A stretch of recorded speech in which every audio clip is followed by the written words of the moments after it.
don't somehow like sounding smart doesn't impress me.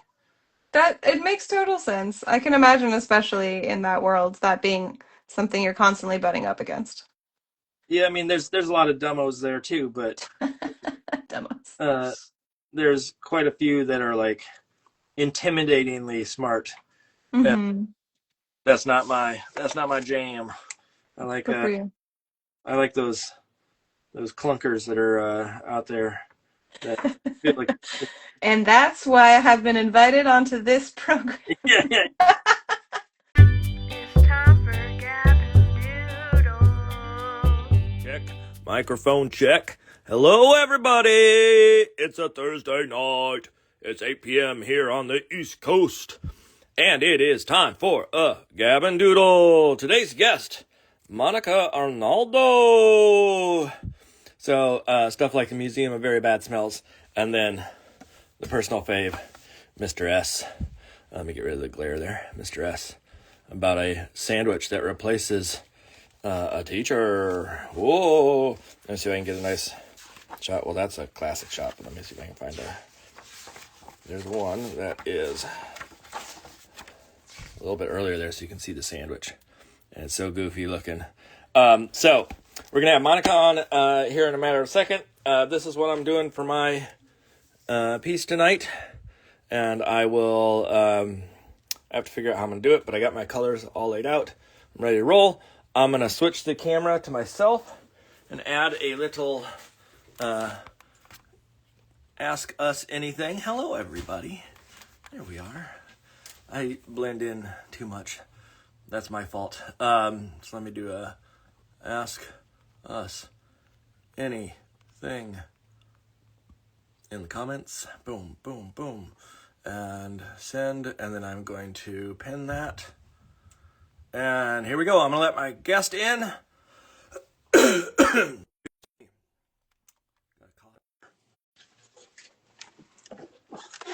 Let's see if we can get this going.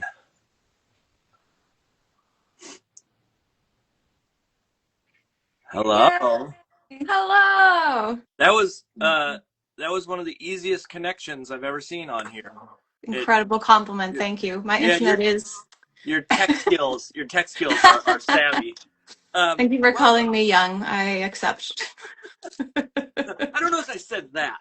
That's what I heard. Yeah, So, yeah, yeah, yeah. There you go. Well, welcome. Thank you hello. for Thank joining. you. My Um, pleasure.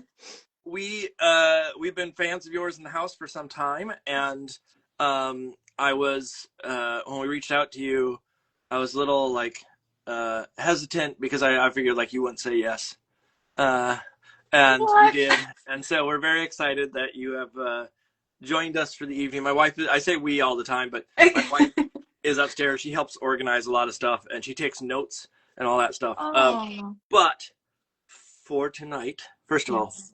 welcome. And you're up in Thank you so you're in much. Canada, right? I'm in Canada. I'm in Montreal. Yeah, I know. Wait, French Montreal. Canada. No, I know, I know Montreal's in Canada. Montreal is the one that's close to Ontario, right? Or Ottawa. I was born in Ottawa actually, so Okay, I moved slightly over. Yeah, there you go. That two was hours. we went up there for an animation festival, and we walked across Nice. a bridge. I To don't know what bridge, Gatineau? and then all of a sudden it was like, oh, everything's French, and we That's were, right, that'll happen. You yeah, had a very classic Ottawa experience that we all do when we turn 18 because the drinking age is 18 in Gatineau and not in on the other side, on the Ottawa side. So that is a beautiful trek that you there you made. go, there you go. So do you speak French?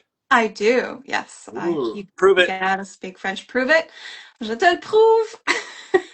I picked a weird word. I know that prove in French sounds fake. It sounds exactly like it does in English.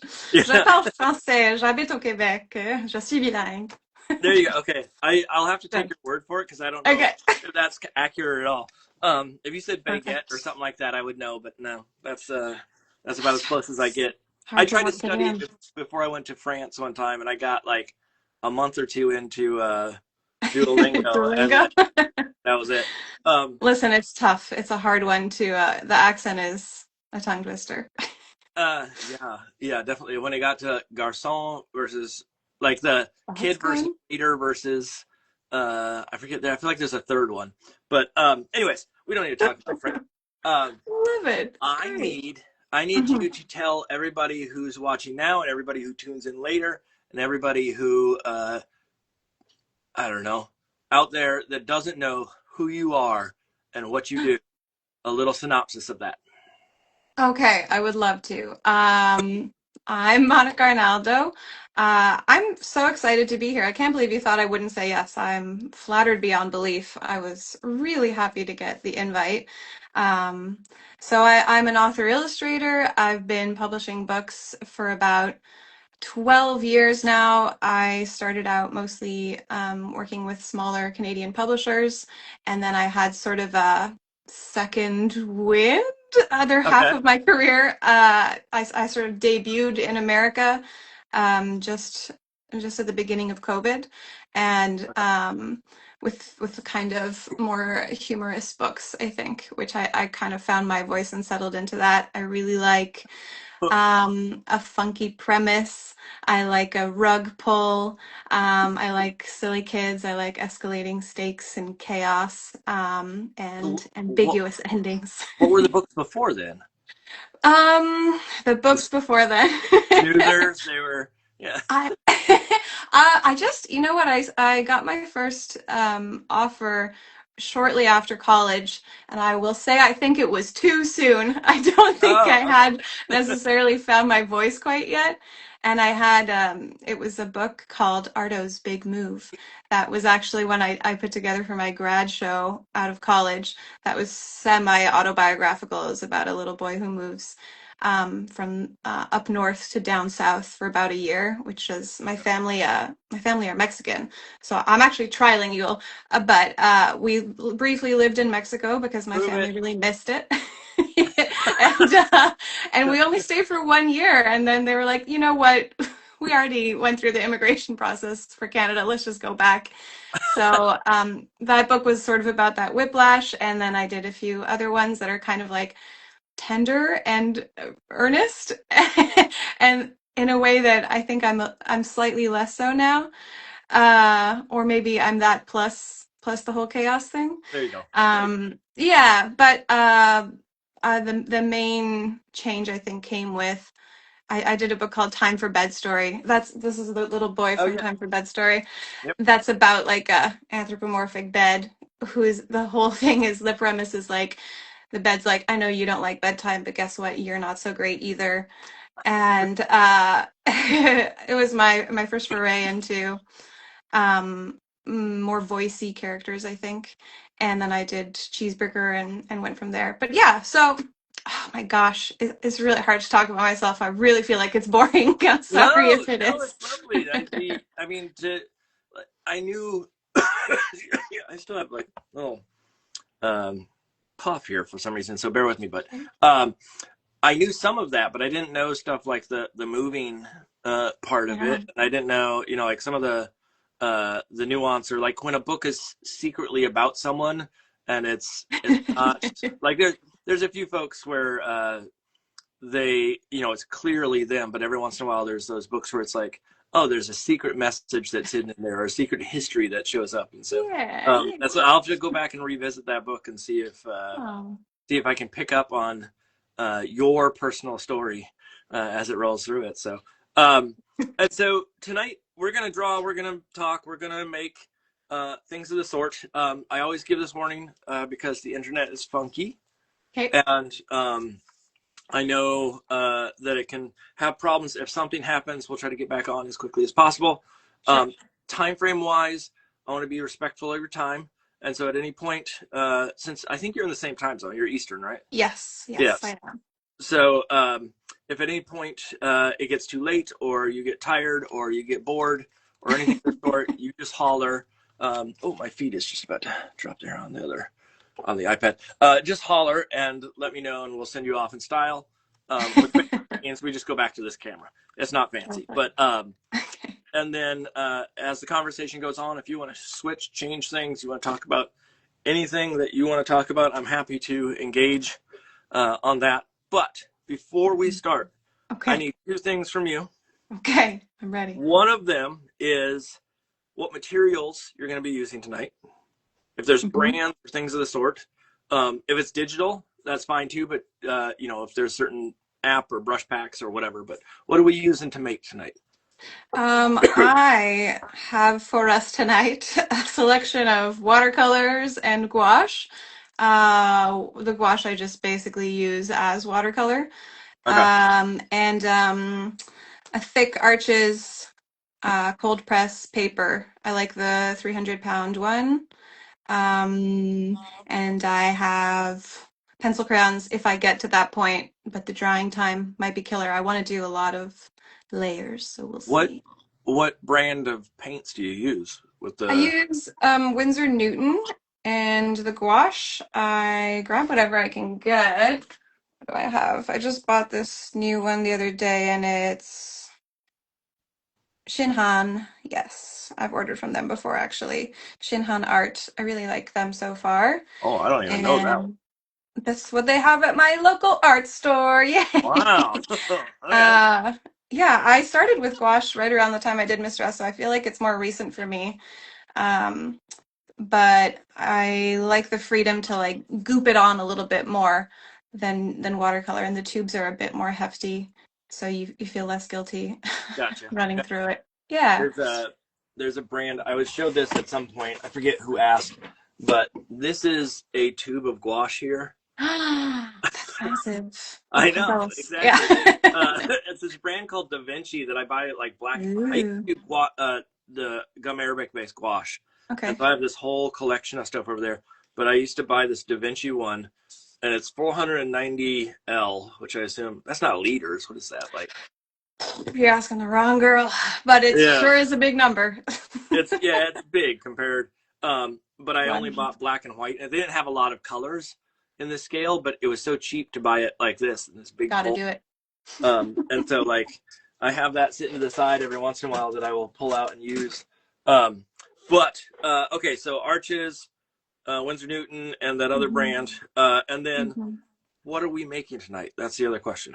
Tonight, I'm really bad at doing art that doesn't have a a direction or a deadline already. So I am working on a piece from an unannounced project that I was like, I want to announce it, and I checked in with my agent, and she's like, we need some more, like a couple finished pieces before we can announce. And I was like, I know just the guy. This is perfect timing. Yeah. So I am working on a spread from that. Here's a little print of it. It's a character reaction scene because I haven't drawn in a few months because I've been writing, and I really like drawing people, so I want to ease back in with my favorite thing, which is just kids and expressions. Kids. Okay. Yeah. Good. Yeah. Good. And that doesn't give away anything. It's just some kids. I had to be so careful. Yeah. No, Every other page has like the main thing. Plot. Yeah. And I was like, what about this one that's just on the kids? It reveals the murderer on all the other pages. Yeah, exactly. Just give it away. Well, it's always, I will say that it's always fun when, like, most of the time when people come on, they're working on these projects, they're one time to play, but it's always really fun when someone does work on a project that is a real project, because then when the project comes out, we all get to go like, oh, I was there and I got to see. Like there was X Fang did for the was it Broken? Yeah. Did she do the most recent? She did a piece from that, and we didn't know what it was. Cool. She just had this piece, and I think it was the cat or something like that. I forget what it is that happens on the page that she did. And she was just sketching and whatnot. But I was like, in the end, it's like, now we get to go. That's the page I saw it made. I love that. So I don't know if I mean, you're just doing character stuff right now. Is that final art that you're doing, or is that? It will probably. Listen, we'll see how it turns out. But I would love for it to be final art. There you go. I'm not going to jinx myself, but it's the scene that I hope will remain unchanged. So yeah. Okay, I got you. Yeah, that's I'm trying to think if there's any time I've ever done sample art that, like, minor tweaks here or there, but not a major shift. Yeah, And I'm not adverse to going in digitally and saving myself some time sometimes. yeah. If I need to stitch something together, if like one character changes and I can just like redraw a portion, a little corner and stitch it in together in Photoshop, I'll have been known to do that. So let me ask you a question before we switch Yeah. cameras. The Yes. the sketch that you showed had 4 characters, Mm-hmm. and they're all separated by space. Yes. When you work, because you're working with traditional materials a lot of times, are Mhm. you actually like doing one big piece of paper and their 4 are in their exact spot, or do you do like piecemeal, like here's a little person, here's another, and I just digitally slap them together? Uh, I have done that. Lately, I find it's better if I can get it as close to the final product on the page as possible because I find that if I plan ahead to do too much digital at the back end, I'll go way too into it and I'll start like removing too many imperfections and like smoothing it out and I have to like stop myself. So unless there's a last minute change or feedback from an editor or an art director, I'll try and start at scale, the layout the same. Yeah. And if I need to redraw something, then maybe I'll swap it. But yeah, I've started doing it that way, and it's been okay. And I like having like a real physical final at the end that I can have that doesn't just isn't just like a bunch of disparate sheets of paper. Yep, So yep. My yeah, first authored one is it's just a bin of random pieces of paper and none of it connects and whatnot. so fair. Now it's big things, but they have to live somewhere afterwards, and it's always a pain. So, okay, so Okay. let's Yay. switch cameras Okay, and let's let's do get it. going, There and you we'll go. see. I have a feed here so I can sort of track, but whoa, you jumped to it quick. Oof. Um, Thank you. I'm so that was speedy. the I guess sketch. it's not. Yeah. I'm doing So, my best. hey, you're doing a fabulous job already. That's all I can say. I'm trying to get this as high as I can. There we go. I think I got it. Let's So see. I'm going to throw questions at you. And again, feel Sure. free to answer. Some of these are probably going to be basic, Mm-hmm. basic B as the question, if you know what Yep. that means, what that abbreviation. Absolutely. But to help me understand a little bit more about sort of you as a person, because I know your work, I know a little bit of sort of what I've been able to find online, but we haven't really had a conversation before. So some of these questions Mm-hmm. let me fill in the gaps. Sure. So let's start with little Monica. Sure. Baby Monica, 2-year-old Monica, whatever Uh-huh. age makes sense. But I Mm-hmm. want to hear a little bit about sort of your childhood upbringing and specifically your relationship to art and books. Like, did you have Sure. that? Was that something that came later in life? But sort of go way back. No, I'm sorry, don't go. That sounds like you're ancient. Go back just a minute. Yeah, just a second to Just when you were, undisclosed. yeah. Sure. Little Monica. So I what I tell kids when I do school visits and they ask how I got started in this, I'll tell them that as a kid I always loved telling stories and I always loved drawing and I just never stopped doing either one. And that seems to satisfy them most of the time. But I was the kid who was always like eager to draw but didn't have any ideas. I was always soliciting ideas from my friends and family. I was like, what should I draw? Give me an idea. Give me like a story and I'll draw it. So I think that I came to writing sort of backwards through wanting to just draw stories. Um, but I always considered myself an artist. And my dad is an architect, so there was definitely a lot of art in the home. And I used to color in his like early drafts of houses. He would print them out and like fiddle with them, and then they would get discarded, and I would get to color them in and add like characters and more fun stuff than just like front elevation drawings. Now wait, did he give you permission, or is this He just gave permission. Oh, okay? I would have been in big trouble had he not given permission. Yeah, we were a very like thrifty household. All of our like my drawing paper was like printer paper that had like some other company logo on the back. Like you had to Mm, request special permission to have like a crisp piece of new printer yep, paper. yep.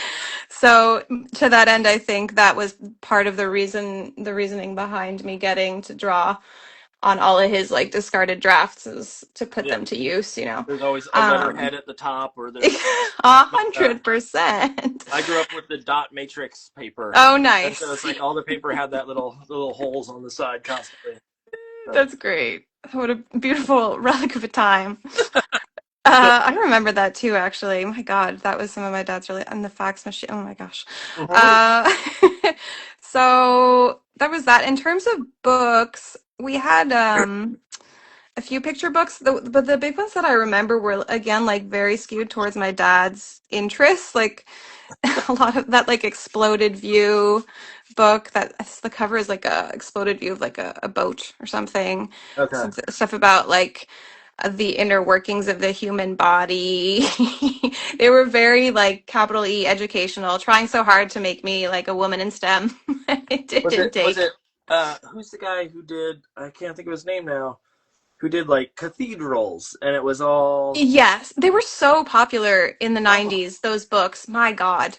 I can't think of his name. He taught at the school that I was at, Oh, and cool. uh Listen, it's up to I you to should figure know. it out. There's no Well, chance that I'll I never remember now. I never had his class, so I can Up. See, ignore. But if it's someone knows what book that is, they throw it in the comments. Um, with those kind of books around, were they, when you say that, was it like intended for kids, or was it just books that a kid could uh use and they read? were they were very much intended for us. They were like these are the books that you guys should they're trying to like shape our interests a little bit, I think. It was like baby architect books, you know. Oh, okay. So there was that. And then, you know what? There was also this great book that I just rediscovered. You know, when you have kids and your parents suddenly give you all your things that you had when you were a kid. Yep. So I just received this. It's like a board book called is it like woman's work or something, or like daddy's work, but it's all like this dad and his son doing kind of like at the time stereotypical female jobs, like they're doing like the laundry together and they're like washing dishes, vacuuming. This is awesome, man. I was like, hell yeah, this is adorable that they put this into my hands and we're like, let's go, little girl, I feminism. I was a little worried when you said I know, me too. daddy's work. When they brought I me was that like, book, I was like, yeah, I don't know "What the is context of the book, this?" and I'm like, man, we're gonna I have to, Tell me if about it. if When you're like, "Mom, Dad, this is not an acceptable thing anymore." But yeah. no, it was the opposite. I was pleasantly surprised. Like, I used to read the Yeah, book A Woman's Place when I was little. exactly. Like, like, Stay oh, with me. okay. Stay with me. Yeah. Very, very much. So that's what I remember, and then I was always drawing. I think that I figured out from a young age that was a good way to get attention. As a younger sibling, I was always looking for attention, and I figured you could do that. You could ask people what they wanted to see drawn, and you could draw for them. And I would like take requests from my friends, and I stuck with it. And the first time I was validated as an artist was I won my local grocery store's coloring competition.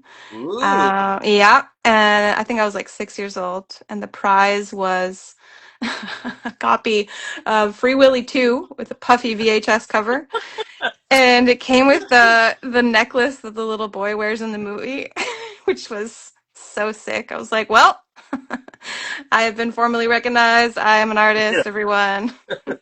Someone strutted into school, uh, Yeah. high on the fumes of championship there. Yeah, I And, rolled in there. You couldn't tell me anything. I wore that necklace everywhere. I rediscovered that necklace years later when I was moving out of my parents' house, and I found it in like the back of my bedroom under something. There was like a fossilized booger on it. It was so humbling. It's like at the end of the day, you're really just 6 years old, you know? now the question is, was it your booger, or was it 100%. Gotta be. Gotta be. your parents really trying That would be so awful. It would be way worse if it was someone else.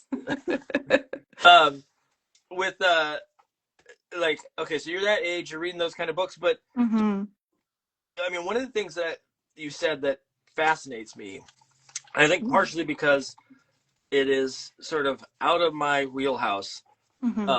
And I'll say it this way: I don't consider myself a great finish artist. I'm a Mm-hmm. idea person. I can come up with not necessarily like I can never finish a story easily, but if you want the premise for a story, God, I I love can. a premise. Yeah, I can come up with premises left and right. But the Yeah. idea that like you struggled getting the idea is fascinating to me, and because that seems like the easy part to me, and then the art or the follow through seems like the hard part. And I'm wondering, was that something? Because now you're writing books, now you know, Yeah. you're doing that, but at that point, do you have any sense as to like why? Like, was it something? I don't mean that in like that sounds uh Not at mean, all. but like, was it something that you were? This is gonna sound weird, but like you said, you're a younger sibling. Mm-hmm. Um, was it like the expectation was on craft or on making and not necessarily on ideation when you were little? I don't know if it's necessarily that. I think I was just burning through stuff faster than I could generate new ideas. You know what I mean? Like Mm. I would I'd already drawn all the ideas I had already had and I still wanted to draw more. And so I would like solicit ideas from other people and sort of run with it. I also really liked the idea of like being on assignment. Which is so lame, but unfortunately very true. Like one of my first little like imagination games that I would do, I would go into the family. We had like this like cubicle style shower, and I would bring like a little like TV dinner tray or whatever, like little table, and set up like a little office cubicle for myself. I love the idea of being a 9 to 5 worker clocking in when I was a little kid, just like the opposite of an artist mentality. But so I think in that sense, I really liked drawing stuff that people pitched to me. I was like, "You got it, boss." I I'll think it stay made me feel on the older. weekend. Yeah, I'll pull an Yeah, all nighter. exactly. I was like, God, I'm grown up. It's incredible. So there was that, but I really love a premise, and I'm not sure when that shift started. I think I probably around college is when I rediscovered picture books, because of a narrative illustration class that I took at a Sheridan College in Toronto, and I just fell in love, and I saw what all the different levels that these books were like operating on, and that made me want to dig deeper, I think, Mm. and dive into something in that way. So, and now that's absolutely my favorite part of the process is like, I mean, it's nerve-wracking to have to generate an idea, especially when you're like, okay, I need a job now. So better come up with the next good one. Yeah. But I also love that. Like, I'll often set up like a writer's room of two. It's like me and my husband, and I just like pitch him like a couple sentence premises and like gauge from his reaction, and we'll like riff and I'll build off of things. Um, Is, and is he that's in a the writing world or in the kidlit world of any sort? he's an English teacher. He's a high school English teacher, Oh, but okay. he's a huge reader and a big book nerd. Um, and so he's always helpful and he has good taste, Okay. obviously. So it's good to have like a trusted ear, you know. It sounds like you and your wife are like a team in that way. So yeah, that's the go-to. And then when I hit on something that makes me laugh or catches my interest, and like writing humor books is so hard, Mhm. because at the end of the day, like you can only really please yourself, and you kind of just have to like trust your own taste. So if I make myself laugh or find something funny or intriguing, I'll like drill down on that and follow that idea. So Um, mhm. with the idea that like I want to say the humor side of um, writing, is that something Mhm. that was always there? Like when you were little, when you were making images, and someone came to you and said, can you make me this image? Were you like building a funny story in your head, or was that something that you just sort of followed the brief? The Mm. some 5-year-old come up to you and you go, "What's the design brief on this?" 100%. Yeah, I think the humor came later. I think I really liked humor and like funny stories and jokes and joke books and making my friends laugh and my family laugh, but I didn't connect that to stories for a really long time. Until basically not even college, really. Basically until the start of my American career, I guess, is when I was like, I just want to write something that has no message and is just vibes and just funny.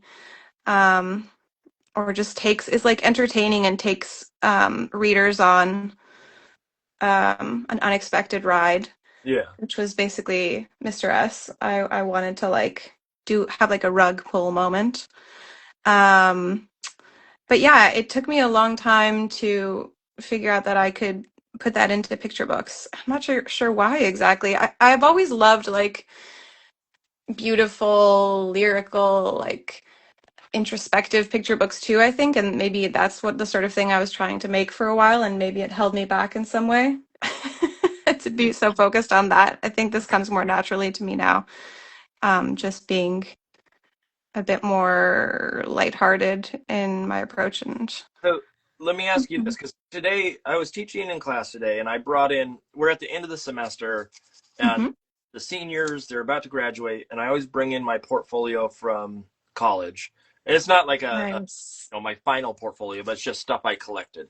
Mhm. And one of the things that I bring it in for is to show them that they're in good shape, i.e., my portfolio was a mess of things that didn't make sense. And I look back, and one of the things I said to the students, like, it's just a hot mess of stuff. There's not a lot of like direction, there's no consistency, etc. But then Mhm. they said, I don't think so, and I disagree with them. But I do think there was something that held it all together, which was it was nonsense and it Mm. being stupid, basically, like going like, oh, this is just dumb and funny, and Love that that. held it together. And Such so a compliment. I wonder if, like, looking back at the stuff you were doing, was it always kind of like, like, did you try to paddle upriver and do serious stuff or things that were introspective, Mhm. when in reality your brain is going, dumb, dumb, dumb, this is fun, 100%. etc. in the background. How did you know what my brain sounds like? Yeah, That's exactly yeah. dum dum dum dum dum dum all day long. Yeah, I think that's exactly it. For a long time I was like very preoccupied with what I thought an illustrator, like a real professional illustrator, what kind of work they should be making. Um, and I just wanted like success in that way. Like I wanted to feel legitimate by making serious work, I guess. And Okay. serious work was work that like tackled issues or I don't know, like dove deeper. And I don't think that that was necessarily where my strengths lay. I think it's a lot more natural for me to do dumb stuff. Yeah. But but I think that, I mean, not to be too disparaging, I think that silliness and like levity and even dumbness in picture books serves a great purpose.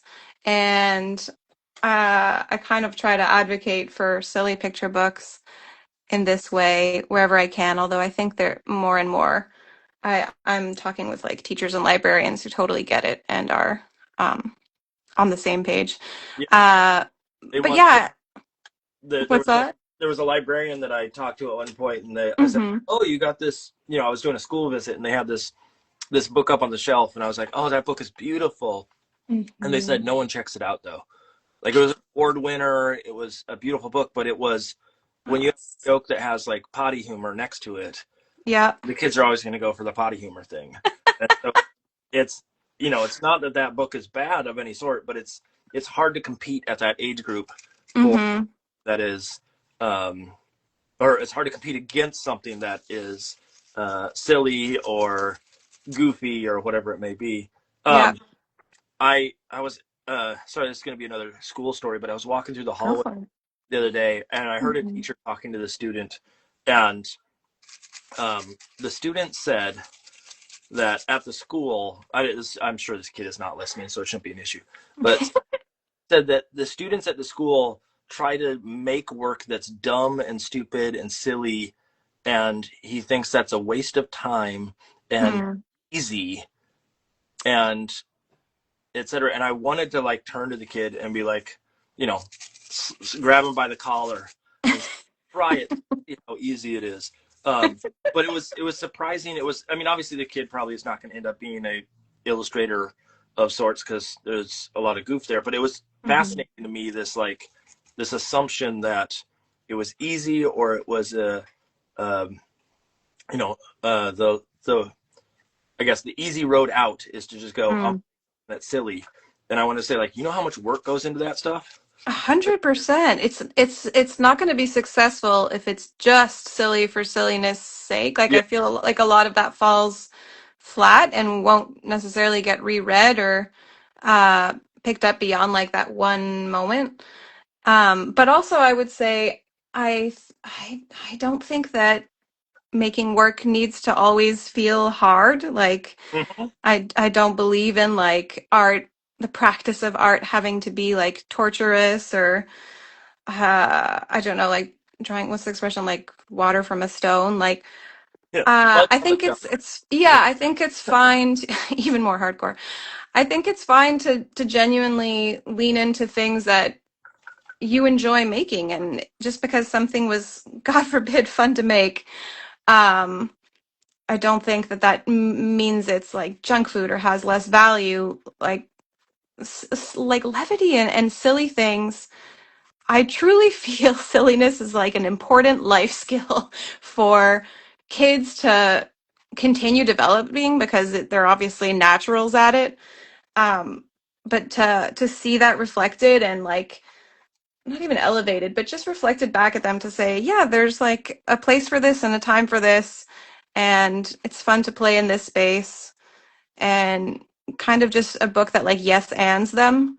Yeah. Uh, is I think it's got so much value. How are you going to be like a hopeful adult if you can't make light of every situation? Certainly now more than ever, but yeah. So I would argue for always more books, never less. I think that every book has its place, and I'm never gonna argue that one type of book is more important than any other kind. I think that we need as many as possible, and the right book will find the right kid. And yeah, I'm just happy to get You're to not be even a part of it. you're not even going to argue that your books are better than other books. You're not Not even. on not on camera, I'm not. No, I absolutely won't. That's crazy. Some books are No, more but valuable. No, mine.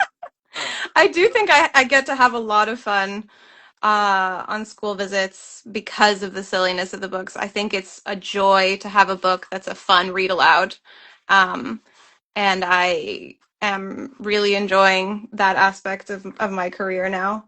And I'll often do like collaborative storytelling exercises with classrooms when I go in, and I'll start by reading one of mine, and I think it sets the tone in terms of establishing me as a safe adult to be weird with, yeah. and they'll pitch all sorts of weird stuff. Yeah, and it's fabulous. Like, what a fun way to spend my time. And yeah, it definitely like fills up my artistic cup way more than anything that I was doing before. So, Let me ask you a question. I asked someone a while ago, and I don't remember who it was that I asked this, but um, what is the silliest or dumbest drawing that you've done that you remember? Like one that you look at, like, oh, that was the stupidest thing I've ever done, but also the most rewarding thing I've ever done. let's You see. have one is the bigger question. I have several. I've been known to make a butt joke or two in a book. Here it I famously to me and only me, the back cover of Are You a Cheeseburger has the exact inverse of what the front cover is, which is a forward shot of the raccoon character and the seed character. Yep. And so when you see the back of the seed character, he has a little butt, and I certainly tickled myself with that one. But it came because I was just texting with the editor one day as I was like, I was working on the final art, and I texted her like, does the seed have a butt? Great question. Yes, it does, and this is what it looks like. And she was just like, yeah, actually, that should be the back cover of the book. We don't need marketing approval for the back cover of a book. Which is a fun fact, Yeah. guys. You don't need marketing approval for the back cover. Woohoo! So I really enjoy that, and I think that that helped cement me in some way in my own eyes as a fundamentally unserious person. What a wonderful thing to be. And it's so fun to finish a read aloud and shut the book and have the kids clock that butt and react. Yeah, it's so fun. I think one of the great things about kids is that they're not afraid to talk about how funny butts are, and it's very exhausting when adults try to deny these things. So, I um, never am going to use the phrase "clock that butt" from now. I was not now that's I get what it means. I was expecting the term "clock that butt." that's perfect. That's See, now this is my new proudest moment. I'm yeah, glad that I've passed that on. we're gonna make T-shirts that say that on. Clock that butt. Yeah. Clock, you say "clock my butt"? That's right. You can use it however you want. Make it your own, you know. Yeah. Put on the front it says "clock that butt," and then on the Clock back, that butt. never Yeah. my butt. Yeah. Um, with Perfect. oh, what was I gonna say? There's something I was gonna ask about that. Just the thinking of that sort of silly factor is Mm-hmm. so. I try to write humorous, but I know that my humor is not always the same as everybody else's. Mm-hmm. Sometimes my humor doesn't make sense to other people. Like it's one of those like Mm-hmm. you had to be there, Mm-hmm. or you had to be in my head at that time kind of situation. Yeah. And I'm wondering, is there some method to the madness? Because you seem to have it down pretty good at this point, being able to pick up Oh. like funny and quirky and like you said that rug pull. Is Mm-hmm. there something that when you start to write, that you go like, oh, it needs like there's a beat to it that you have to hit that you kind of understand now, or is that something that is sort of dependent on the day? I think it's hard to quantify, but I've had to try and quantify it more and more, I think, as I've had to write more and more funny things on a deadline, on a schedule. Yeah. So you're trying to sort of reproduce whatever led you to the last funny thing you enjoyed. So I think that a big element of it is surprise, like comedy and like horror. You have to have that like setup and punch, but I think it has to feel earned, like anything. Um, so that I think is the tricky part. You can come up with like a funny scene or a funny page turn, but if it doesn't fit what came before it and feel like a natural conclusion, even if it is surprising, then it won't land. You know, it'll tend to fall flat. And so that has been my guiding thing now, particularly when writing endings, which is the thing that I not struggle with the most, but like agonize over the most, maybe. Okay. I really feel like a book lives or dies, especially a humor book or a premise book, lives or dies by the ending. Um, and so that's the real like black magic of it all, is trying to find the perfect thing that even though it feels surprising, you go back later and realize it always had to be that, or it makes perfect sense and fits in. Well, Um, write them backwards in a way? Like, does that, in the sense that, Sometimes I'll have an idea for a certain scene that I want. Usually it comes like I'll think of it as a page turn. I'll be like, it'd be really funny if the page turn ended on like this frame. Um, but in terms of the ending of everything, I think, like for example, Mr. S, I knew that I wanted there to be a second like switcheroo. I wanted readers to think that the sandwich was definitely not the teacher, Yeah. particularly adults, the adult readers. I figured they would think, okay, and then the reveal will be to like teach my child to look for clues that this was not the teacher all along. And I love the idea that it's the opposite, and it's the ending teaches adults that their kids were right all along for sort of buying in from the beginning to a ridiculous premise. So I knew I wanted that, but you still have to come up with that last moment beyond the reveal, which happens, I think, like a couple spreads before the end. We find out Mr. S is the teacher, and the kids lose their minds. Spoilers, I guess, but the kids lose Yeah. their minds, and then you still have to end it. Like you can't just that can't be the last thing. You still have to have some sort of concluding moment or beat or at least image. And so for Mr. S, I think I had it. It was like the first draft was almost a bit too saccharine, where Mr. S is just like we do get to see him speak finally, which I felt I needed to have that moment for sure, to sort of just deliver on the premise. We want to see him actually teach and speak, but he's just said something kind of innocuous like, no problem kids, like let's get back to work, or this is going to be a great year. And then, which is fine, but it doesn't add anything. Yeah. And it was actually my editor's husband who was like, ooh, what if, oh no, I think it was my editor who suggested maybe the S doesn't stand for sandwich. And then her husband was like, what if you say like you're gonna reveal what it is, and then it just ends and you don't. And I was like, yeah, let's have the yearbook page, let's do the mustard, and it just like fell together. Uh, and that was an incredible collaboration. And they basically handed me such a great device to use throughout my school visits, because I'll end with telling the kids like the real name, which is always a very fun way to leave a group of hyped up second graders. But They get royalties for that now, right? yeah. And I always give them credit. Shout out Mabel and Paolo. Great job, great work. Um, yeah, but they really strengthened the whole book by virtue of that ending, because it brings us back to like an ambiguous, playful space, which is really the best part of the whole thing, is that. And it really taught me that moment. And bringing it into classrooms afterwards, it taught me that kids love ambiguity, and if it feels right and earned, then you can absolutely do it. And it's very fun to do. Yeah.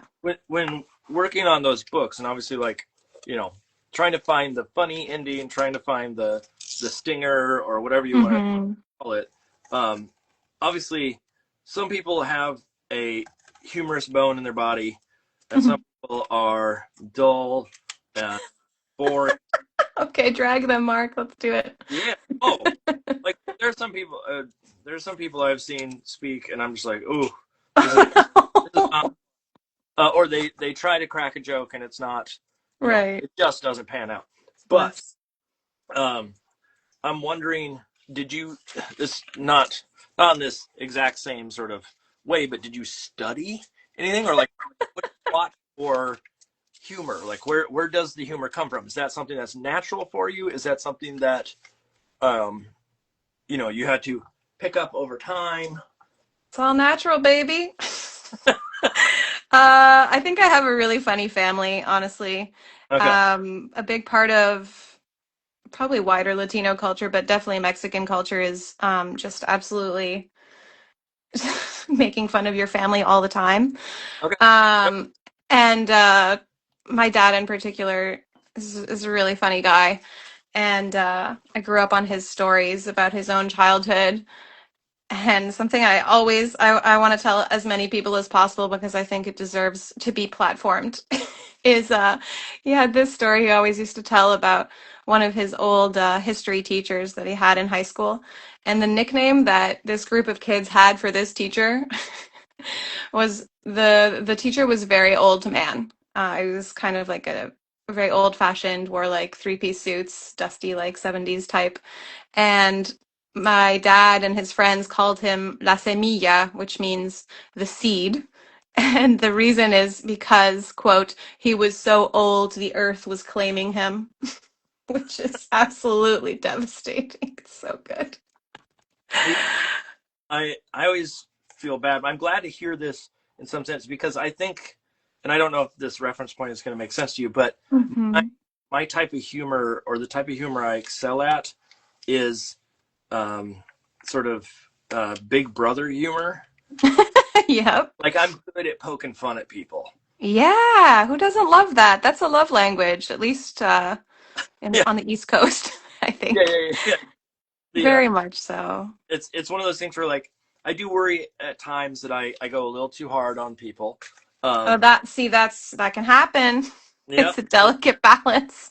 There was a student today that made a grave error by showing something they shouldn't have to me, and I go. But it's one of those things where like that's the type of family I grew up in, where like Yes. you don't cut any corners of any Hmm. but to make someone feel better. You just kind of now I say that, but it was probably just me that was doing that, and no one. The rest of the family Uh-oh. was really mean.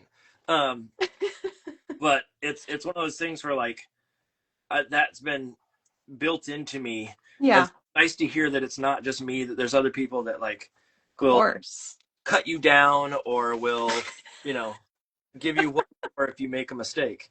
Uh, was Yeah. your Oh dad raised God.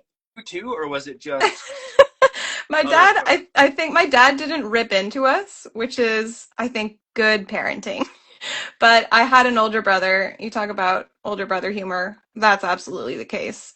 Merciless. And I think that one of the ways that I could earn my older brother's respect, which is something that I was obsessed with getting, like many younger siblings, was to be funny and like make him laugh, make a joke that he deemed funny.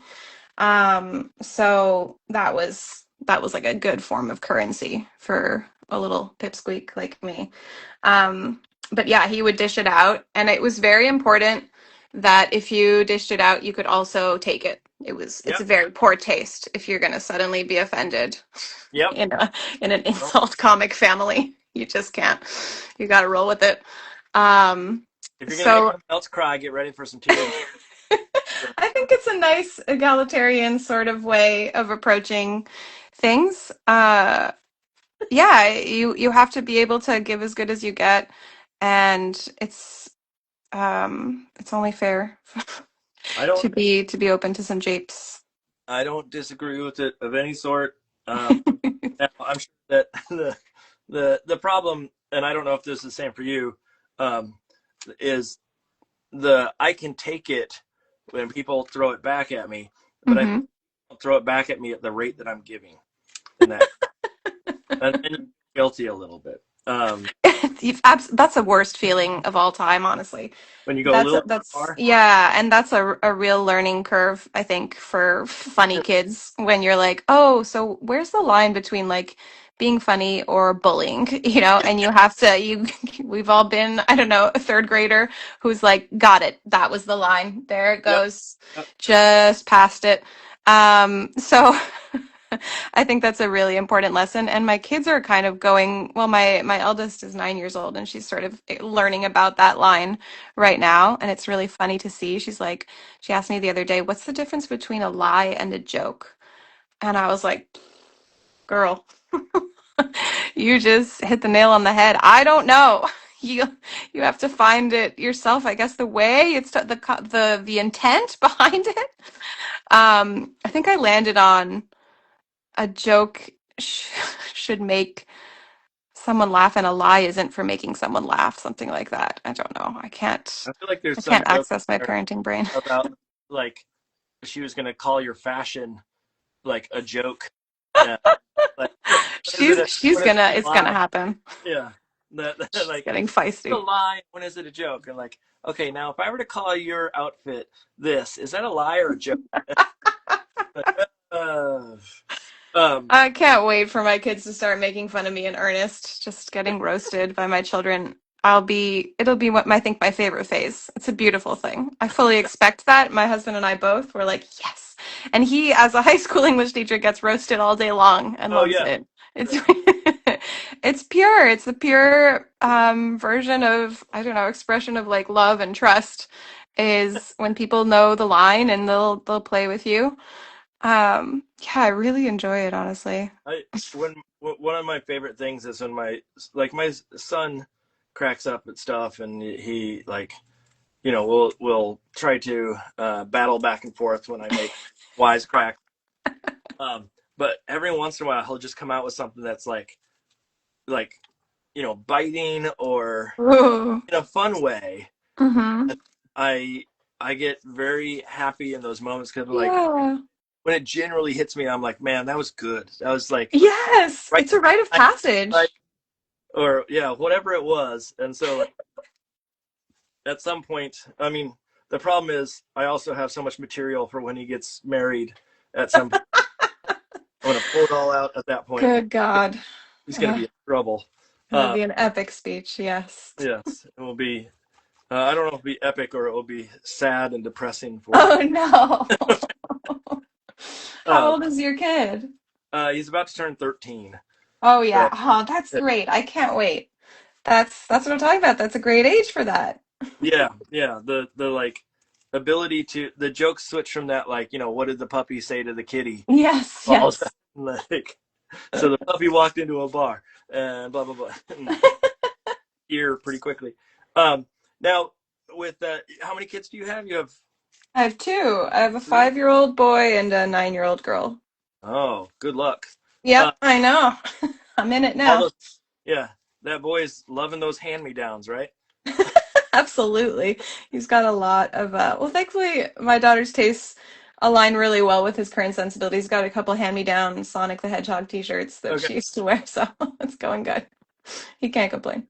Yeah, he's not getting those socks with the little frilly edge on them. The Listen, little maybe a couple. It's really hard to have enough clean socks on any given school day, Mark. I don't think it's fair that we be judged by the frilly sock moments. I I think mean, it more builds power to him character. if he wants socks. That's more power to him. But it's a matter of, it's a matter of is it a choice or is it thrust upon? It's Uh, thrust upon him for sure. It's a Um, character building choice that I'm making for him. he's gonna write a picture book one day about frilly. I don't have frilly socks in your house, but that's like one of those quintessential like things that like I never had frilly socks. Mm-hmm.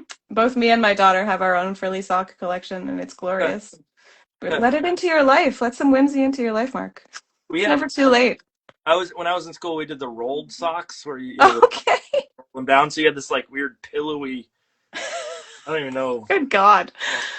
You know what? I'm really particular about socks. That sounds like it would have a bad like foot feel. I Uh, don't know that I would enjoy that. it didn't hit your foot, but the ankle sometimes would feel a Okay. little. Okay. Okay. So let me ask you a question that is a very treacherous question, and Oh, okay. found out from students that I didn't know that it was this dangerous to ask this. Okay. Sleeping at night, socks on, socks off. Starting off socks on, and then at like 2 a.m. I try and like take my socks off without waking myself up too much. Okay. I don't know any other way, but my children are have recently pivoted to sock off, which I find really alarming. Especially in Canada, like coming off of winter, I'm like, you're gonna be cold. Just let me put these socks on you. But they've asserted themselves. They're not. They're no longer wearing socks at night. So Hmm. I don't know what that means, but that's where we are. Yeah. I didn't realize it was such like a challenging idea of do you wear socks or not. And then I had students that I forget how we got on the conversation, but they were like upset at each other for wearing socks or not wearing socks. Or, Yeah. Oh, kids love to be upset about a personal choice. They're like, I'll tell you what the correct moral stance is on yeah. anything. Just ask me. However, I get it. And I was probably one of those kids. But you live long enough to, switch camps and see both the sock on and sock off sides. Yeah. That's growth. That's No, beautiful. did you most of your like teenage years were in Canada? Yeah, absolutely. I only lived in Mexico from the ages of 7 to 8, which is a wild ride. Um, Yeah, an interesting choice on my parents' part. But I got to meet my cousins like fully as people rather than just like strangers you see once in a while Yeah. and once in a blue moon, you know? So, but the rest of the time, yeah, very much a little Canadian kid. So did you go through an era? Because I grew up in Minnesota, which is, it was nice Nice. there. Um, Hmm. and there was an era in which, it's like, oh, I got to go to school today, and there was a foot of snow outside, and then you would be like, no, I'm wearing short socks and those Absolutely. sneakers, God. no jacket. You're like, um, did you go through that era as well, or was it, was Montreal or Canada where you were smarter than that? Absolutely not. This is a great unifying force of all, I guess, northern areas. No, it's very uncool to be warm. What's cool is risking freezing and um, Risking your health. correct. That's the only way to prove to your fellow classmates how absolutely cool and unbothered you are. So hats, mittens. My God, wouldn't be caught dead with a mitten. I don't know how I held on to my fingers, but here we are. Yeah, and my kids are like that too. Well, my eldest, that's how I know she's like getting ready to transition to a new phase. She's like going into her preteen years. She really fought me this winter on like every layer. So there's a fate that doesn't escape any of us. And now I've come around to the other side of it. It's funny. I do think it's like a mark of adulthood when you're like, no, I never want to be cold again. Actually, I'm done with that part of my life. Yeah, yeah, yeah. No, it's like not only that, but there was this. I don't know if you had the same thing, but like there was the kid who would like wear boots to school because he walked to school through snow. Like, Mhm. Oh yeah. Oh my no God, way. boots. Yeah. No, you have to have soaking wet shoes or you're Yeah, a loser. Yeah. I'm not God. taking my boots off and putting them in my locker. And judgment, see me transitioning shoes and Mister Rogering it is not okay at that age range. Yeah. Uh, so, um, Correct. Yeah. God. Snow pants, boots. No. yeah, no, there were a couple of them like ears and earmuffs were you're Earmuffs. My you're in trouble if you did that. I don't even know if it was like that dangerous or that much of an issue, but to me it felt like it was that would be traumatic if someone ever caught me in earmuffs. I don't think you're wrong. If you're at a certain age, yeah, absolutely. Oh, but then there was I distinctly recall like one winter when there was like a trending hat. It was like a particular type of toque that was like long and pointy. It was like, I don't know, like a long, like it's almost medieval or like something Ebenezer Scrooge would wear. But for some reason, that was like the cool toque to have that winter.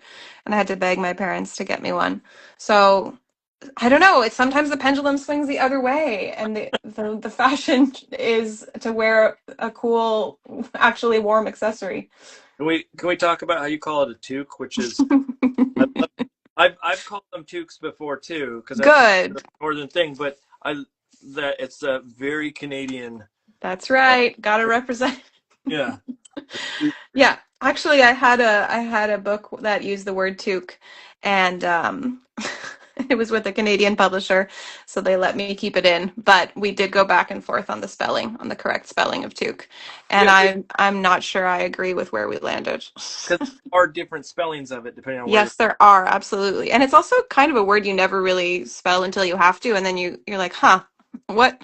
How am I going to approach this one? So I wait, think how are you spelling it? I think it ended up being Toque, which is just wrong, like toke, and that can't be right. Well, But what according to copy editing, it was. what would you have spelled it then? I would have done it with a U, Tuque. Toque. Yeah, I would have. What would you do? I don't live in the land of toques. Well, You can have an opinion. You're Minnesota. yeah, That's fair. You put in your time. yeah. um, but that I would have done Touque. I would also accept that. I Okay. think that's fine too. Yeah. But definitely not just the O, right? What? But No, no, definitely, yeah, no. that's those people can go to hell, and It can't be that. that's unfair. for just that there's no U or O in there. That's Mhm. toke. It's Togue. There's no other way to read that. Yeah, Totally agree. Yeah. wrong.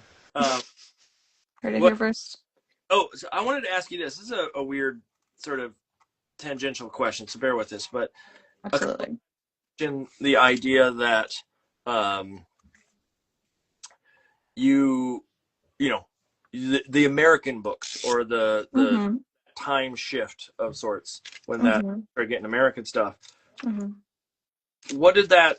What does that mean? Like, because I'm living in the land of the free down here, which sorry about it, but uh, that idea of getting a book from a location like Canada in the Mm-hmm. is different than having a book that comes out directly in the US versus a book that comes out in Canada. I mean, I have an art agent that's up in Canada, so I've gotten a lot of Canadian work, and I've done books. Like my next book Mm-hmm. is a publisher, and Okay. so I'm wondering, from your perspective, what does that mean with having a publisher in the Canada versus a publisher in the US? I think that probably another big reason why I feel that before and after so strongly is also because when I was publishing in Canada, I was unrepresented, so I didn't have an agent. And I'm a terrible people pleaser. So I'm never gonna advocate for contract terms or anything. So I think that probably informed the types of deals that I was getting and was happy to get. Whereas when I had my first American deal, it was with an agent. It was my first time working with an agent who I love, Ali Levick. And that really changed the experience for me in a way that is really hard for me to separate from it also being the first time that we were subbing to American publishers and like Big Five and stuff.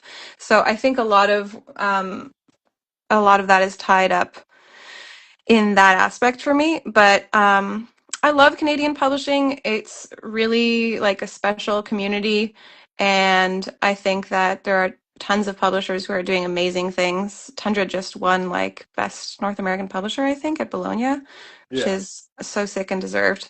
Um, yeah, absolutely. And I was treated really well by my publishers, and they really tried to like hook me up with other gigs um, and make a push. I think it just comes down to scale. And at the end of the day, America is just a larger market. So that changes the way I just think you really feel it when you're suddenly part of that like machine of American publishing in a way that I felt markedly different for me. But I was also, I don't know, I think that because at the same time, some of my books have been translated into French now by the French Canadian branch of Scholastic. And that's been a really lovely experience as well. They are awesome and they take such care in the translation work that they do. And it's like a real art form, you know. yeah. And they are like incredible in terms of like hooking me up and like having me at events and like promoting me. And that's just a translation, you know what I mean? Like I haven't even worked with them editorially, but I've like felt the love and the care in that sense. So I don't know. I think it was really positive in both ways, but there are some differences for sure that probably mostly do come down to just scale and like market size and market share. Not like you have Um, a gun in every book or something like that. what's that? It's not like you had to put a gun in every book. That's Yeah, easy. that's the main difference I would Yeah, say is that the American publishers are like, where are the guns? Let's get a yeah. couple in there. Uh, yeah, that's the biggest difference I've noticed. Thank you for putting it so That's succinctly. very different. You didn't have hands to hold a gun. Uh, very different story. Yeah, that's right. And so that's been what I've noticed, and what Yeah. a joy to discover. Oh, what a No, I mean, it's like really fun working with Americans, and I've gotten to travel a little bit to some parts of the country. I've been like invited by schools or like festivals or things, and it's really nice. And I think you guys have really cool, strong um, like state awards yeah. and like Uh, reading programs and initiatives. That's been really cool to see. And the librarians and teachers put in just an incredible amount of work being advocates. And I mean the Canadian ones too, of course, but it's just nice to see that in more places, you know? It's always a joy to get included in such a special thing. So, yeah, I gotta say, it's pretty nice. Does Canada have like province awards? So we have a few. I think we have less awards overall. Probably again a per capita thing. Maybe it shakes out to being the closer. But we have the Forest of Reading, which is an award that is federal. So it's the whole country reads and votes on like a panel selected few books, which Yeah. is fun. It happens like every spring, and Wait, it's pretty what's massive. that one? It's called the Forest of Reading, and there'll be like categories of books that kids all across Canada will read and vote on every year. Cheeseburger won one year, probably because of the butt on the back cover, as discussed. And that was like what I think, if not the first one of my first awards, which was just, it was really awesome. It was very surreal. But in terms of like state awards, we would have like, I guess, provincial awards. I don't think we really have any, or none that I've been lucky enough to receive, but I don't know if there's that same amount. Um, Yeah, not to the same level, at least. Maybe not, but at the same time, maybe I'm just a huge loser and I haven't been nominated. That's why I think that. So I should probably actually do some research. I'm like, no, they don't exist because I haven't gotten them. Yeah. No, no, they probably do. I'm not aware of them as of yet. But yeah, it's a different One of landscape. my books up for some Canadian award that was, I think, maybe that one you were talking about, where everybody Hmm. across the country, and I don't think it did anything. It was probably a no go, especially it didn't have a butt on the back cover. So, no. That's what you got But to do. You got to work those in. Yeah, yeah, that's yeah, my best gotta tip. Humor tip. lock the butt. Uh, Clock the butt, Mark. yes, lock the butt.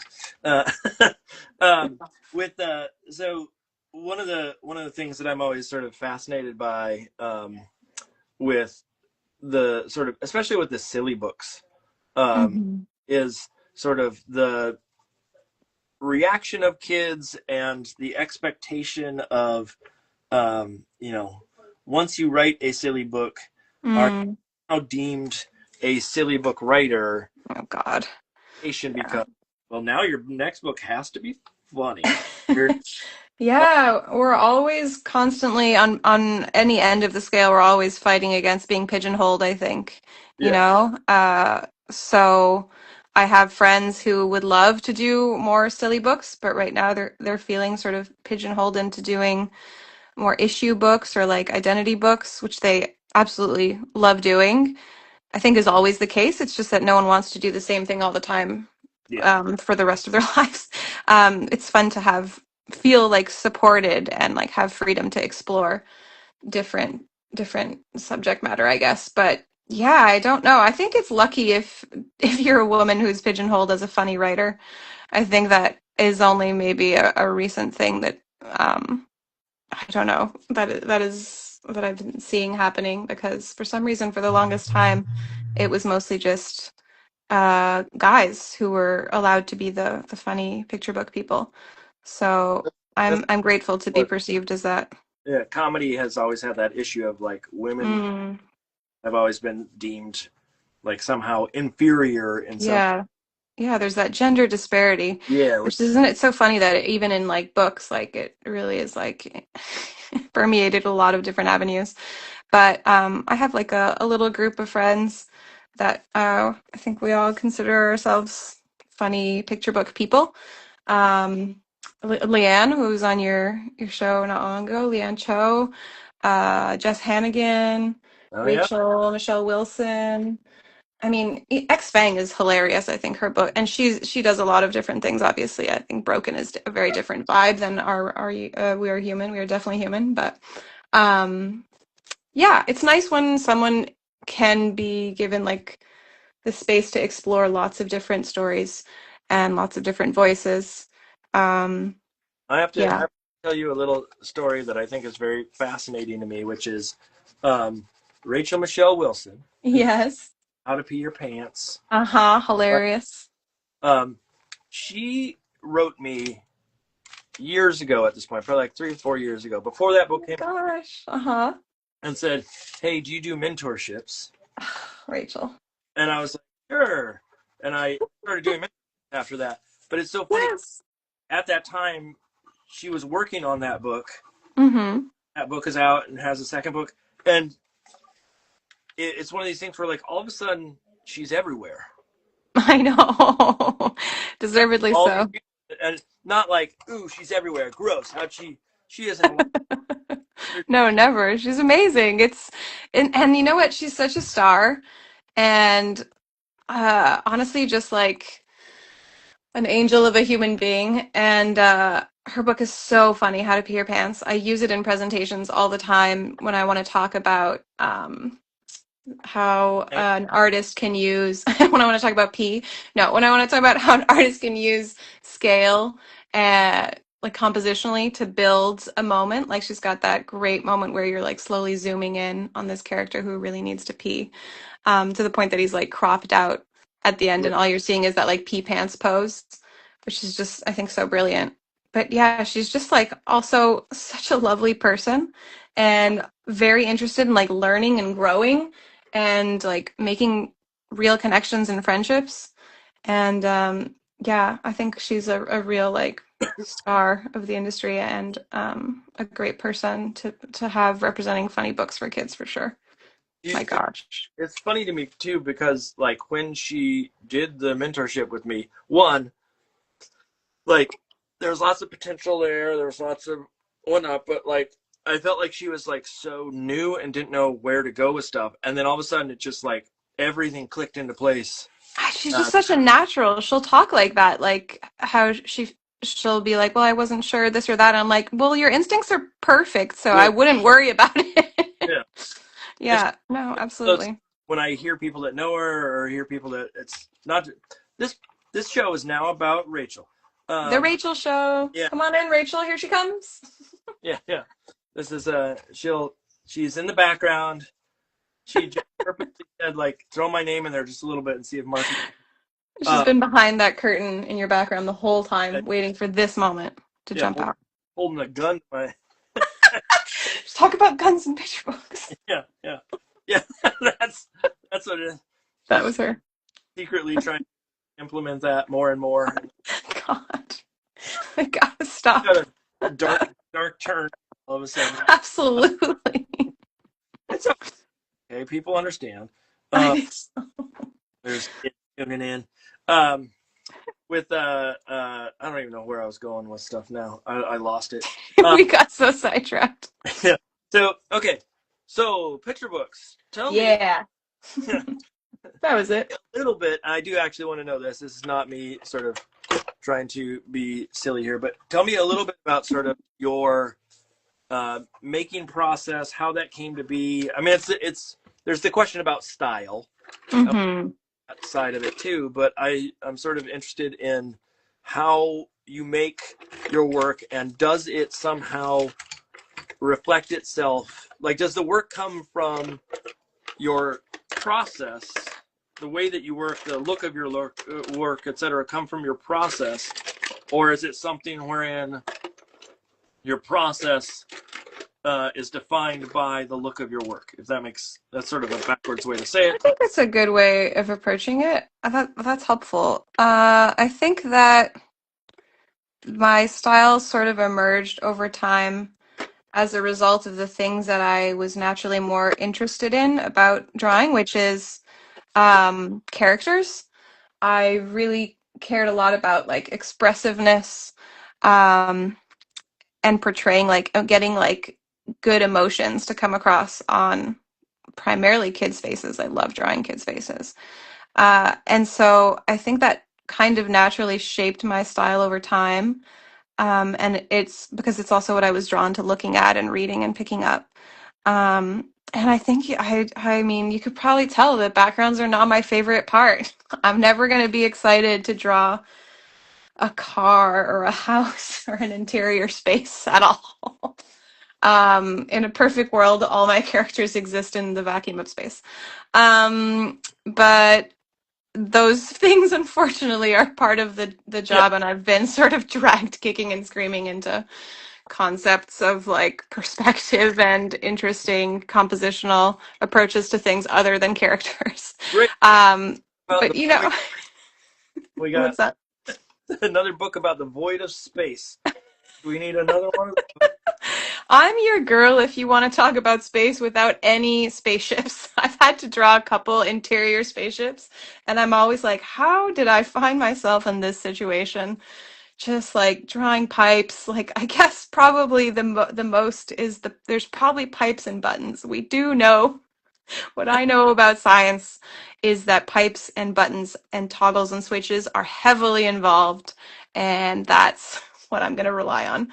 Uh, but yeah, I think that a lot of my growth as an artist has been forcing myself to consider those aspects of art that I was never as interested in early on, and just like try and smash my head against it until I got better.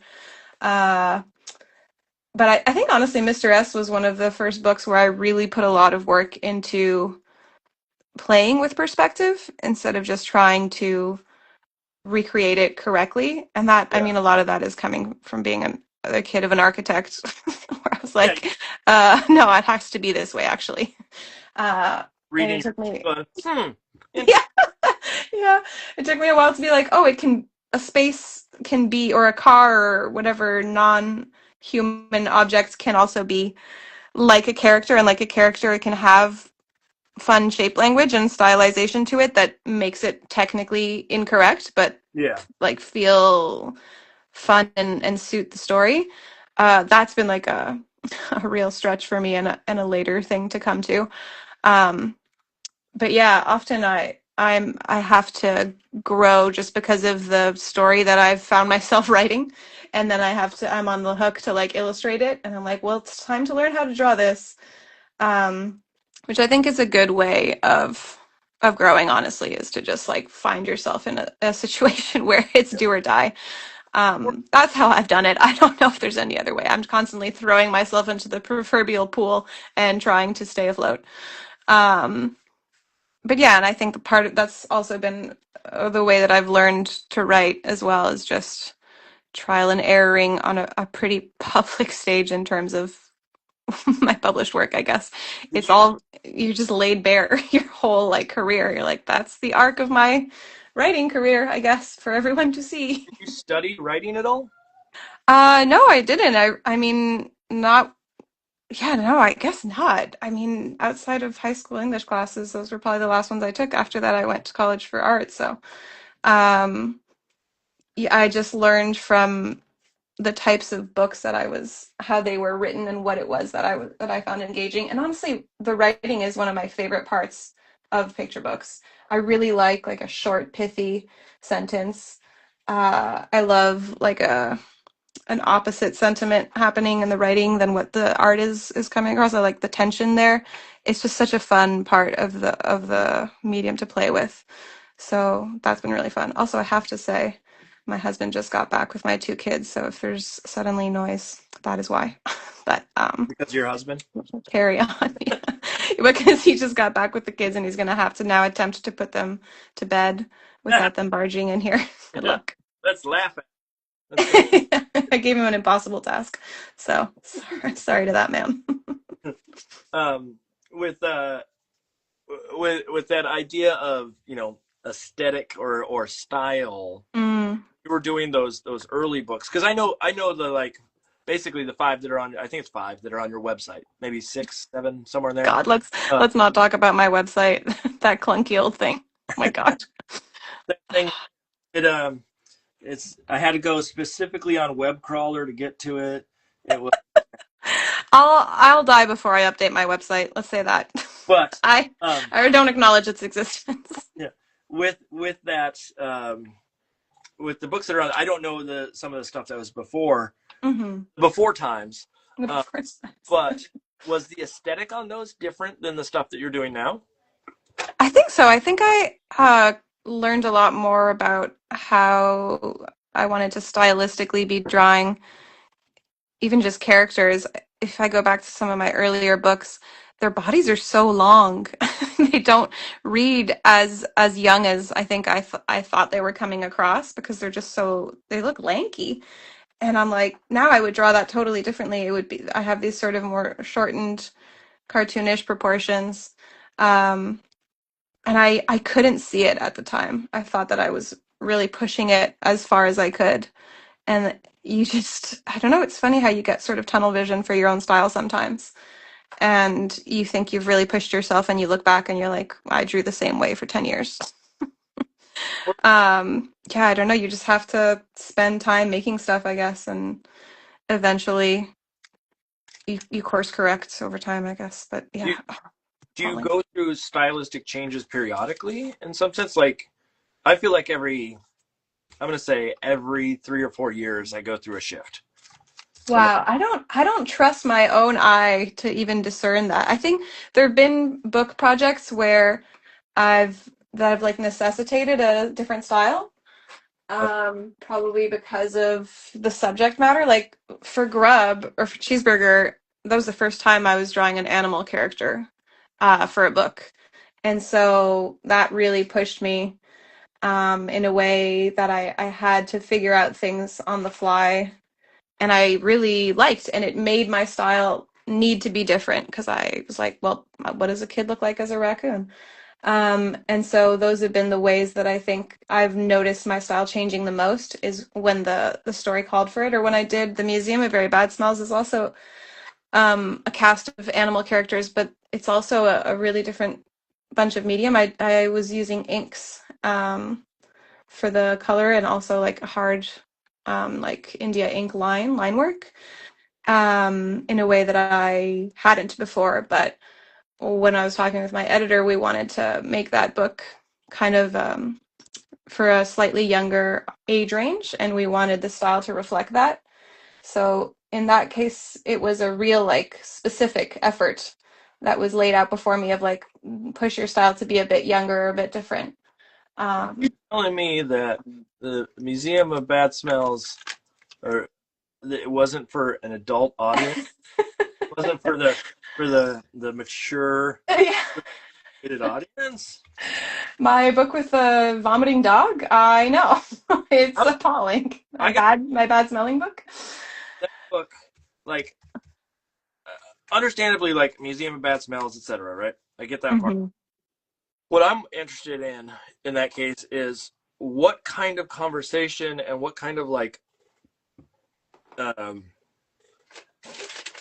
management did you have to do to work out like what you could get away with smell wise? Like, obviously, I mean, I get Yeah, that jelly was belly a whole thing. can make like any smell or any flavor out of jelly beans. They must be able to make every smell, but like there had to be a limit, right?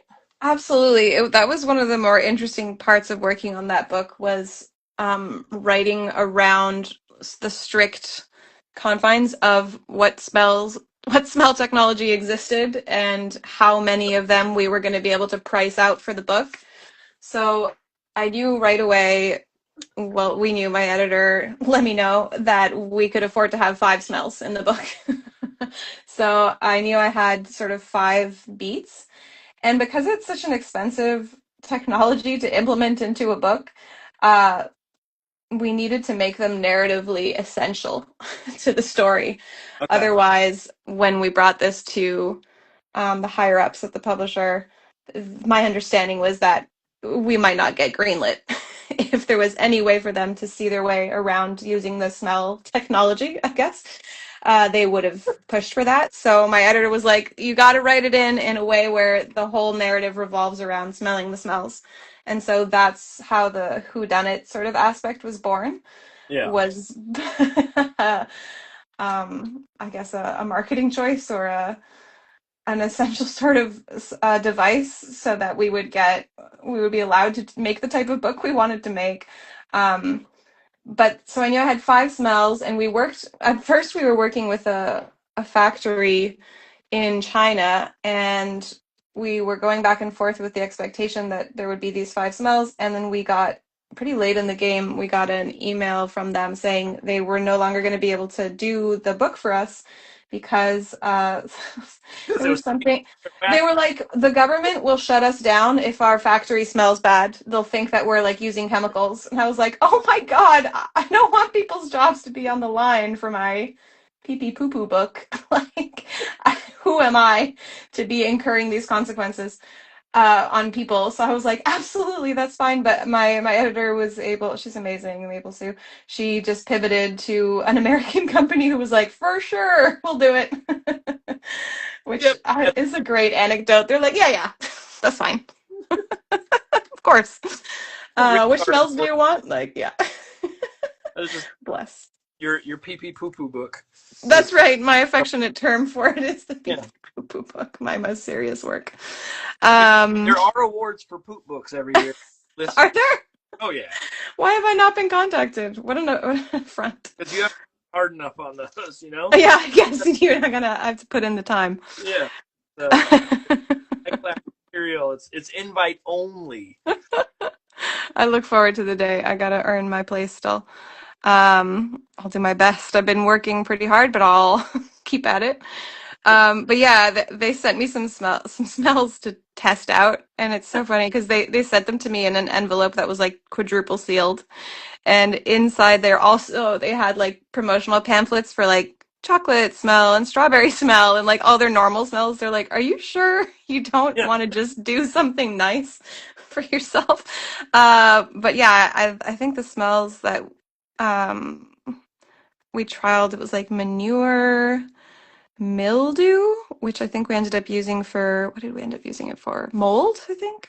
But it was labeled mildew, and the dog smell really smelled like corn chips, like the foot of a dog, which was Yeah. awesome. I remember that viscerally from my first experience. So I scratched and sniffed all these early testers in my office, and my office smelled bad for like a week after, and my nail beds were really like infused. Ruth, That's part of the job. um, I mean, that's an extra cost for a book, right? Absolutely. I actually took a pay cut to do that book. So it was my book two after Are You a Cheeseburger? We were writing it, and I was working with my editor, and I pitched this like Museum of Bad Smells idea, and she's like, "Ooh, I've been wanting to do a scratch and sniff book. Would you want to do that with me?" And I was like, "That's a thing we can do. Of course I want to do that. Who doesn't have nostalgia for that?" So we embarked on that project, and the more she went to pitch that to the higher ups, it was such a long, hard sell that what I think my agent ended up suggesting was, why don't we make that a contract for a book three? We'll do a new contract, and it'll be for a lower amount than what the book two contract is for. And then you can come back to the book two contract at that other amount at a later date, which Yeah. I was more than happy to do because in my eyes, I was like, well, you just spun a third contract out of nothing. So what an incredible agent.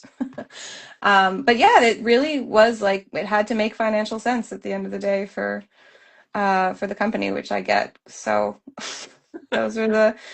that's the background of the pee pee poo poo book. Why? Because of pee pee poo poo books.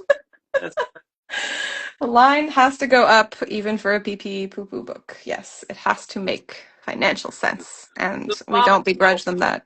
red. We're in Sure. the Okay. red. Gosh, I can't believe the things I've been allowed to do in my career. Honestly, it's sensational. What a cool adult job to have. Yeah. No, I, I, I was telling. I always say to like, well, let me back up. Uh, Hmm. at school, we have events that are directed at like new incoming students Okay. of sorts, Mhm. and I give talks in those. And one of the things that always comes up is the idea that my job, I don't have to sit in a cubicle. I don't have Mhm. to uh, talk, about the new financial report that has to be due on whatever, any of that stuff. I Yeah. get to go, hey, how many, if a dragon had to, have a bicycle, how many wheels do you think it has? Or Yes. if a Yes. horse sneezed, would it sneeze do a tissue, or is there like a different off that is appropriate for a sneeze? And like those are the things that I get to talk about on a regular basis. Yeah. I'm Good to so see. appreciative of it. Absolutely. It's the best. It's the best. These are the questions. This is the real stuff. Yeah, this is the technical stuff that we get paid the big money It's the for. meat and potatoes of life. Somebody's got to dig into these questions. It may as well be us. It was with the scratch and sniff. Were there any questions that were like, or things that you had to figure out that were ridiculous in that moment? In the sense, like, I never thought I'd have to ask this question in my life, but Right. so Yeah, absolutely. I I remember there was a slight discussion about whether the dog vomiting was too far and what level I had like a we toned down his expression because I think it was even too far for my very cool and open-minded editor. She was like, he needs to not look like he's suffering, though. You get that, right? I was like, I get that. So, yeah, every day there are moments where it's a little bit surreal to be in in the the funny business. in this industry of um oh the dog let me yeah, hold on a second. My wife says let's see the dog vomiting image. Oh, I gotta get it here. why not? It's a great note. Yes, Yeah, let's do it. Give it its time in the a sun. little show and tell is what Sure. let's see I'm glad you have that. I've banished my copies to not my office. there's Oh, dog, I love this dog. which like Pickles. to etc. I mean the is the vomit is not. Towards the end. Yeah, Yeah. the vomit itself, Oh, I there it is. think she was okay with. Yeah. I can't believe I got away with that. It still looks pretty uncomfortable, doesn't it? It doesn't look happy. I mean, at the end of the day, you're not gonna have a happy expression on your face when you do that. God. You'll I feel like we need a trigger warning. Sorry. let me do a little scratch and sniff. Hold on. Oh my gosh, you're so brave. You're gonna have to sit in that Oh, smell after. Yeah. oh. My They fingernail. really nailed that last smell. That last smell is so potent. The rotten egg. Final kicker. The bug So, one also got me with the the dung beetle. yeah. Ugh. I love his little, very serious, fine artist vibe. He's one of my favorite characters So to draw. He's so what self-satisfied. what I thoroughly enjoy though is that like you're still giggling about it and like enjoying the factor of that book to that level. It's it's was the quest really just to like can we make people smell bad smells? I mean, like, it wasn't about writing a book for kids. It's just like, what can we get people to do and make them for it? I So, think it's about playing with, here's going to be my serious pitch. Playing with what the form can be, of course, Mark. mhm. Engaging all of the senses. How do we do storytelling in a different way? But I think the nostalgia factor was big for both my editor Yeah, and I. We're like, yeah, of course we want to do this at some point in our career if we can. Like it's so fun.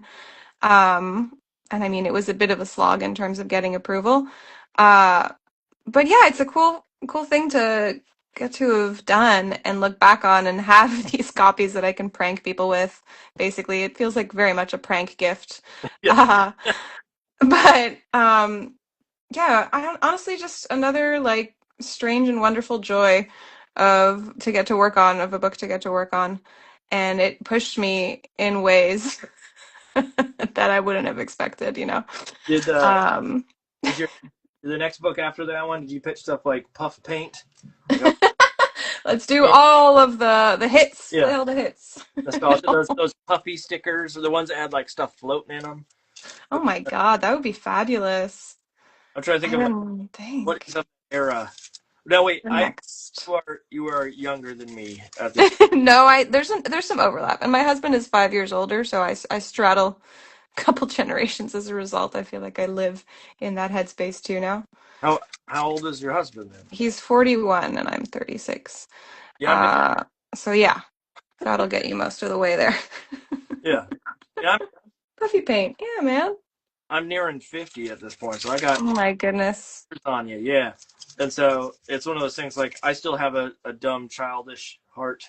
Yeah, Uh, it never changes, I don't think. I hope not. no, it's always going to be there. But it's one of those things Yeah.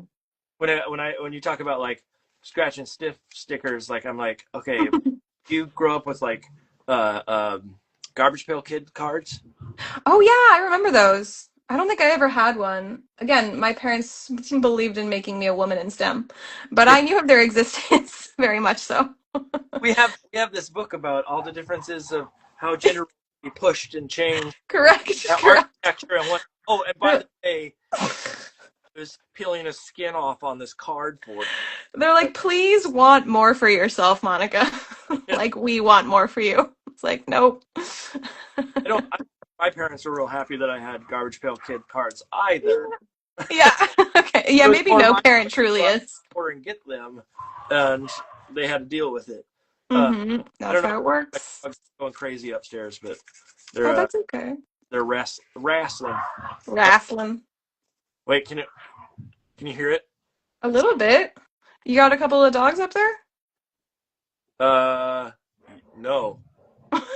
Is it one dog? What's this? You I gotta want. explain the sounds to me. That's what that is. No, I got two little Chihuahua mixes. Oh, Uh, when they get playing, one of them gets noisy and turns into a maniac and runs all over the place, and that's what I'm oh. in the They've background. got they've got the zoomies. It's like Yeah. the exact right time. Okay. I got this. Do you have pets? I've had pets, not currently, but my kids are trying to negotiate for a dog right now, so Okay. we're in One of discussions. I think it's fascinating is when we had our first dog here after we got married. Not our first dog ever, but our first dog, Mm-hmm. a pair. Um, Mm-hmm. we came up with this term called zoomies, Yes. and my assumption was we came up with that term. Oh, that was you guys. Okay. Yeah, but no, that's the weird thing is like everybody uses that term. Isn't that was one of those things? It's so wild, isn't it? We all just agree at the same time in Yeah, parallel because that it's the correct term. that is. That could Yes. be like Zoomers. It could be, I wonder what it is. but why Zoomies? Like, how did that become the standard? It's fascinating to me that we all buy into that, and Absolutely. it's a universal truth we all understand, but it doesn't. 100%. Um, now, do you get Zoomies? I get a little cabin feverish. I think all of us who work isolated in a studio Yeah. get that once in a while. Now, wait a second. Here. I know you're up in Canada, but are you really in a cabin? I live in a sort of a little ski town just outside of Montreal. It's about 25 minutes.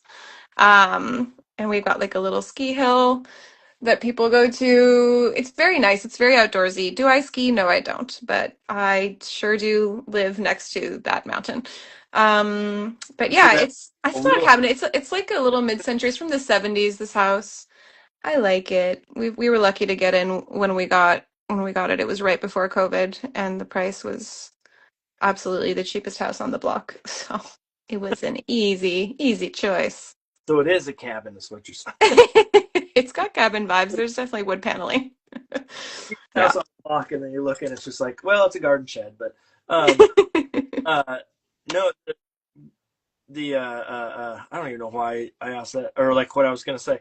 Um, with where you live, hmm it sounds like you're in a secluded area, A somewhat. little bit. It's a smaller town, yeah, for sure. What is the art scene like there? I would say the art scene in my town, which is called St. Julie, is you know what? There's a few fine artists who live here, and I know that because this summer we're still sort of learning about the neighborhood because we moved in right as COVID hit, and so everything that used to be happening sort of stopped happening. But as far as I understand, this came back last summer. There's like a artist exhibit where all the fine artists who live here just put their work up on their like front driveway. And it was like a drive around and look at all the art that your neighbors are making exhibit. It was very cool. There were like signs and stuff directing people to which houses and like a map of who was exposing what. And I can't believe how many people in this neighborhood are like legit fine artists. I had no idea. Um, I do not it's like the term "who is exposing what." But let's go. exposing their art. Uh, But I was really shocked. And yeah, there's actually like a sculptor who lives not too far, like honestly, like 5 minutes from my house. And his backyard is all his like these giant sculptures. It's almost like an installation that you can just see because he has no fence. And so we would always walk by it during COVID and like enjoy watching that. But I had no idea that the fine art scene was actually even bigger here. So that's nice. I think Quebec in general has like an incredible art scene. They're very protective of the art that's made here and they support it a lot. There's a lot of government funding for the arts. There's a lot of like social safety nets for that. It's honestly like a huge perk of living here and a really special aspect. And there's a lot of really big Quebec artists that yeah, that live, a lot of them are in Montreal. And now I'm not so much a city girl, but there's an incredible array. One of my biggest inspirations when I got into picture books was Isabelle Arsenault, who is an awesome author illustrator, and she's from Montreal. And yeah, I don't know. There's a great scene here for sure. I've just sort of scratched the surface. I think not a lot of people knew I spoke French for a long time, and I do think you need to speak French to get in. But I'm managing to break through now. I I need to ask a dumb question. Go for it. It's called Mark's Idiot Corner. Let's do it, Mark. Take us there. I thought Quebec was a city. Quebec is a province. Oh, but you know what? There is a Quebec City. The capital of Quebec is Quebec City, so you're forgiven. Okay, because that's Absolutely. for a second. I'm like, wait a second. So you're I thought you were in Montreal, and then all of a sudden it's Quebec. Right, that must be so Oh, confusing. yeah. I mean, No, there's the pro. It's one of those situations where a place has another place inside of itself with the same name. okay. It's like well, no, not Indianapolis. That's not Kansas City, Kansas. It's the same vibe, but There you go. you threw me for a second when you said that. Made you I question yourself. No, you're absolutely correct. It is both the name of the province and the capital city, which is a beautiful, like, historic city. If ever you visit and got nice castles and stuff, and also a very different, like, flavor than Montreal. Um, Very fun. I'm always telling people to come visit because I'm so lonely up here. so do you know a lot of those folks like Isabel and like I absolutely don't know Isabel Arsenault. I've embarrassed myself in front of her no less than three separate times because I'm such a big fan of hers. I always how get tongue-tied. I'll go to like signings and stuff and be like, "Hi, Isabel." But I mean, I think we all really admire her, like Canada-wide. Um, what else? Who else? Charlotte Perrin is really amazing. She just came out with a new one that I think Scholastic published the translation for. It's like a little mole called Muriel. Who else? There's like a ton. There's a big like comic scene in Montreal and just in general in French Canada. They really like comics and graphic novels, and there's a lot of like interest and support and like funding and culture around it, which is really cool. So there's certainly a bunch of those. It's a very cool place to be an artist. It what feels special. what's if someone were to go to Montreal, Hmm. what's the number one thing that they should go do? That they should, and the number one thing, I think you could get a lot done in a day, honestly. Yeah. If there's someone like us, artistically inclined, I would go to a bunch of indie bookstores for sure. Drawn and Quarterly is a cool publisher here, actually, but they also have like a brick and mortar indie bookshop, and they had one that was just for picture books, but they recently combined it into their other store. But anyway, that's a great place to go. There's also a French publisher called La Pastèque that does a lot of really cool stuff, including a lot of cool comics, and you can visit them. There's one of my favorite comic shops is called Planet BD, which is like Comic Planet. We always stop in there. They have really fun stuff.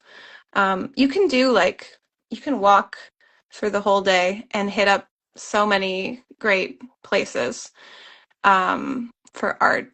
It's really nice. And then I always recommend to go to the Old Port because it's just so nice. It's like a classic tourist thing, but it feels like Europe. It's got all the nice old buildings.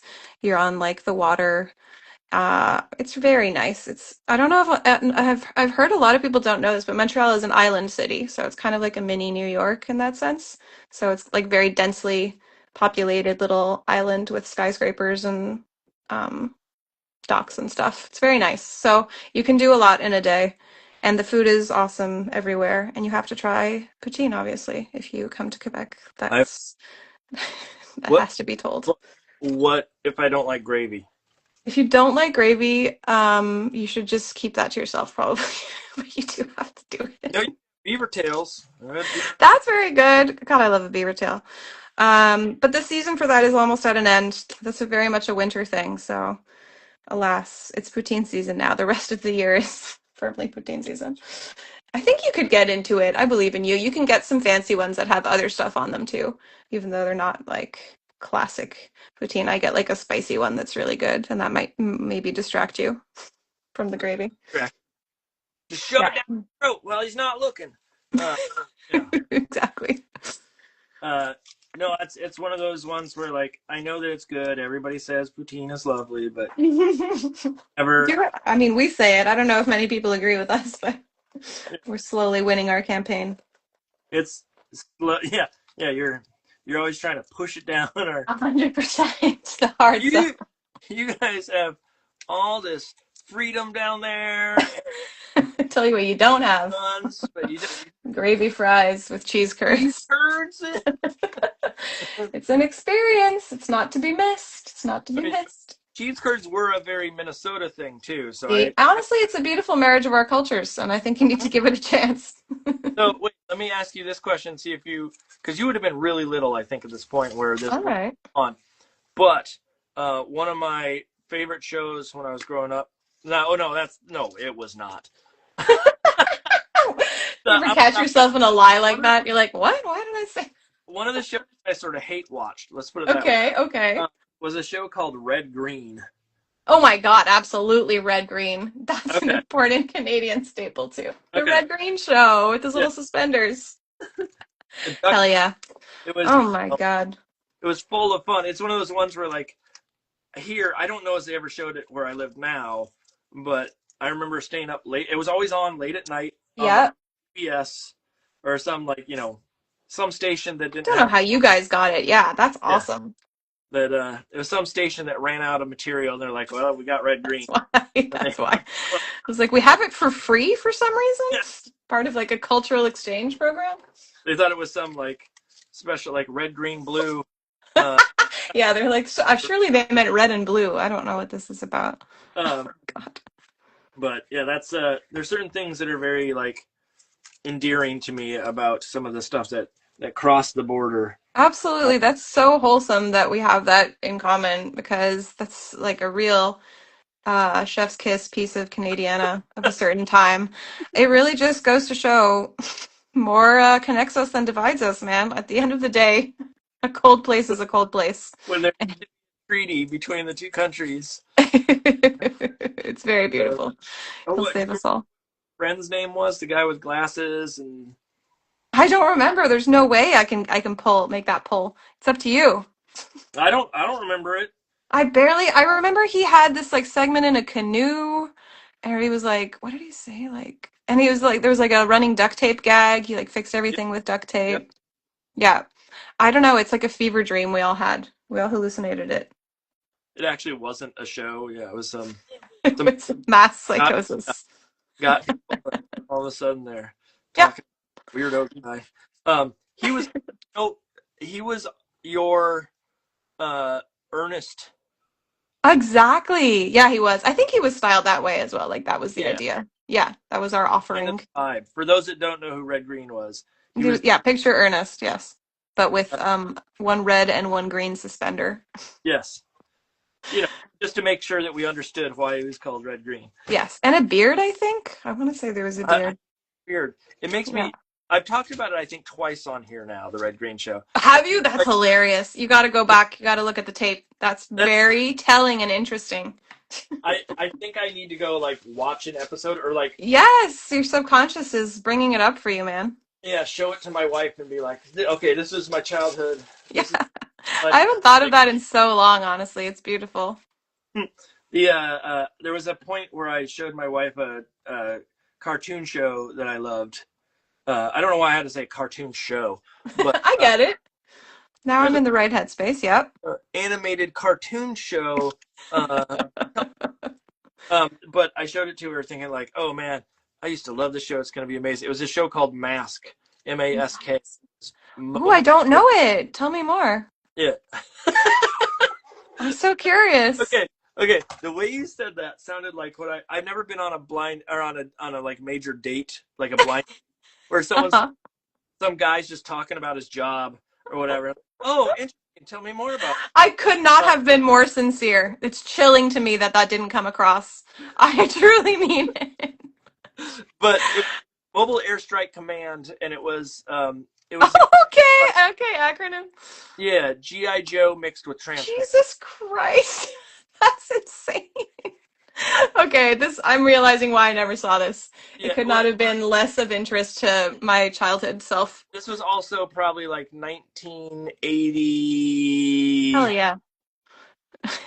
I'm gonna guess like 83. Mm-hmm. You know, a ways back. Yeah, Uh, okay, like a He-Man sort of offering, but less fantasy, more G.I. Joe. yeah, yeah. Sure. Um, but it was I was like, oh, I used to love the show, and so I showed it to my wife, and like we could barely get through an episode. So That's a bad. bad feeling, man. Yeah, When you're like, I'm endorsing this, let's watch it together. and I do know Humbling. Green is do the exact same thing where I'm like, okay, wait until you and just dumb duct tape jokes for a half. Absolutely. There's something charming about, like, it feels like a simpler time. You're like, this was a joke. This is what jokes were like back This was a joke. then. Listen, kids, This is for this David. was humor. This is before, yeah. Yeah, I'm pretty sure the government paid for like a portion of that. That was like our offering to the world. It's beautiful. It's like, go talk about Canada, put it forth, our culture. So yeah, it was meaningful. The world thanks you, I think. It worked. Listen, you're Mhm. talking about it. It got lodged in there. We also had this show called Nanoland. I don't know if I mean, it's a real deep cut for non-Canadians. I don't Um, know it. it's Yeah. like a little unhinged puppet show, and it's just this little girl called Nanoland who was like barely verbal. She was quite young, and the puppet, she looks like a little green alien or something. But it's that excellent type of puppet where it really you can almost see the hand in the behind the like mouth of the puppet, and they when they do that like hand clench and it clenches the fabric of the puppet. It's so funny to me. Almost Kermit the Froggy. Yeah, I don't know. Shout out literally any Canadian. Wait, Please. you know his name is Kermit the Frog, not Kermit the Froggy, right? Is that what oh, so sorry. Yeah, I'm on like a special nickname basis with Kermit. But you call him Kermit. Like a Kermit, as you're right, a Kermit the Froggy type thing. Yes, absolutely. Miss Miss I better put some Piggy. respect on his name. Yeah. Uh, so tell me, we. This is a conversation. Okay, so there's some conversations I have on here, and I'm Mhm. name names, but where it's like, uh, my wife just giggled at that upstairs. I think. Okay. Well, Um, name names, Mark. no, I'm not Don't, gonna. don't. But there's some conversations where it's just like it's all business talk. Uh, I we, wouldn't. I or we wouldn't say if that's been that. yeah, we ventured down a road and like someone like clearly is like, oh no, this is not my, I don't want to talk about fajitas for 3 hours. Or whatever it is. But tonight has been like, I don't think we've talked. We talked about Nope. books, not Barely. any sort of like consistent manner or in a time That's right. frame that makes a lot of sense. But I'm okay with it. I think it's fine. The this is I'm sure people are listening and going like, oh, this this is actually what I hope all the shows are like, because Oh, let's hope. That's great. yeah, We can only hope. there's a few people out there that are probably cursing. They're like, say the name of the product. Damn it. What is the thing? Like, I refuse to address any useful questions, actually. This is the second time he's talked about red green. Just absolutely losing it. And I apologize to those people. Tell me what you want. Maybe I should actually look at any of the comments. I think there was a librarian early on that I want to shout out. Mrs. Z in the library. She's also in yeah. Ottawa. Oh, okay. I feel like we answered a bit of her question about my journey, but I also owe her a school visit, and I want to publicly acknowledge that. I will be contacting you about that at some point. I'm sorry. I'm gonna get on top of it. Do you know her personally? No, but she's been, I mean, I feel like I know every Ottawa person on a spiritual level. So I have a soft spot. But it's in the back of my mind that I have to get back to her. God, I'm always circling back, just perpetually circling back with people. One Yeah. day I will defeat my inbox. I have a couple of school visits that I got to do, and one of the challenges that I have right now is, like, they're in my calendar, I'm pretty sure. Mhm. Exactly. I get Daunting. yeah, that are like, oh, for the visit that's coming up, blah blah blah, and then the visit they're talking about is like 2 months away. It makes me panic so hard. Like, oh God, this is next, this is tomorrow, or there's Oh God, they jump scare you. yeah, and Yes. I don't like it. Stop it. Cut it out. It's very problematic. But it's like, you could just say, like, give me the date on it and I'll be fine. Like, Mhm. for our event that comes up in June, whatever, and I'm like, oh, I can coast a little longer of sorts, but Mhm. don't do that. It's very threatening to me. Anyways, Listen, I know what you mean. If someone books something for me far out enough, I'll agree to anything. It doesn't feel real yeah. to me. I'm like, yeah, in a year, whatever you want, man. Mhm. Uh, it's not the best way to conduct my business, but it has been the way I've been doing it. And then the date comes and you're like, oh, I said I would like fly to you? What? Yeah. But that's what happens. Those are the calls we make. With when you do visits, like school visits and stuff, I assume that you're doing most of them Canada style, Yeah, right? I've done more lately in America than in Canada, which is strange and sad. I don't know how. I've done a few. I don't know. All the Canadian visits I've done lately have been like at my kid's school, so it doesn't really count because I'm there anyway. You did just say most of them you're doing are in America. It's really Oh, did I say that? Yeah, my kids go to school in America. Uh, they're sad. at boarding Like, school. I'm that kind why of. are they so sad in America that No, in Canada, the American ones, I don't know. Sometimes I think it's because it's been in relation to like state awards that I'll be invited out and then they'll organize for me to visit a few schools at the same time, which is really cool. I don't know, it's been really very nice. You know what, I did a few schools last year in my immediate area, and I think they're not going to need to see me for another couple years. You know what I mean? I don't have much new stuff to tell them. Um, so yeah, in that way, you got to branch out. But I've done a few virtual ones lately, which I think is a nice sort of byproduct of COVID. If there has to be a nice byproduct of COVID, then maybe that's one of them. But yeah, people are pretty keen to like organize virtual stuff, which can work do you have well. what do you want to call it, a not a publication, a publicity agent of some sort, or is it all through the publisher, or is it you? Not at all. It's through my janky little website, people, or on Instagram, people will find me and just ask, and we'll usually work something out. But no, I don't have anything formalized. Why would I? Well, No one's steering this ship. No. at one point I looked into, like, do I want to get a why can't I think of the word again? It's because it's 10 p.m. Yeah, a promotion agent of some sort. But I don't know. I have no experience. I'm not sure. Like it would have to make sense, I guess, but some people really do a larger part of their like uh pie chart of like income. money is visits, and like speaking engagements. And then I think it probably makes sense. For me, it's just like a nice bonus thing that I like to do. Um, and it helps fight the cabin fever that we were talking about before. But I have by no means gotten like very serious about it and looked into like trying to hit certain quotas or anything. It's right now it's basically just like a perk of the job is when I get to go into schools. Yeah, I mean, there's some Um, that probably make more money off the school visits. 100%. They have like a real like almost like a touring season, you know? Yeah, yeah, no, Yeah, that's for sure. it's nutty when I hear some of the stories of how much people make in that kind of situation, and um, I mean, I have raised my prices, but I know I'm not as high as some of the other folks that are out there. And You're preaching to they're- the choir. I'm really bad at setting my own prices, which is why I have an agent now.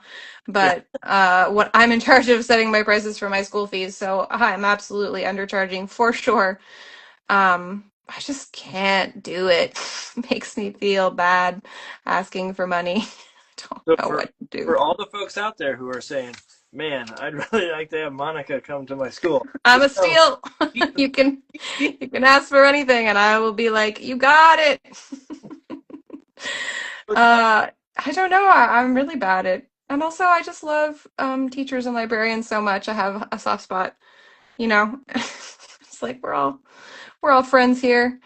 Uh, but yeah, I don't know. I should probably get serious about it at some point and really like formalize my rates and update my website with the then you like actual information about that. buy all the stuff that you want. You've been holding off Mhm.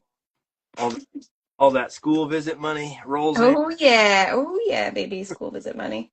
You roll up to the next school visit in the fancy sports car, uh, Give people a completely confusing image of what life as a picture book creator can be.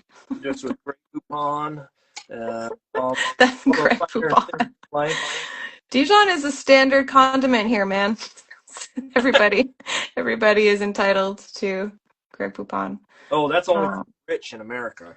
We, that's hilarious. Americans, liberate yourselves. Allow yourselves the excitement of Dijon at that's any meal. that's what we were You taught deserve it.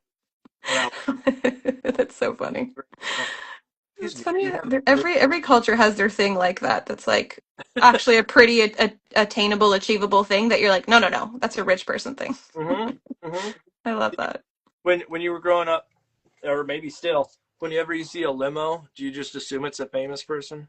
100%. Who else in this economy? Limo money? Come on. That's a famous person. And you do the thing where you're like, a limo. Everyone look at the limo. Everyone experience wealth right now. hmm You don't want to miss this chance. Now, have you ever ridden in a limo? Absolutely not. What a flattering question. No. No.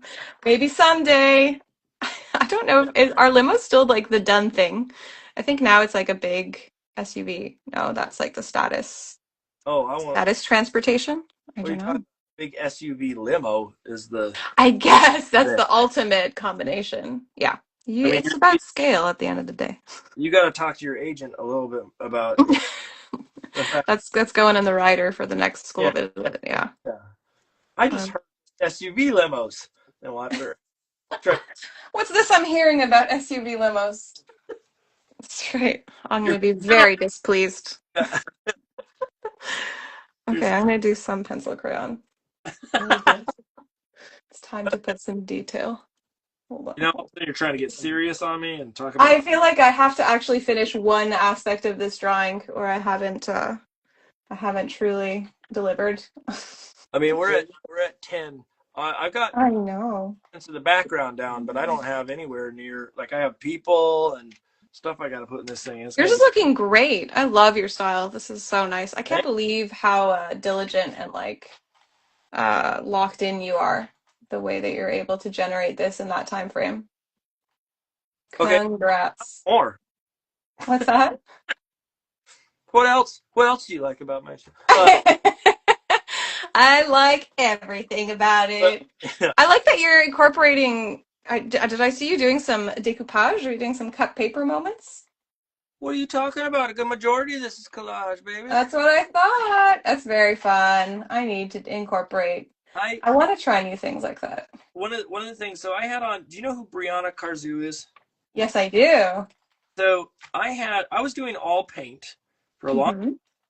and then I had Brianna on, and I was like, oh, for this session, maybe I'll do some collage. Just Hmm.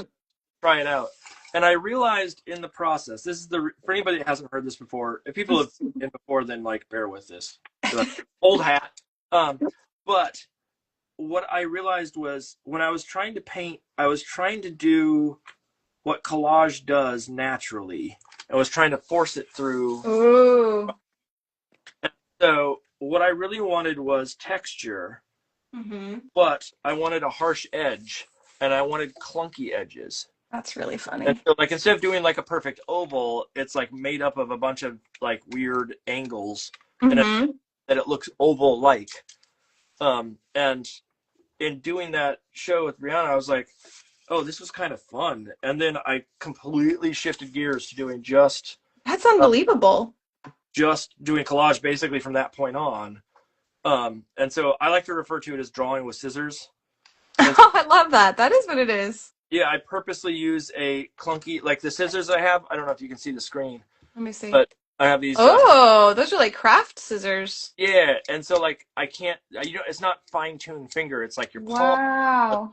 So getting clean cuts and everything are a little harder, and it forces me to make some like funky decisions. That's so clever, honestly. And so like that's where all of this comes from. And now I'm going back to paint a little bit, and I'm having an easier time because I have this base of like chunky monkey paint down. Or don't try to force as much as what I once did. That's really clever. I think that's so smart to have a like mechanical process Yeah, that locks you into something that's helpful. it What a good idea. forces my hand of some sort. And so like, Yeah, exactly. are there mediums and things that you've always wanted to try and never had the chance, or Oh, that you are know what? I literally just had this with this project. I had this idea that I was going to use vellum paper for it. ooh? I know. I feel like Vellum, she's having a moment. It's Vellum's time in the sun, and all the cool kids are using Vellum. You heard it here first.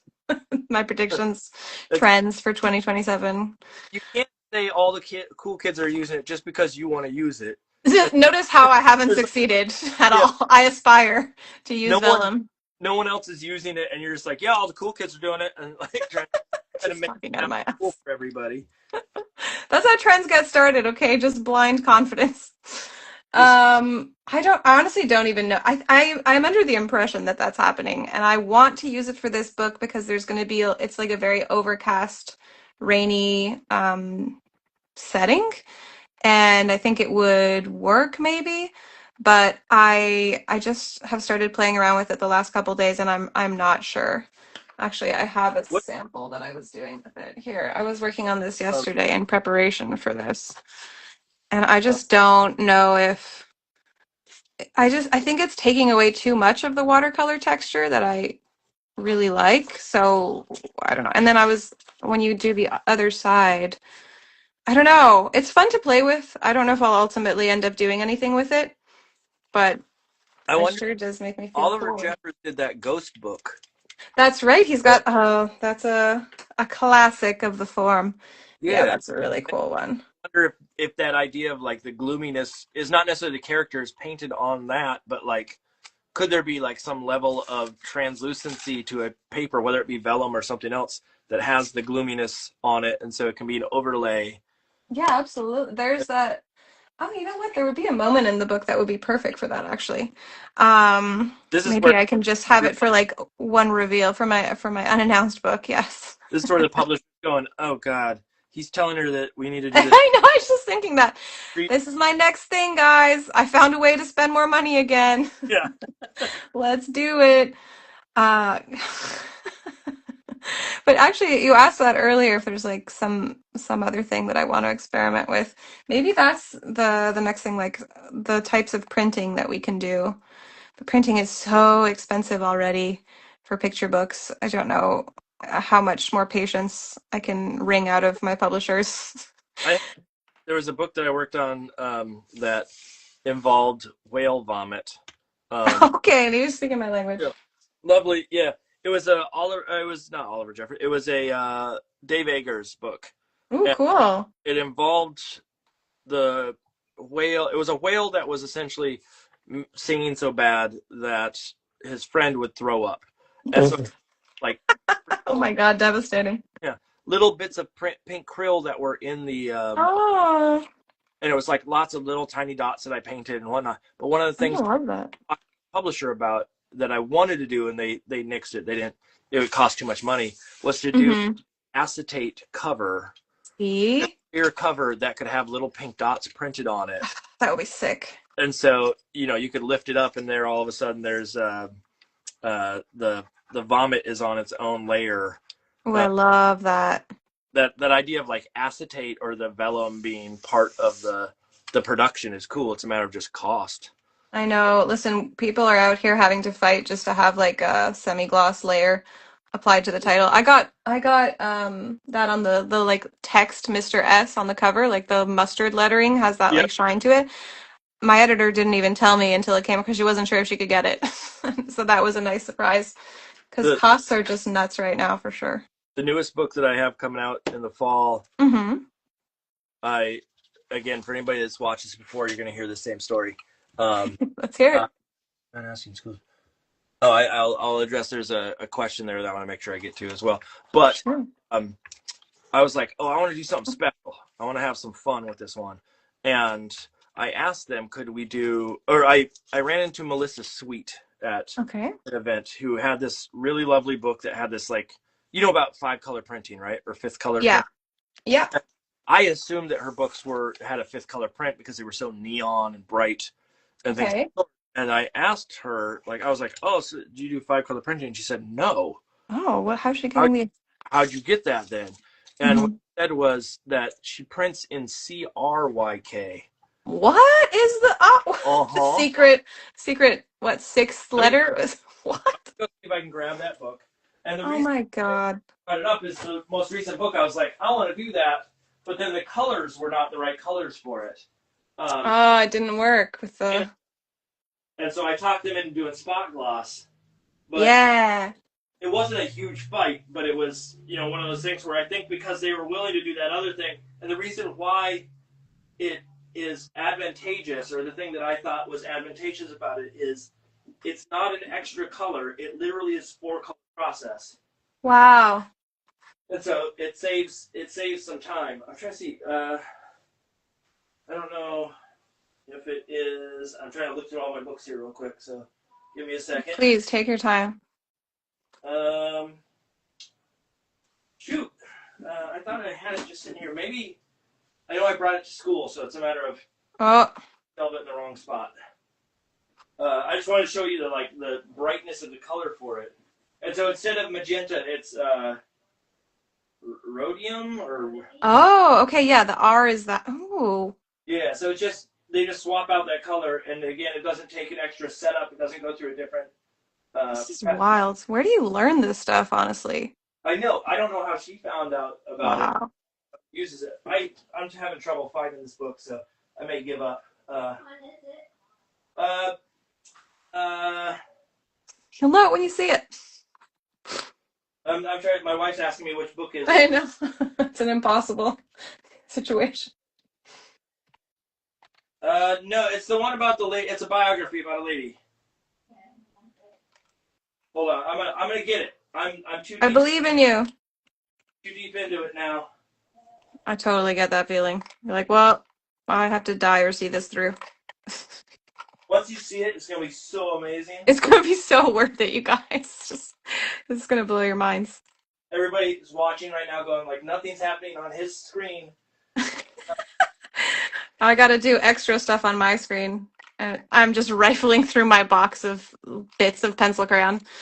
Here, I'll fill time by saying that my local art store has discontinued the sale of Prismacolor pencil crayons, and it's ruining my life. So, Yeah. DeSerres, get right with God. Give the Rock, people what they want. rockless. There it is. Found it. Oh my gosh, you did it! An incredible pull! Here we go, everyone. We have it alphabetized by author, but I don't know every That's author. incredible. Oh my God. So if you can see that color there, hopefully it's Look showing. at that yellow. And so it's got, Wow. it's like And the neon. magenta. And What so the hell? that's where I was like, how did you get all these colors that are so bright and vivid? And it's because it doesn't have the magenta in it. But magenta is such a bright color. I don't understand how printing works. Yeah. So like looking at this, I was just like, oh, that's beautiful. I'll do that. So in the next book, hopefully, if I have something where I'm allowed to do like warmer tones, Yeah. I'm gonna see if I can convince them to do that, because it really is like beautiful, and it doesn't require a huge expense on the part of the publisher. That's incredible. I'm gonna feel so not confident asking about that. It's like pitching it to the team, like, have you guys heard of this? But Well, it must be. I think it's pretty because when I said it to the folks I was working with at Groundwood, I Mm-hmm. Oh, and that's fun. oh, we've heard of that. They had never done it before. Okay, yeah. I wonder why it's not more talked about or like, Well, here's the risk that I found is that when they go to print it, all the printers otherwise, like if you're doing test prints in studio or you're setting up your screen, to do digital edits, etc., and color correct, there is mm-hmm. RYK in that. And so even Mm. saying like I want to do it, they said like we'll do it, but it may come out a little strange. Like we don't know what it's going to look like until we actually print it. Ooh, God, printing is such a dark art. I don't know anyone who feels confident about how anything is going to turn out. You Yeah, know, we're all just holding our breath. I Oh, assume God. it's a little funky every time too, right? Like a Yeah, little, absolutely. yeah. Some of my friends really get invested in that part, and I've just fully spiritually surrendered to the proofs are going to be what the proofs are going to be. Yep. It's not for me to decide. It's not. There's no way they're going to replicate the color of the original for me. And so like Yeah. as long as the red isn't green, then Yeah, yeah. If it's not egregious, I'm usually pretty easy to please, I think. So I do see a question here that I want to get to. Okay, let's do We questions. got a question. One, I will say, Tom Booth, who is in my crit group and is an Oh, amazing. cool. He's amazing. I love Tom. Tom Booth, that's cool. That's cool that you're here. He says, I feel so bad asking schools for money. I end up pay them. Um, Yeah, I'm about at that point. Gemma Polar Art, it looks like, says, Hi, Mhm. Monica. I would like to ask about color choices. What role does color play in the storytelling for you? Do you do a color value plan? What choices do you make first? That's such a good question, and I'm such a bad person to field it. I think about myself that I'm like the worst person at color in the world. I'm always having to like push myself because I just feel like I'm always flying by the seat of my pants. When I find something that works, I tend to like really stick with it. I mean, yeah, it doesn't come naturally to me. I do a lot of like digital mock-ups of different color like stories for a book because I'm not gonna nail it straight out the bat. Um, but I do think there are some stories that kind of call for a certain thing organically, and that really helps me out. Like the story just naturally needs something like that. Like I just finished working on The Interpreter with Olivia Abtahi, who's a super awesome author. But in that one, there's a lot of like one of the main plot points, obviously, is interpretation. So there's speech bubbles, and I wanted to like one of the challenges was figuring out how to visually represent, like support what's happening in the text visually with the speech bubbles. So we did like color coded speech bubbles, and when they overlap the color is what those colors would be if they were against each other. So I think it's like Blue yellow. Yeah, it's like an diagram. orangey yellow and a blue, and then the interpretation color is green. So anytime she's interpreting, it's like a green bubble. Yeah, And yeah, she's like coated in green as well. So I think I have an easier time making story decisions about color than I do making artistic decisions about color. That's when I really like doubt myself. I feel like we have Um, a book around our house somewhere, and I don't know where it is. oh, that's But totally fine. yeah, Now you're like, I have to produce every book that we talk about. yeah, no. But I showcase sort of the visual for people so they could see. But no, that I remember that being that I don't want to call it a gimmick because that sounds like it's a bad thing, but No, I know what you uh, mean. Yeah. but that sort of stylistic choice I think is a very good choice specifically for the content that you're talking about, the translation, Mm, that idea of like the the shift is a visual cue that tells a kid potentially who doesn't read, hmm who's just following along visually, that hey, this person's talking or there's a change or something has happened Yes. purely just because of a color cue. um Yeah. I love i stuff like that. I am a like color nut. I That sounds weird. I don't like that. um No t-shirt for I that one? Okay. What? No t-shirt for Color Nut. No, Scratch it.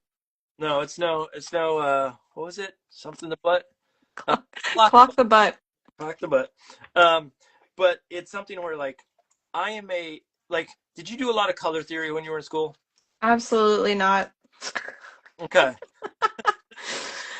Yeah, Hey, I don't know at the time. I wish I had, or maybe they just, no, I really don't remember anything about ever delving into that. And I sure wish I would have, because I'm flying blind most of the time. I mean, I assume you did like color wheels though, right? You had to do I something. mean, maybe in like the fine art, the one like painting and drawing class that we had, there was probably a discussion of it. It was probably on like the list of things to purchase at the school bookstore. uh, But I don't think we were like calling back to that and diving deep by any means. I just there's so many like basic color theory things, and I don't believe in a lot of them. I think they're kind of See? Nice. yeah. That's what I No, love to hear as someone who's never learned the well, science. I know the science and what I just think the science is wrong on a lot of it. Hot take. Yeah, And that's the quote yeah, yeah. from the episode. And that's why I got fired from my job. Uh, One of the reasons why I say that is I don't think it's about what colors are next to what colors on a wheel or in some sort of structure like that. I think it is really about proportion of color. And Hmm. so you can use any color that you want, and as long as you get the right proportion of it, it doesn't matter. So like tonight, I picked out colors for my piece that I didn't know what color was going to be anything. Like I just said like, oh, I'm just going to grab these colors and throw some colors together and figure it out. And some of it is like the best way I can use as an example, this is me teaching for a second. If I have a brown square of paper and I put a hot neon pink dot in the center of Mhm. a tiny little dot, that dot becomes just a light, a moment of light. Or Mm. if I had a hot pink piece of paper and I put a brown dot in the center, that dot is going to look like it's black almost, just Mhm. proportion. And the bigger that dot gets, the more I get to see of that color. And then that proportion changes our perception of those two colors next to each other, right? And Absolutely. that you're like, sure. I'm gonna let you cook. No, Yeah. absolutely. But I'm jotting it all down. it doesn't matter what color you use. It's about how Mhm. you use that color. That's absolutely real. Picking a palette is not just my wife's laughing at that upstairs. But is not for me. It's not about like the right color choice. It's about the right color placement and the right color. Yeah. And so I don't buy into that idea of like, oh, I must have a I don't even know what the different terms are anymore for the different like 3 points on a color wheel, and these colors go well Oh together. my gosh. And so I'm a believer in mess around and play with it. Let's put it that way. I feel like that is evident in your style and it is clearly working. You Yeah, can see. again, I like what you're saying. You can keep saying it as much as you need. Um, Don't tempt me. That's real. um, but I mean, obviously, you have color choices. You know how to mix colors and play with colors. So it's not like I mean, I just think they're hard won. I usually come to a choice just because I've tried every other thing and realized it looked bad by the time I get to the good version. Just absolutely uh hitting my head against the wall. But that's what Procreate is for, you know what I mean? That's what the digital version of the yeah, rough yeah. is for that. God bless. That's what is it called? The where you can change. It's not color The like overlay. hue. Yes, No, absolutely. oh, what is it called? It's the one where you can like uh add. Oh, I can't even think of it. You mean the Uh, layer style in like Photoshop? no, it's Or something. It's something else. I don't. It doesn't matter. But it's it. Who? I'm not making sense, so it's not worth diving into it deeper. It's but I know what you mean. Like I'll play around with things. If I really am stuck, I'll like just lay some colors down and then like mess around with the hue saturation like toggle on Photoshop and be like, what am I looking for here? What am I even like gesturing at? And then get an idea from there. I also feel yeah. like I struggle to draw interesting clothes for children, which Mm. is bad considering how many of them I draw. It's a real problem for me. I don't know. I feel like I want to inject like so many different like patterns and styles, and in the end, I don't know. There's only so many different T-shirts you can draw in your I career. have just stripes. Everything's stripes at this I point. have so many striped T-shirts. You notice me holding back, just doing contrast cuff detail on this T-shirt and not full on stripes. And that's personal growth, baby, because I've done a lot of striped shirts in my books. Or plaid. Like there's Blah. it's like pattern. I think I the God. like you could do all these like polka dots, or you could do Mm-hmm. like cool patterns that are like here's some puppies on someone's shirt or whatever. But like I'm not Yes. comfortable. And you got to draw it like a million times in a Yeah, non-distracting way. yeah. But at the end of the day, like, what I just want to draw like a T-shirt with a banana on it and not have it be that deep, you know? Uh, that's the struggle. God. A T-shirt with a banana on it, and we all understand. I get it. I just don't think it can be done. We all want to Like draw the T-shirt with the banana on it. the bananas is a good choice because I always do stars or I do like a number. I've done some stars, yep. Oh, a number. That's a good idea. I haven't done numbers yet. So it's like I'm a gonna steal football, that. not a football jersey, but just sort of Yeah, like I'm gonna you steal like that. Can I steal that? Can I yeah, can I be a brave person to put a number on a shirt of one of my characters? yeah. I'm not. I don't own it, but it's Well, in my mind, you do.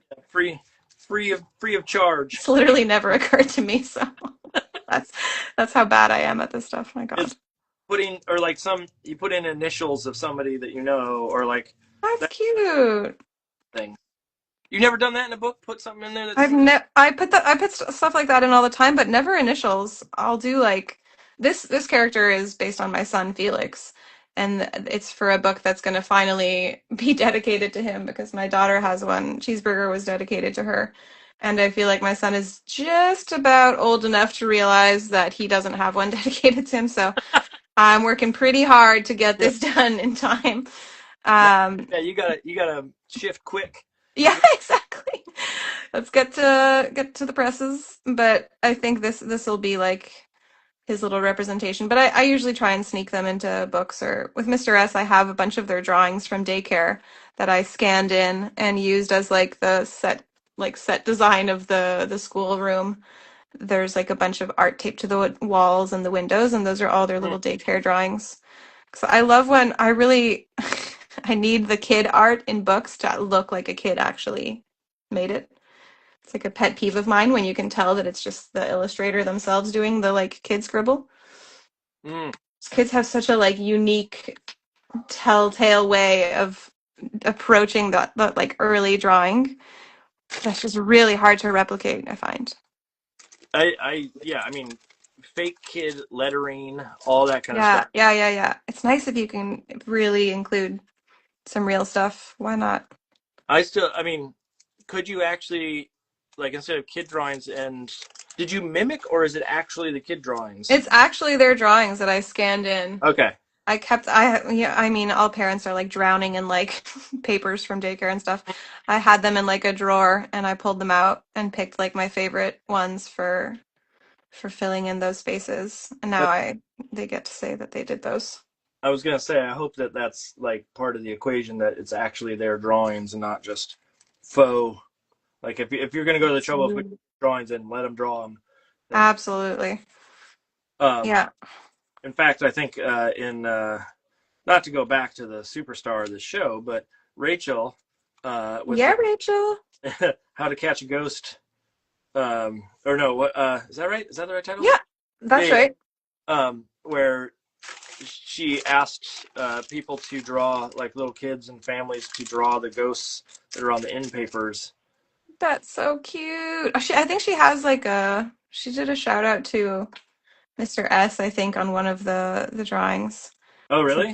yeah, and then there's also like a dinosaur ghost moment for this series I have coming out later. She's the best. I'll have to go look back at that sitting on the She's shelf. got a lot of Easter eggs. Yeah. I'm not gonna go grab it No, right. you're committed now. You gotta stay. Yeah, no, Don't you it's dare. someone only gets so much screen time here, and I want to milk Yeah, it. that's enough, Rachel. Yeah, someone's trying. Selfish. Um, my fakey drawings or writing. Oh, my wife's saying that's the same thing. The pet peeve of the faux kid. Yeah, parents know. Parents clock it right away, especially illustrators. Yeah. They're like, you Is it tried. okay? So I'm gonna throw this out there, and this may cause problems. Whoop, here it comes. Yeah, oh, it's coming. Besides the faux kid drawings, what's something else in Kidlit that you're like, oh, I hate when people do this? Oh no, it's me that has to do the hot take. I'll do I it was first. gonna be you. I'll do No. one. What's a I'll tell you pet peeve in Kidlit? Yeah, I'll tell you mine. Yeah, Mine, you start. when a book is, you're reading it normal, and then you have to turn the book for a page. I It's like for a lot of pages, or it's a concept that needs to be there. But when it's a single page, I feel like here's the challenge: is when you're reading to a little kid in the bed, It's so hard. and then all of a sudden you're having to, like, well, let me move my elbow this way, and then, like, you, 100%. You got to rehearse. That's not it's not as intuitive for yeah, a read aloud experience. I just read the one that just came out, Sheep and Goat Climb the World, to a group of library kids because I volunteer at my kids' library on Thursdays. So I was like, oh, it's perfect timing. I'll bring the new book. I have my like copies from the publisher, and there's a gatefold moment, which I absolutely should know because I did the art.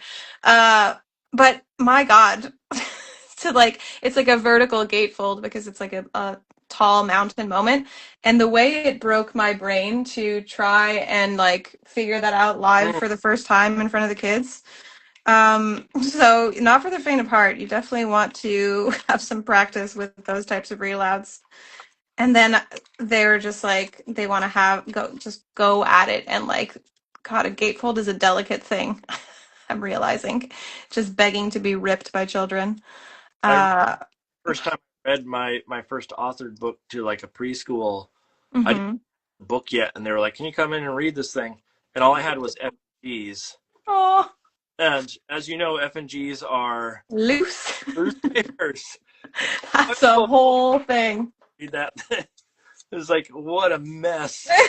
Stay with me here, kids. Hold on. You're suddenly like one of those like bumbling scientists from those like 90s movies with like your stack of papers like, oh, hold on. So this just came across my desk. There's, oh, the window's open and a wind gust rolls through. Lovely. Lovely.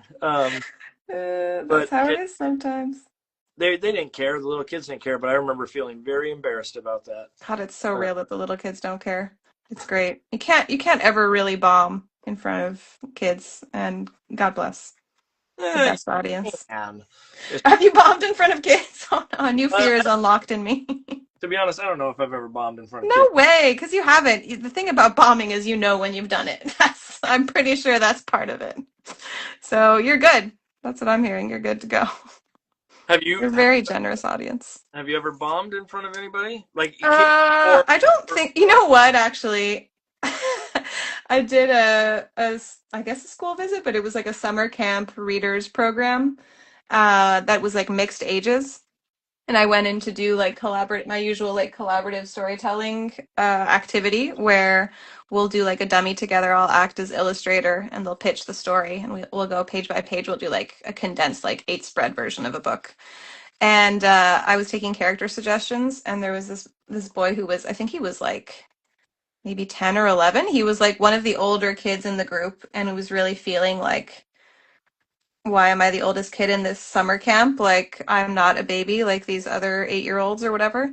And so I was asking for character suggestions, and he suggested Winston Churchill. And this boy just had to watch me flounder, just search my mental archive for anything on what Winston Churchill looked like. I was like, cigars, right? I want to say bulldog-ish, and a hat? Was there a hat? Glasses. Glasses? No glasses. And you just see like the respect drain from their face. So that's probably the closest I've come to bombing. this But person showed Winston Churchill. that's what happens. The little girl was like, Sabrina Carpenter, and he was like, and Winston Churchill, and so I had to like put them in a story together. Uh, and that's humbling, when you're like, no problem, Sabrina Carpenter. Winston Churchill is less top of mind. That comes out next year from Random House. It's You heard it here first. Oh, God, mashup ones. Kids have such good suggestions. I did a story. I did like a classroom activity that was Ronaldo and Michael Jackson. That was sick. They were playing football at the White House, which is another thing that I was like, let me dig deep and figure out how to draw the White House. What do I remember other than the color? Who's Ronaldo? Are you serious right now? Yeah, who's that? He's a soccer player. You're so American, dude. Yeah, I know. Hey, Bruce, and I got you. But Actually, this was an American school, so I don't know. You got to brush up. I think the bigger problem is it's sports. Yeah, in general, they're already sort of. Yeah. It's already a reach for me. I'm like, okay, no more sports suggestions, kids. Let's really dial it in. Read the room. Yeah. He was literally wearing a Ronaldo jersey. It's one of those things where you call on the kid, and the like adults in the room are like, "Oh, well, you've started a chain of events now." He was great. Yeah. That's awesome. You made a mistake asking that one. The teachers are trying to like cue you, like, no. There's that kid dressed up like Winston Churchill that you're asking, who should I draw? The Winston Churchill was absolutely uncallable. No one could have ever expected that he would have that pull. Sabrina Carpenter was already established as the main character when he suggested that, so that was pure chaos, and it turned out good. It was good. The idea. I'm trying to think of like, have I had any of those weird like? I mean, I've done. I think most of the time I do a like, let's build a monster together, and the one That's fun. that was, like, how many arms should I draw? That's good. That kind of thing. But then there's always, when I say that, there's the one kid who goes, I'm like, how many eyes should it have? And the kid goes, 1,000,000. That's on you. That is on me. But then they always get angry at me because in those situations I'm like, oh, he has 1,000,000 eyes, but he's wearing sunglasses today. Oh, I do stuff like that too. That's great. You gotta put limits. Yeah. I love a workaround, a cheat code. I love to disappoint kids when they come up with. You frame it as a learning. I'm like, listen, so I've had moments where I've had to be like, and now we're going to learn about the role of an editor. Sometimes our ideas have to be reined in. Or you say, okay, everybody, now what we're going to do is we're going to count all the eyes. Okay, let's start. 1, 2, all the way up to 1,000,000. Like, okay, how many people want to skip that million in the movie? Do we feel like that's enough? Yeah. We have the suggestion of a million.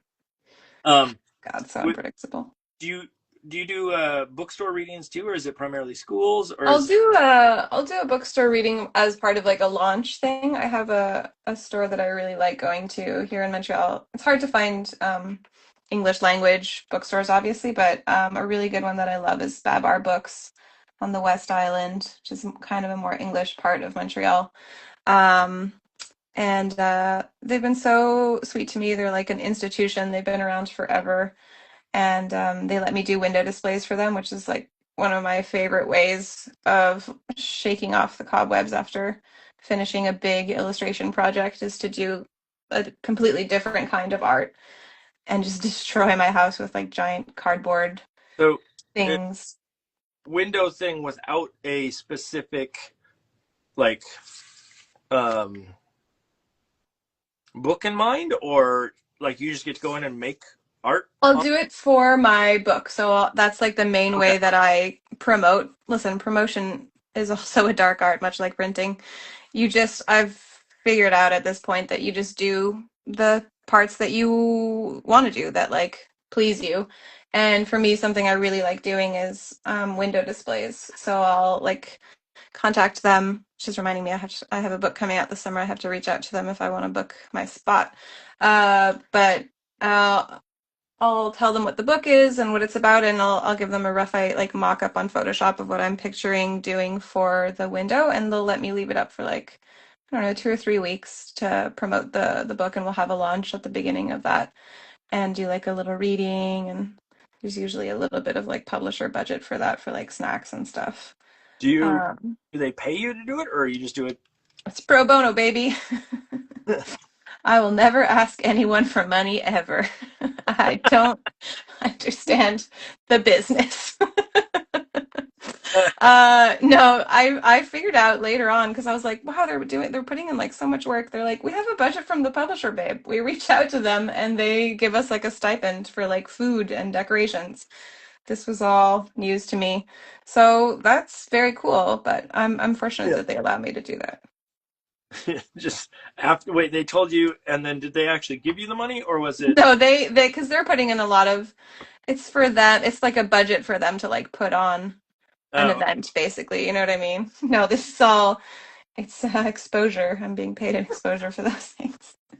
But there usually is a pretty decent amount of like foot traffic that comes through, and kids will come out. And I have a good core group of buddies with kids who'll come out and do fun drawings with me and read and eat snacks. It's very nice. I need you to take my business of illustration class where we talk about what you should be paid for and what you shouldn't be paid for. This is why I have an agent. My agent, I hope she's not listening. She's like, good gosh. Talk. Yeah. She brought up clock and butts again. She's like, please Yeah. pivot.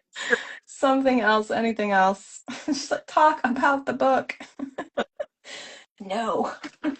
I actually got my first email. It's funny. I've been doing this for 4 years now, and Amazing. my I got my first email. It was like, "Hey, we have this book coming out by this illustrator, or author illustrator, and would you like us to send you a copy to review?" Oh, that's such a good feeling. Yeah, I'm not a reviewer of any sort, but also it said like and for interviews and things of the sort. Yeah, of course. You're like a promotional force, honestly. Yeah, it's Michael Slack. I don't know if you know who Michael Slack is, I but don't. I'm curious now. his books are really good, and I've had him on before. Uh, Oh, nice. That makes sense then. but it's one of those things where it's like, I do want to see the book. Like, send me the book, yeah, but we need it on. I would feel really bad if they sent me the book and all I had to do was just go like, it's great. I need something more than that. I would feel guilty taking advantage of the situation just to get a free book. I mean, I think for a publisher, they got a lot of free books. You know what I mean? They're all, True. Yeah, don't feel bad. I'll see. I mean, that's where I'll take a free book. yeah. That's where my reluctance to spend people's money ends. I'm like, absolutely, send me a book. What's your collection look like? It's getting pretty serious. I had to migrate it from my office to the main bookshelves that we have in the dining room. We have a dining room slash library, uh, with of course just like a million Billy bookshelves. And yeah, it's pretty substantial. They're all on the bottom shelves because it's at kid height, but also because of the weight, the load bearing. Oh, gotcha. It's got to be there. Um, yeah, it's getting significant. What's great is that it's a business expense to buy picture books. You gotta love that. Wait, you get to, okay, here's a dumb question. Let's hear it. This is a real dumb question. I bet it's not. Oh, trust me, it is. Uh, taxes in Canada, right? Yeah, we got taxes for sure. We have them, believe it or not, at the same time as you guys. Okay.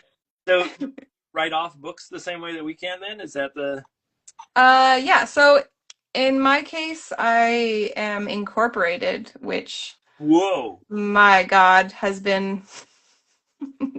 I'm not prepared to answer even one single follow-up question on that because I barely understand. But that means that my picture book money goes into my illustration, my like professional bank account. Yeah. So whenever I want to buy a picture book, I get to use a card that feels like it's not drawing from my money, my personal money. It's from the business money, and I barely look at that. So that's very fun. But at the end of the year, at the end of my like company year, yeah, there's like a huge, I say huge, knowing absolutely nothing. There's a portion that is claimable on taxes, I believe. So that is why I go nuts. And I refuse to learn more or change my habits in any way. I mean, I can write off, although if the IRS is listening, um, You gotta watch it. Watch yeah, what you say. I don't write off anything. No, You can write things. Writing off is legal, right? yeah, no, it totally is. Let's hope. Let's hope. Okay. Especially when it's like career related. Like I need books to like Yeah, of reference or course. understand what I'm doing, or entertainment, or Absolutely. Absolutely. I'm also doing adult books on the company card, and that is fair too. I might become a novelist. Who's to say? for some reason you have all like 25 picture books that you bought this year, and then Shades of Grey. 100%. 50 Shades of Grey. There we go. It's cool. That was a good pull. I was going to give you some grace on that one. I messed it up. Uh, um, but the amount of books that we buy every year, we're actually probably tomorrow, if we have a chance, we're gonna go out to another book sale at a library where we can get them for like Ooh, that's smart. you buy like it was 3 weeks ago I think we went and we bought 50 some odd books. That's nice. It's nice until you realize we have to build a whole new bookshelf in our house. It's a good feeling though, isn't it? It's kind of like, I don't know, it's like the video gamification of life. You've leveled up to a new bookshelf. That's how you gotta look at it. I think Well, it's fun. before we're using a built-in, and now it has to be a freestanding thing because of You've there's exceeded the allowance. yeah. It's I don't want to call my dad back who helped us build the other one. Build another one. Are you really a grown-up if you're not asking for unpaid labor from your dad? Oh, it's now he's not listening, but I'll tell you that bookshelf built, it's got some issues. That's really funny, man. You're like, I actually do have a couple notes, Dad. Yeah. Well, part of the problem is our house is old enough where there's like no straight edges anywhere. So Oh, like that's really hard, yeah. like stuff isn't level perfectly, and there's all sorts of issues like that. But then also he's really good at woodworking, but carpentry is not his. He built them from scratch? That's crazy. I thought he was just like affixing them to the wall. No. It's built from scratch, but Wow. he does No, some. I'm gonna call you can't criticize it at all. I don't That's know amazing. when one of the shelves has to be in at an angle because it doesn't fit the thing. There could be a little bit more.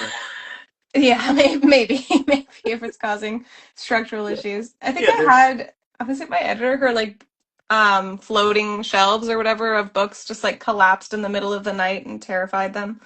Just Oh, like the loudest noise there's ever been. you don't put books on a floating shelf. On That's on that's on the them. ground. We gotta. That's my editor who had a book that was hanging by a spider, not even a spider strand, like floss. Can't Floss. can't sit there and go like, oh, that's a shame. That's totally on them. Um, That'll hold. I'm That ought to be getting good. angry. I'm getting angry at them now. Like, yeah.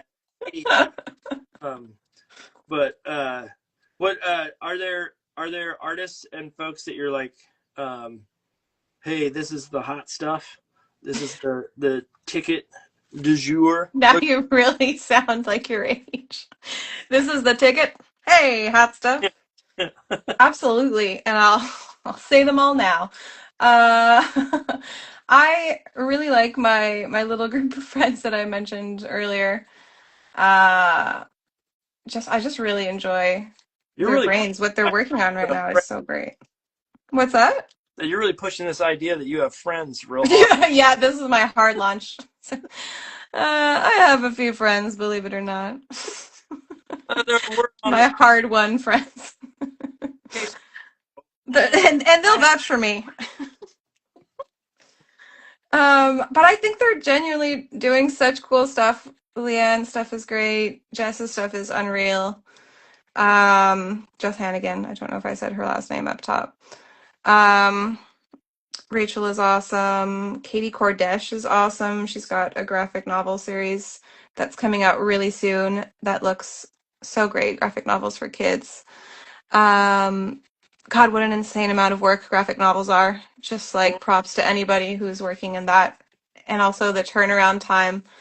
I'm doing an early reader series for, I think it's like 9 to 12 year olds. And they want to like be able to push them out as quickly together as possible because before you like lose that readership, before they age out of the yeah. range. And so the pace is nuts.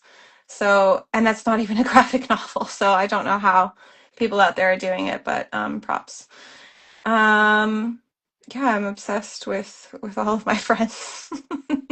I, I'm trying to write a early reader soon here. Like it's on That's the, great.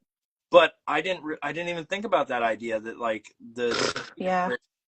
you have to get it out there to them. That's news to me, so I don't want to do it anymore. So I could go back and Yeah. take myself by the shoulders and shake myself and be like, don't, well, not don't, but like prepare. Cancel every other thing you have. It's really a lot. So it was a 4 book deal, and I had to work on the branding for the series and all 4 book covers at the same time, even before books 3 and 4 were even like drafted. So I had to kind of guess at what the plot points were going to be to like fill out that stuff because they want to promote the like next books in the series at the back of the first book, so Yeah. it's like a puzzle you're like building backwards. So it's been quite a learning experience and it's going to be really rewarding at the end, but right now it's pretty backbreaking. So wait a second. They didn't You didn't know the plots of the next ones in the series? No, so I wrote, honestly, I think we pitched it, we went on sub as middle grade, I want to say, and it was, or like chapter book. And it ended up getting picked up by Scholastic for their Branches imprint, which is an early reader series, and it has a hard stop at 6K words per book. So I think at that point the manuscript that I had sold had like 10K words. Yeah. So we ended up splitting it into 2 books, and then so in that sense those 2 were already written, but then it's sold as part of a 4 book series. So I knew I was going to have to write 2 more books worth of material after that point, and then finally they're like, okay, what's actually going to be the plot of those so that we can design the covers together. Um, so that was an interesting sort of jump scare that I pulled on myself, I guess. I had heard that you were supposed to have the plots worked out for any follow-ups, or not I don't worked even out, know if I but the synopsis of what's going to happen in them. I think I probably had, I don't know if I did because honestly, they had like a different vision for it than what was in like the pitch packet, you know what I mean? Oh, okay. So it ended up being like kind of a collaborative thing that was like taking shape as we sold it. So yeah, it was not as prepared as Yeah. I would have liked to have been probably. But yeah, I just finished writing the third one now, and I'm outlining the fourth one next week, which is absolutely strange in terms of pacing. I'm used to like the lead times of picture books, you know what I mean? Where you're like, well, I don't have to think about that again for a year. So that's been an Let interesting learning curve. me ask a question on it. With Hmm. the idea that one of the things that's always sort of perplexed me on this, and I know that to me, it seems like it's a challenge, and maybe it's not in the same way, but the idea that those kinds of books are aimed at a very specific reading audience. And I know that like word count comes into play, but also word choice comes into play too, right? Absolutely, yeah.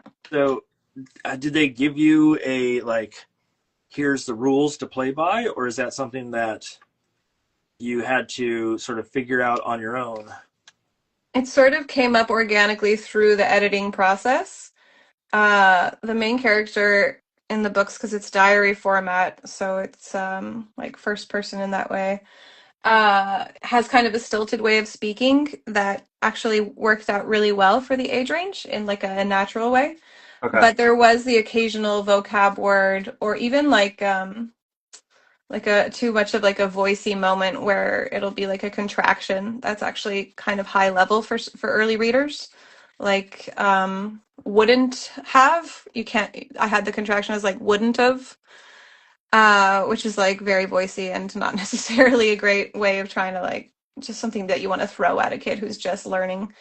Um, So they helped you with this though. They weren't like, Yeah, we'll go through like the draft and like that'll be the sort of things that are flagged. And they'll be like, can you reword this in a simpler way? Or like, can we find a different word for this? So that was part of the editing process. But now by book three, I feel like I'm pretty good about knowing what I can get away with. yeah, yeah, And yeah, so I'm learning the ropes as I go, basically. But it's been really fun, and I'm excited for it to come out. I think it just went to the printers, like for like the proofs. It's out this summer, so it's going to be really cool to have like a collection of things. Because I've never had like a yeah. series or like a set, you know. So I'm looking forward to it. But yeah, I'm also looking forward to having a breather at the end. You know how it is. You know how you're like crying at the job you prayed to God for. What's that like meme? Oh God. Yeah. You're like, I love my job so much, and also, what have I gotten myself into? It sounds like you really enjoy, yeah, what you do, and that you would want to do more of those at some point if the publisher came to you with more, right? Yes, absolutely. And in conclusion, Yeah, all this to say, continue to give me work, please. Continue to employ me. yeah. I no, it's the graphic novel thing scares me. Like one of the Yeah. I'm looking at is maybe the one I'm writing has to be a graphic novel. Oh man. It's like a early reader graphic novel, so it's not. Yep, yep. But that still doesn't mean that it's easy of any sort. It just means that there's, you know, a maybe a smaller amount of pages that you have to do compared to a big old graphic novel. But Yeah, it's a lot. still, It's a heavy lift for yeah, sure. I'm not sure how much I want to like how much I want to put in it, nor um, like what is manageable for me. Especially Yeah. for one reason is I don't particularly like working on projects for long periods of time, which Oh man. I, I know it's not a smart choice, but I might have to make that choice. I also want to do it in collage. Oh man. Uh, You're gonna have to maybe change to different scissors, I think. You're gonna have to well, spare yourself. I think what I would do is I'd make it a collage that is very simplified. So Hmm. um, the best way I could describe it is like it doesn't have as many colors, and it's basically collage panels with ink work on top. And so That's like cool. the collage is not really like every individual person has to be collaged. Okay, it's like a mechanical like function of the book. Yeah. It's That's just, cool. just to add some texture and maybe a collage piece here or there, but Yeah. not entirety, which I think would make it a little bit more manageable. But that's one of the things I got to work on this summer is trying to figure out like, okay, what does this thing look like if I try to do this? It's But sounding smart to me. That's exciting. yeah, it's smart until I start doing it. And then, Well, I think that you're approaching it the right way, which is, I think it has to be like a graphic novel, oftentimes, is like a real passion project for people where they know, like, okay, this is going to be brutal, but also it's the only way I can like picture telling this story. yeah. So that's, I think, the best way to go into it is with your eyes open like that. I think part of it is just like I don't want to do the if I'm going to do one, I don't want to do the exact same thing that everybody else does. And I'm not saying that that's bad of any sort, but I Mhm. want to that's uniquely me. Absolutely. Because I enjoy collage or I enjoy texture and stuff like that. Like, how do I fit that into it? hmm And then I find out, hey, that's too expensive to print. And they want just a single color. Are you doing full color or is it? It Or, is black and white, actually. They're all black and white pictures inside. But there's it's heavily illustrated, so it's at least one drawing per page. But because it's diary format, it's like I feel like it kind of makes sense. It's like the sketches within the diary by the character, so it's a yeah, little more I purposely, speaking about styles 3 hours ago, but I have like a different style for that series. Because I think it suits the character, but also for like ease of just generating the amount of art that I've had to generate for this book series. Um, so that's a happy sort of not accident, but yeah. choice. Yeah, You had to make a choice essentially. I sure did. Yeah, Is there? Do you now? Obviously, I know it sounds like it was a lot of work, and you had a wonderful time doing it. that's correct. But do you think you'd ever do another one? Well, I sure do have to for the rest of my contract. So. I mean, like, After the great thing about my brain is I'll forget any hardness. So I'll forget any ordeal pretty much immediately and sign myself up for the same thing right over again. So I do think I probably would. I've enjoyed doing something longer. I think it's fun to have a world that you return to. These are like things that you don't necessarily always have the chance to do in picture books. So yeah, it's felt really like gratifying in that way to have like a longer narrative thread that you can like dive in deeper to. And like, I mean, I always like to have really concise um, text in my picture books. And it was something that I was kind of missing was like even just like having a lengthier description of something. So I really enjoyed that aspect of it, just like being able to use like adjectives instead of putting it into the illustration. I was like, oh, imagine the concept of an adjective. well, that's my agent told me like she likes the idea or the concept of the thing, and I got to write the whole thing, and it's gonna be a pain. Uh, Oof. but the fact that like word count is a little higher, hmm but also the hard part is like simplifying words. That's where I'm gonna struggle. I know for a fact that's where I'm gonna struggle in this because Yeah. it's so used to teaching college and dealing with the Mm. audience, and then all of a sudden I have to shift that to you know very simplified terminology. I will say it wasn't as bad or strict as I was expecting it to be. I thought I was going to really have to, when they first approached me, I thought I was going to really have to change the language and like the voice of the characters to a point where I was like, oh, I can't do it. It won't be the same story. Um, but they were like, no, not at all. There's just like 2 or 3 words per book, basically, where we would change things. So it might not be as bad as what you're expecting.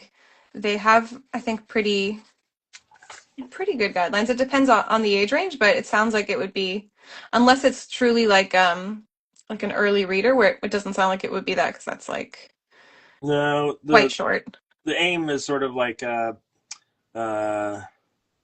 narwhal and jelly, that kind of Okay. Yeah, I vibe. feel like you can have a bit more. I believe in you. I don't think it's going to be as bad. I'm very optimistic. But let That me makes go ahead one and of make us. that claim Yeah. based on nothing, based on vibes. It'll be okay. Sure. It's probably all going to be fine, actually. So wouldn't even worry about it. This is when you check in with me in a year and I'm crying horribly. And Did I give you bad advice? Oh no. My optimism was bad. I will. No, I'm Yeah, sure it'll we'll be need good. your address after this for filing a lawsuit against bad Send me a advice. free book. I would love to blurb it. Be like, he loved every part of the process. That's for sure, and it shows on every page.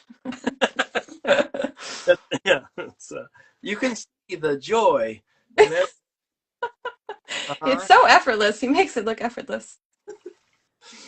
Um, with man, I got so much work to do on this thing still.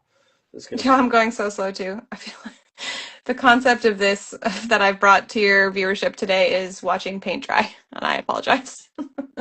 It's lovely. I like watching. Like what's really interesting to me is the blocking of color. Yeah, Like looking at the one that has the open eyes right now. That yeah.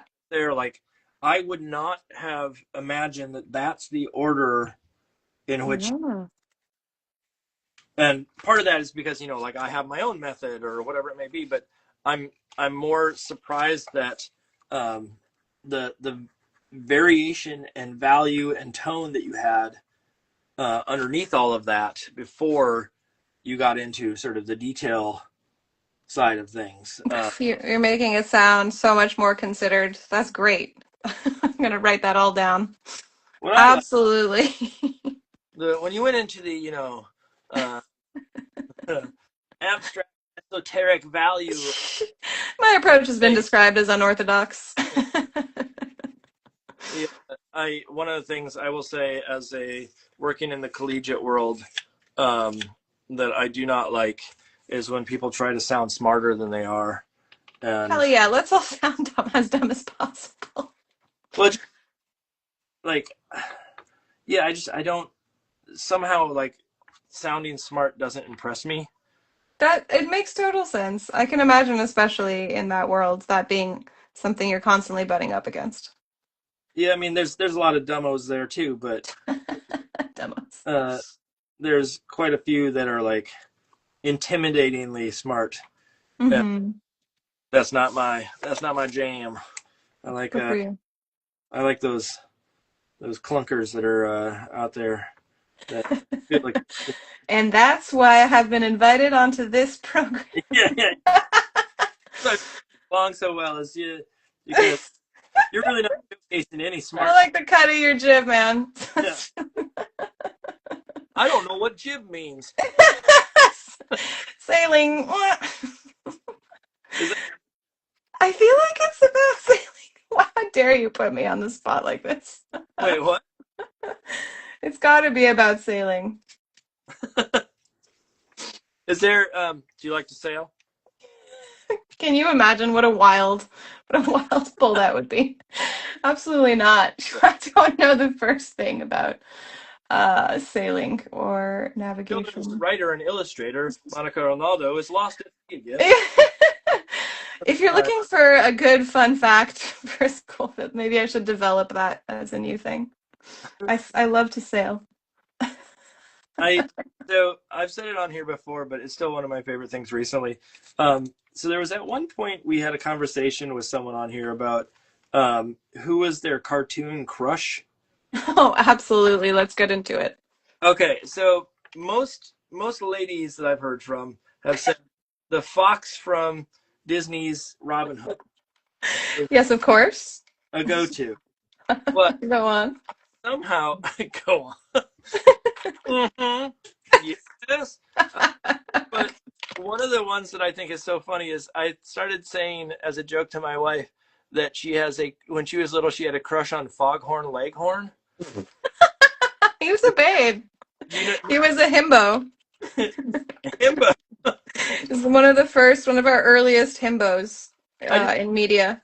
To me, it's so funny the concept of like that's who the crush is on is this like really, like not classically handsome Human, not a classically human creature.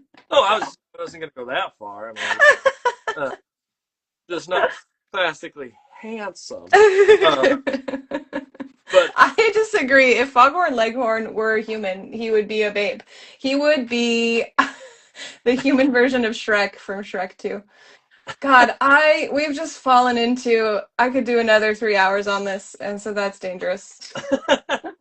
Okay, so wait. Now you have to answer. Okay, for sure. You can't walk away from that and just be like, Don't. I would by the way, not. who is your cartoon crush? Okay. How much time do you have? Did you guys have biker mice from Mars? That sounds vaguely familiar, and now you, especially because of the title, I'm very Hmm. in what that is and why. It's all in the title, baby. It's just like Teenage Mutant Ninja Turtles. In Okay, fact, hold I'm on. sure it was their attempt at recreating that lightning in a bottle. Okay, Biker hold on. Mice from Mars was also literally a group of sibling mice who I guess were exposed to some sort of radioactive thing. And because they needed another adjective or thing, they were instead of being ninjas, they were bikers. So Okay. they were pretty cool. We're Oh, talking leather jackets oh. and pierced ears. Now, Very cool. was there a specific one that we're talking here? I have them. I don't remember, honestly. They all basically were the same vibe. It They also all looks fold into the same. a lot of fan art that Oh relates. God. I should say I haven't engaged with the community since I was literally 10. So I wouldn't say. Oh my God, I'm so eager to not claim it now. This is purely what I thought as a child, and I have not revisited it. Good God. Oh, That was one of my earlier cartoon crushes, though. And who else? Definitely the Fox from Robin Hood is iconic. And anybody? that's about personality, you know? That's what that is. I'm trying to wait. What just happened? I'm trying to get a nice big image of. Are you pulling them up? This is so Oh yeah. funny. I haven't seen these guys in forever. Yeah, they're cool. It's still, you know what? It still holds up. Stand by. I stand by it. They still got their swag on. Yeah. God. You Just a single person in the comments, please, God. Tell me you see what I saw in these mice. wait, is someone actually saying I switched off of Instagram, so I don't know. Did someone comment on No, I don't. Probably not. Absolutely not. I'm trying to twist their arms. there's there's this there's a fan club and you are the There's a fan club? I just joked that there's a fan club, but Okay. you're I probably mean, there probably is. and the host of the fan club is someone whose initials are I don't know as You MA. heard it here first. Yeah. This is the real fun fact. Oh my God, what a crazy concept. Everyone was really just replicating, just throwing spaghetti at the wall. This is yeah, you didn't tonight when we started this thing, you didn't know you were going to talk about Mars. I or I will admit I've seen those before. It's shameful that that's what you chose. I And you should feel deep shame. there's That's so funny. there's a level of things that you keep private. That's all I'm saying. I wish I had even an ounce of media training. This is why you need a publicist. Yeah, that's right. Forget about charging people money. Just saving myself from myself. Uh, I don't know. I don't know where to go from that. As part There's literally what a perfect place to end. That should be it. there's Title, no way. title of that. This is called. Let's go deeper into Biker Mice from Mars. Wait, what was your crush then? That's only Oh fair. no, we're gonna wrap the show. No, don't you dare say. Go on record right now. So I don't remember a lot of like. I'm gonna be probably honest here, and I don't know if holds true to everybody, but I feel like having a crush on a cartoon was not as common for boys. I don't know. Maybe not. Okay, I think that might be true, but then I remembered Lola Bunny from Space Jam. Yeah, see, that was post my era, Oh, you're too old. and so yeah, I understand. I get it though. You get it? Yeah, you got to get it. Uh, Come on. but the one that I've said before, and I don't know if this, I'd have to go back and look because it's the first thing that comes to mind, is there was a show called Caveman. Caveman? Yeah, it was like he was a caveman superhero that was all hair. He was like all, Oh, that's cute. That sounds familiar. it's like from the 1960s, I think, or something like that. Okay, yeah. Uh, it was a he had these like, 60s, so there's kind of like girls in the background that would dance to the Oh song. my God, yeah, the 60s was wild. That may be as close as I get. Although now all of a sudden I will say that the Flintstones, Oh, they were hot on the Flintstones, that's for yeah, sure.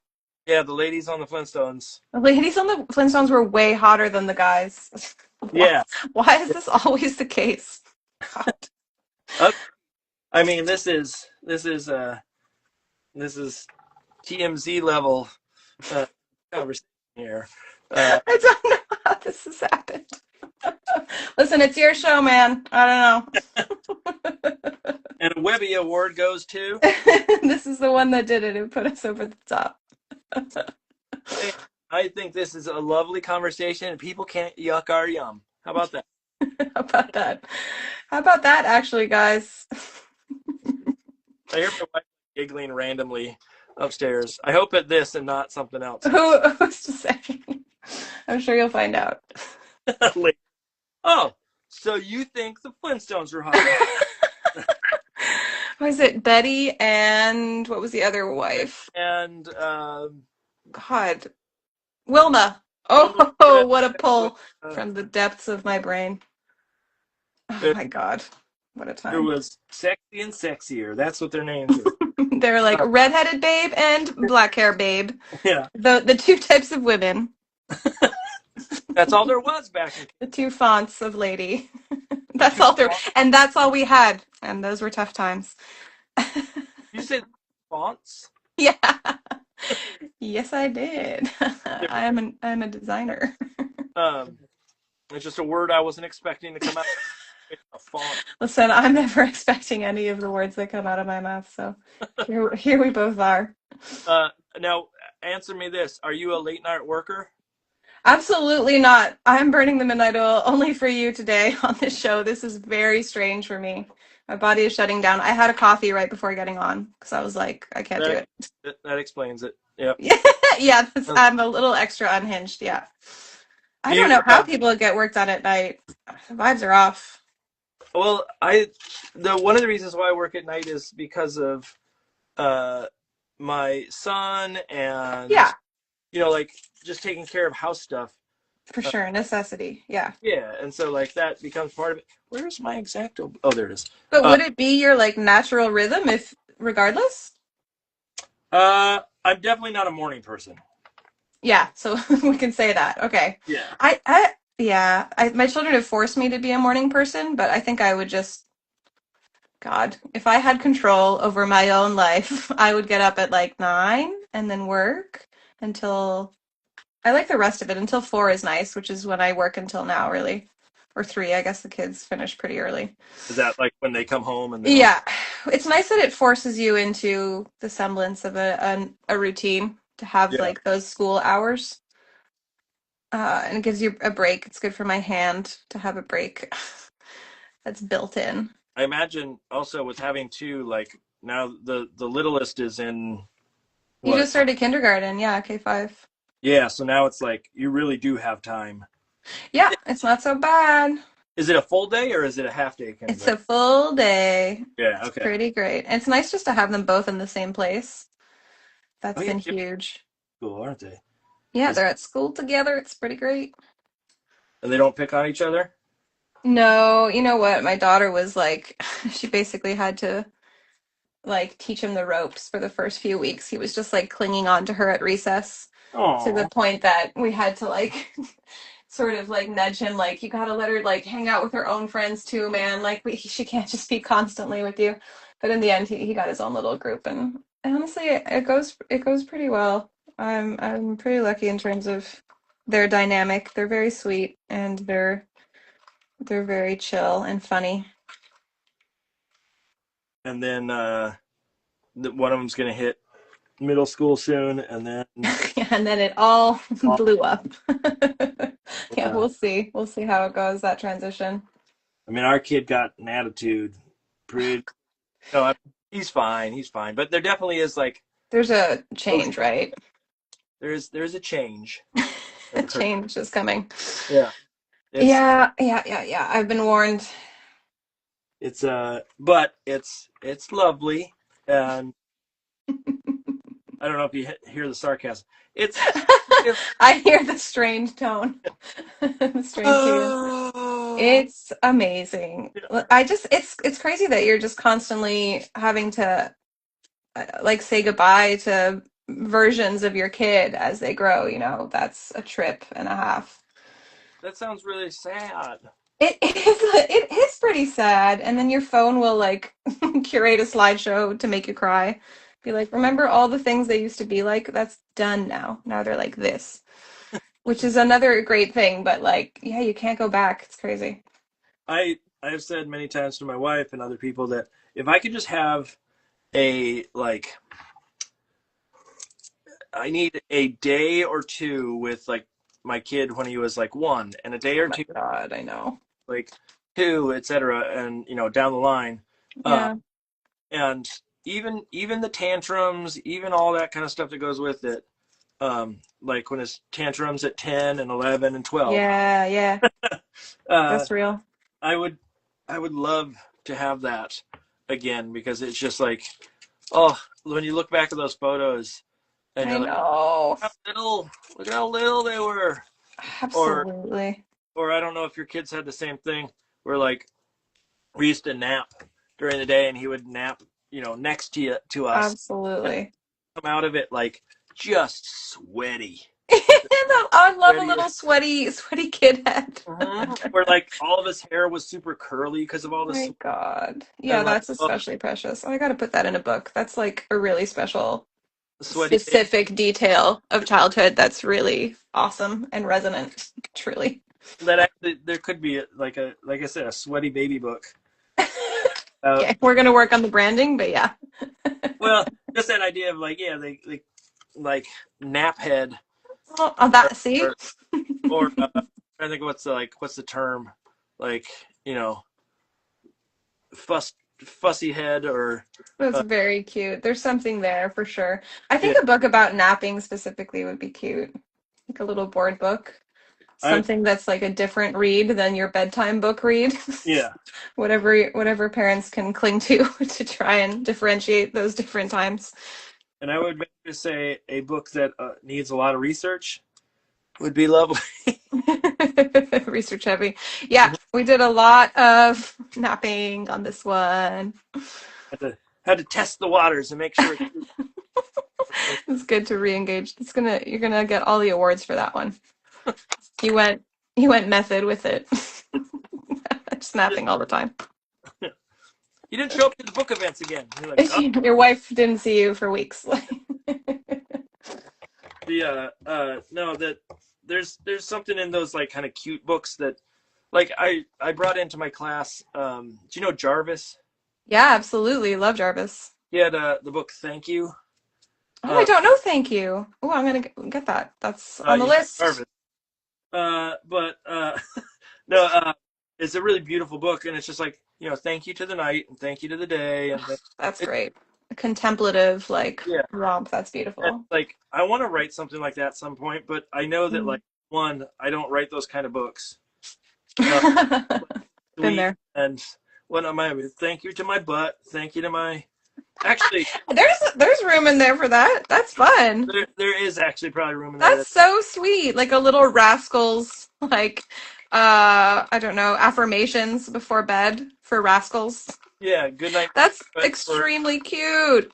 for little ones good that Yeah, I love there that. is something that's like that though Uh, I think there is one maybe, that's like that maybe, but not exactly the way you would do it. See, yeah you should still it do would be really tons of butts um it. like my wife and I don't think this would ever sell and I don't think it'd be ever kids would probably like it but I don't know a publisher that would pick this up that we thought up this idea of a book about arguing like Ooh, arguing but it's and about like something comes between them that causes them to argue. And what it is, it's actually about two butt cheeks. They get a wedge. Is that the reveal, or is that from the beginning?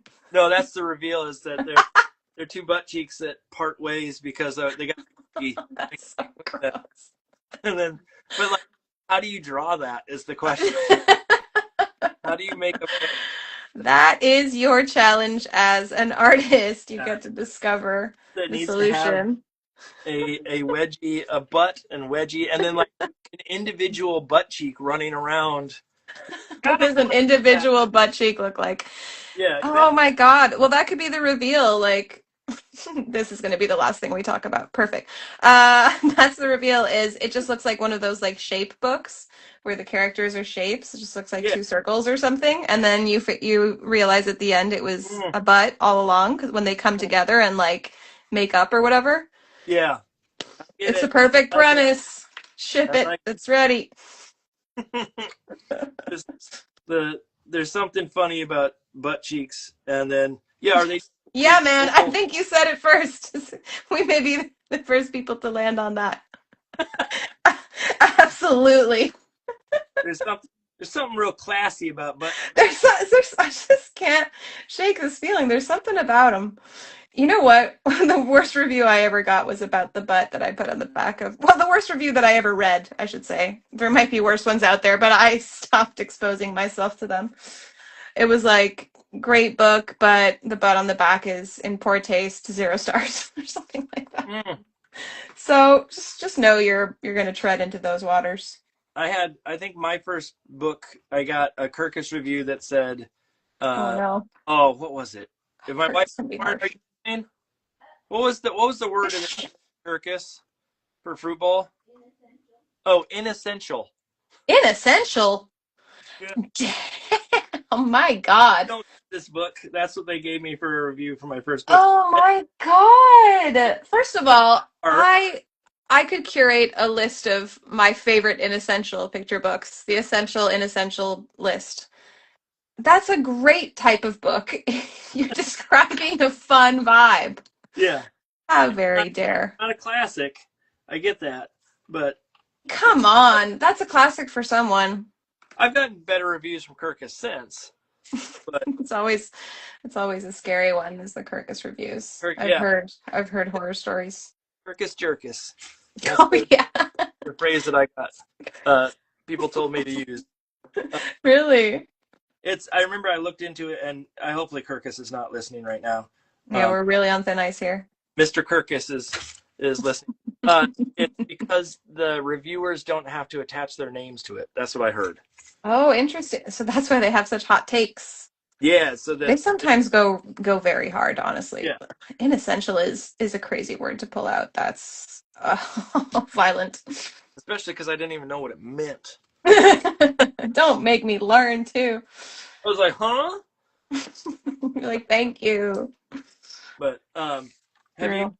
have you gotten any like reviews that really stunned you or surprised you? Uh, I've gotten some really nice reviews by Betsy Bird, who I love and will forever be grateful to for super nice things that she's said about Mr. S. I think I'm always going to remember it actually. She wrote about Mr. S that for some kids, this will be the book that they remember for the rest of their lives or something like that, which was Mm. so nice and really like it's one of those reviews where you just cry right away. So that was a highlight. And then I try to avoid like any review that is not directly sent to me because I have thin skin.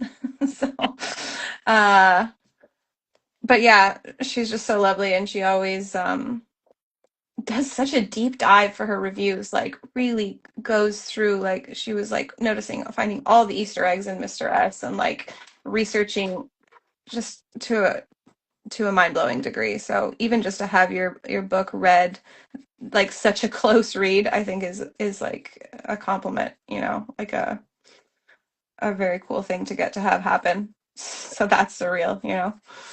Have you ever had Um, a like YouTube kid that reads your book? Oh, those are so sweet. Yeah, I love kid reviews too. I've a few times when there's been like a state award, they'll like include like notes from kids, and they're so great. I just got like a bundle from the last thing I got that was like all like 6-7 all over these things. They're like great book, 6-7, 6-7. It was so cute. That's the review you got was 7. Make of that what you will. They're like, well, I'm going to use my platform to also say this. Book was scary. This book was It's so great. It's so great to have something that captures that age so specifically that I can look back on. It's a very pure kid moment. wait. Kids hit that age where they're using those kind of like 6-7 that kind of stuff. Yeah, my daughter does it all the time. It's nuts. We had to really change the way that we talk around the house so that we didn't trigger her 6-7 Oh, vocal stim. we have to change the way we're talking. We can't say 6-7 around the house anymore. That's what I'm saying. Yeah, we can't count. We go 1, 2, 3, 4, 5, etc. and so forth. Oh, I just stopped to glance at your piece and I'm loving it. I love that dog. Yeah, dog watching. It's a little awkward compared to what I had up here, but I still like. I'm gonna probably have to go past the time. You don't have to stay, but I'm gonna have to probably go past to get this done. I think I'm gonna. It's really amazing that you actually complete something in the You time. know what Like you've done? What are you talking about? this is half of what I have to draw, but I usually take like days. Like I'll work on like 3 or 4 spreads at a time, and I'll do like one day all of the watercolor layer, and then the next day all of the pencil crayon layer. But yours is So probably gonna end up in an actual book, whereas this is who's to say? We'll see about that. this is my this is not an official piece that goes anywhere. So yours is probably gonna be much smoother, cooler. It could go in anything you want. It's epic. It's so nice. Well, It thanks. needs to go in something. Yeah. Okay, how do I sign off of this? Do you want to switch back to faces? I don't Yep. remember the instruction. Yep. We'll switch back to faces. So I'm gonna Okay. rotate her back. I gotta own my comments that I made about biker mice from Mars. Yeah. I just saw Gemma said they are buff, which What? I'm taking as a implicit agreement with my statement. So that's great.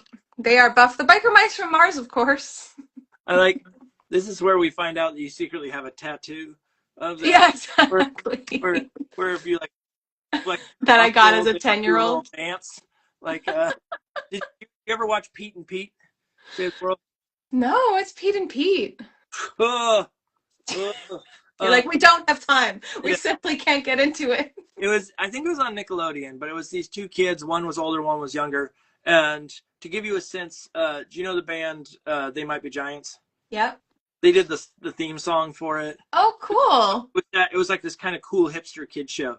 Oh, that's The kid cool. had That's why I didn't know about it. I was marked uncool. The youngest kid had a like hula skirt lady on his arm, I think, and he flexed his arm, it would dance, and it was a tattoo that he had, which at that age. That's amazing. Anyways, this has been lovely. This has made the night for me. Same here.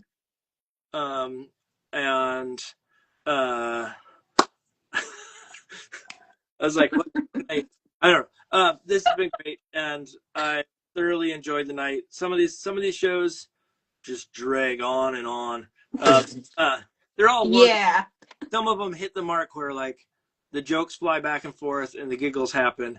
And this was so fun. I can't believe how long we spent. It didn't feel long at all. I only know it was long because I see how much work I got done. Just staggering. This was so fun. It felt like just a hang between friends. Thank you for having me. Good. If you ever want to, when they get the vibe here, one of the things that we do is a thing called Game and Doodle every once in a while. Ooh. And Game and Doodle is where we have 3 other guests besides me and my host, and she's drawing challenges and games for us that we do. And if you ever want to do that, you give a holler and we can throw you in the mix. We got to sign me up. I'm assuming she's listening upstairs, right, Lauren? The co-host. Game Doodle? Yeah, she gets it. Yay. Okay, amazing. Anyways, this has been lovely. I can't thank you enough. And Oh man, I'm trying to think of like what's the funniest joke I could do to send off, and then Don't put that pressure on yourself, man. it's either check the butt. No, check the Clock the butt. clock. Mark, the t-shirts are already being printed. I can't believe you've abandoned the concept. I think it should be actually not clock the butt, but clock that butt. Clock that butt. And this is the Clock- type of minutia I like to get into with text edits. this, That's this, great, and it is better, this, 100%. when the copy editor for the early readers comes in, I think that would be much funnier than the. This is the type of line-by-line edit we're putting in the time. I love it. We'll do it. Or dat, clock that, or Clock that butt. No, I think now we've gone too far. okay.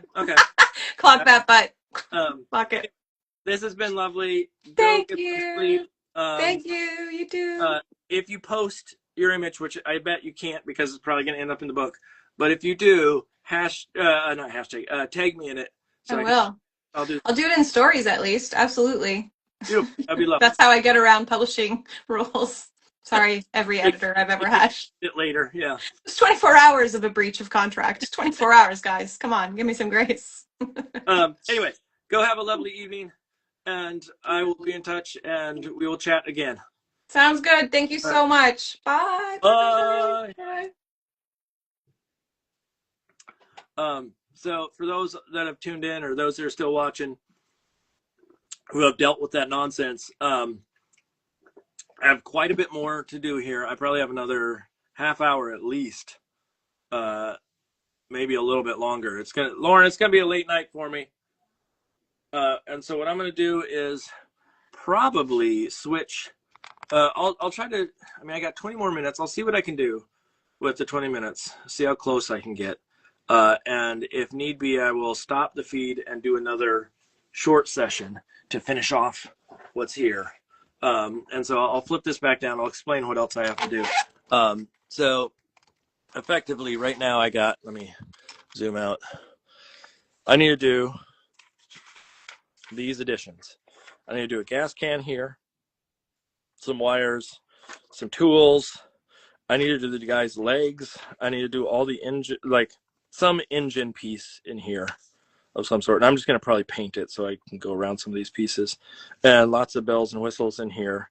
And then I got to do some shadowing underneath and some dirt and things on people to make them feel like it's an old garage of sorts that this guy's working.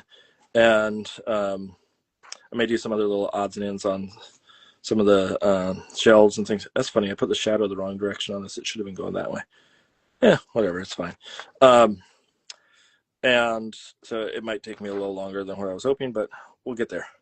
So I'm going to put this back up and I'm going to keep working and I'll just try to keep an eye on the time. But anyways, as a reminder again, thank you to Monica for joining me tonight. This is a fun, lighthearted conversation that I think, whoa, I just moved my whole desk, that I think worked out. I'm going to watch my live feed to see my desk move. Hold on. Because I know it moved quite a bit.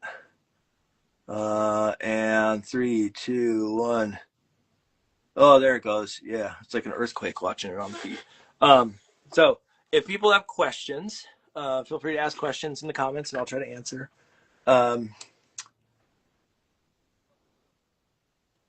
Okay, wait a second. What's going on here?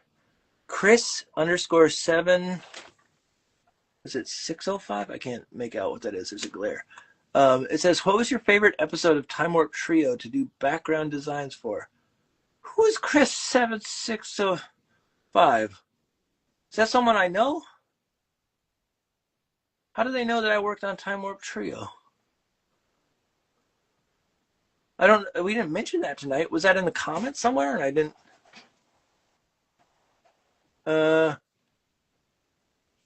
That's just a weird pull. So I'm not a coworker from your old job. Don't worry. I'm just a fan. Okay, well, Chris, if you're lying to me and you're an old coworker, I'm gonna be upset. I'm trying to think of because I didn't do all the show. I left sort of partway through the run. But I was sort of there early on working on some of the backgrounds and things of the sort. I would say probably, I mean, the ones that I remember working on, I remember working on the Frankenstein stuff, or like Mary Shelley one. I remember working on, there was a Hawaii one, I think, or maybe it was like Fiji or something of the sort, where it had surfing in it. The future one, there was Egypt. There was, oh, you know, the one that, one of my favorite ones was doing the statue of, I think it was Zeus, where it was this building that there was this giant sort of golden statue of Zeus in it that we had that I got to do, and that one was fun.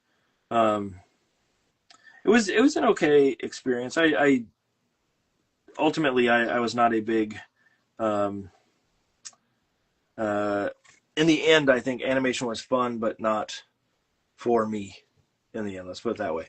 And so there were times where like just the wear and tear of the job was not my cup of tea at the end of the day. But somewhere in that range. How did you know that I worked on that show? I'm wondering out of curiosity.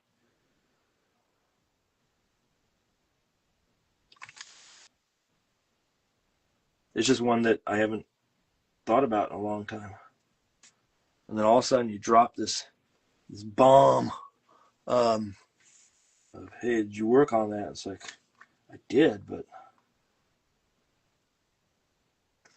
the one thing that I think people probably know more than that even is the home movies, which I worked on back in the day. All the sort of early soup to nuts. I was there after I started at the beginning of season 2 of home movies, but let's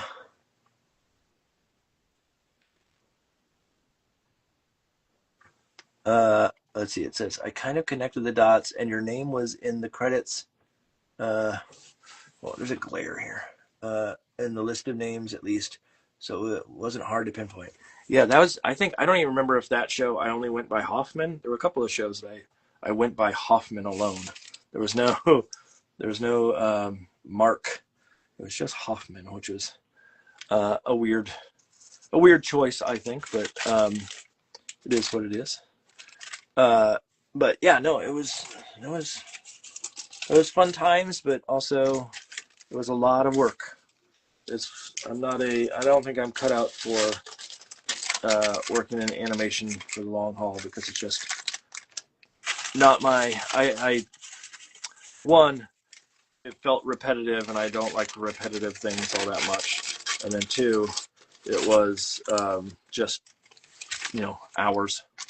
The amount of hours put into that kind of stuff was ridiculous. And I appreciate everybody that does work in the industry, but it is just not my jam. I'd much rather be working on kidlit stuff, even though it does have, again, some sense of repetitiveness where you have to draw lots of the same things over and over. I just definitely enjoyed kidlit a little bit more than I enjoyed that. So trying to figure out how to fit this in here as the engine block. Probably pretty good right there if I can get it to match up to his head. And then I'll do some other odds and ends off to the side. Okay, so let's do that. I'm trying to think of if there's any other, are there other questions that people have? Let me answer what I can first, and then I can ramble about stuff.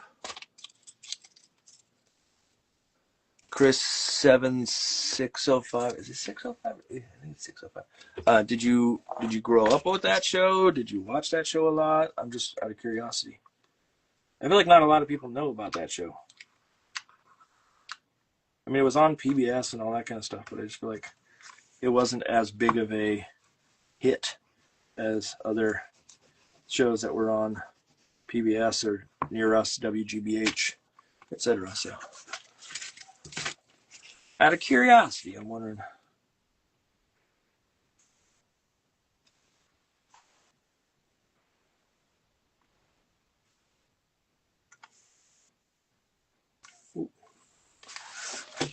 just moved that the wrong way.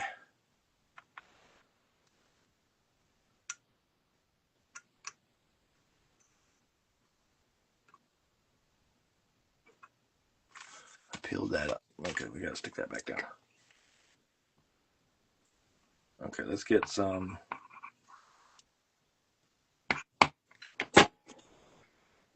I got that in there. I need to get his legs in of some sort. I wonder if I can use some of this. This might work. Let's see. What do I need there? I need a leg that goes like this and then curves down. So that probably can work. Let's try to figure out if it's a little shorter, like there. So there we go.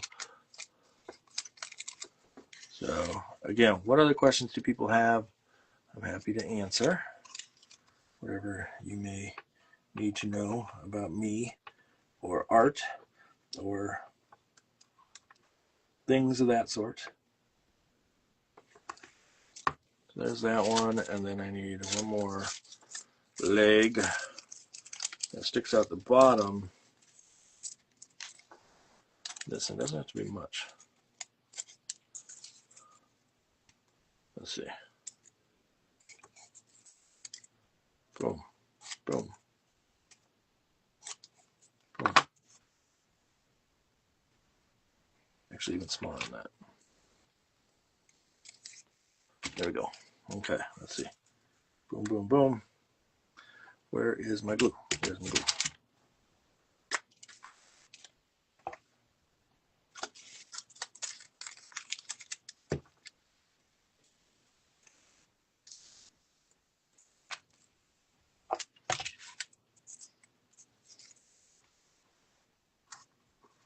Just got to get the right angle for this leg to stick out so that the foot gets in a relatively decent spot and it doesn't cross over. I mean, is it okay to cross over her face?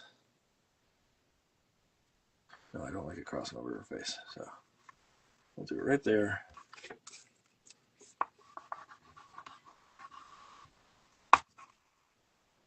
We'll get this one.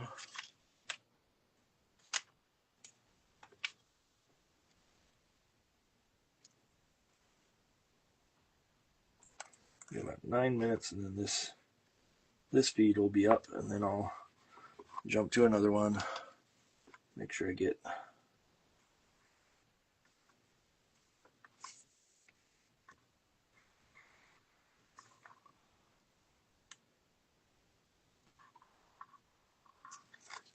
there we go.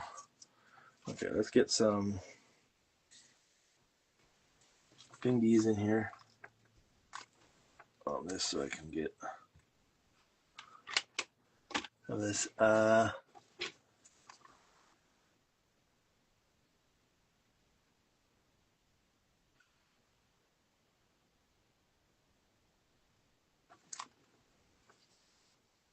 again, what questions do people have? How can I help?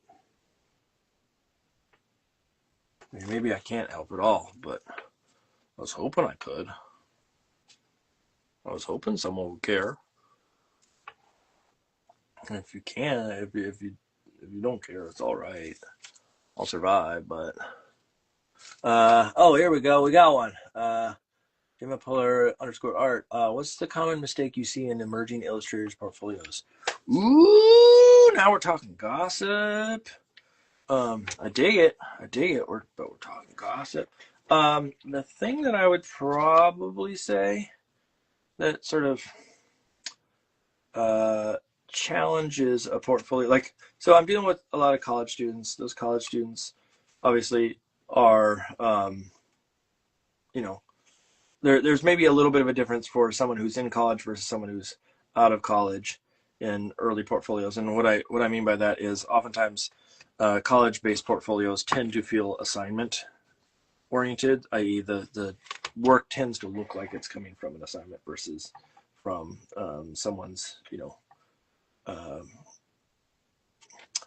someone's own decision. Let's put it that way. But I would say the biggest thing Well, okay, I have to think for a second because there's a lot of different variables here at play. Um, One of the things, let's put it that way, one of the things I think that shows up is people not prioritizing a interest in a specific genre or a niche in the market, i.e., there's there's too much variety. And I understand breadth is wonderful to have in certain situations. Like you want to have some variety in the work that you're showing. You want to have some uh, variation in the type of artwork that you do. So it's not all one note, but at the same time, you also want to make sure there's a clear sort of connection between.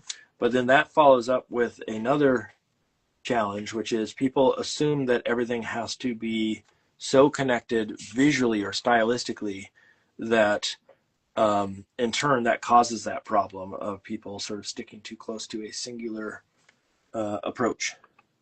And I think there's other ways to look at how to connect your art besides just style. I think sometimes that, it's one of the reasons why I like the word voice maybe a little bit better, is that there is, when you start to add the word voice into the mix, it means that there's more than just a superficial aesthetic. The other thing that probably shows up a lot that I think is iffy in portfolios is, this is going to sound really weird, but is presentation of portfolio. So early illustrators oftentimes will have, great work, but if they don't know how to pair it nicely with something that is visually exciting, or a combination of, like on a website, if you're going to put your images next to each other, you don't just throw images up. It's not as simple as that. You need to think about what image is next to what image, why you would put them next to each other. There's a lot of decision making in that sometimes gets overlooked when people are just starting out, because they're thinking about just like, I need to get my work out there. And sometimes, knowing when and how and where to edit can make a huge difference. And so I would venture to say that sort of ranks up there in that.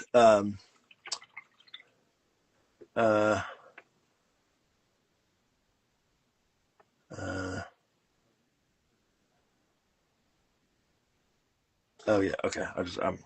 I'll get back into comment there in a second. I was just reading what it said. The other thing that I would say that I would be maybe, or I think could probably be challenged a little bit when it comes to the aesthetic of people's portfolios, is making sure that they are, especially early on, that they're doing something that's new and different. And I think what I mean by that is oftentimes at an early stage, people tend to gravitate towards making work that is akin to something that they like, and get too close and don't set themselves apart. And, it may look great. It might be the most beautiful artwork in the world, but if it's the same thing that other art directors and whatnot have seen before, if it's the same vibe that other people are putting out there, sometimes that can be a little challenging. It might be, you need to have a little bit more than just, oh man, did I get paint there? I wonder if I can get that up. Let me see. I don't know what that is. Oh yeah, it's coming up a little bit. Anyways, you need to make sure that your stuff stands out as distinctly yours, that your stuff stands out as something that, if you want people to hire you, you're the only person they can go to get that work. And so there tends to be this challenge of, making sure your work is exciting and vibrant and all that fun stuff, but also that it doesn't follow a script. And maybe that's one of the challenges of, when I mentioned before, that idea of a looking too much like an assignment and things of the sort. Like, it doesn't look like someone has done it before. It doesn't look like something that they've seen before, et cetera, down the line.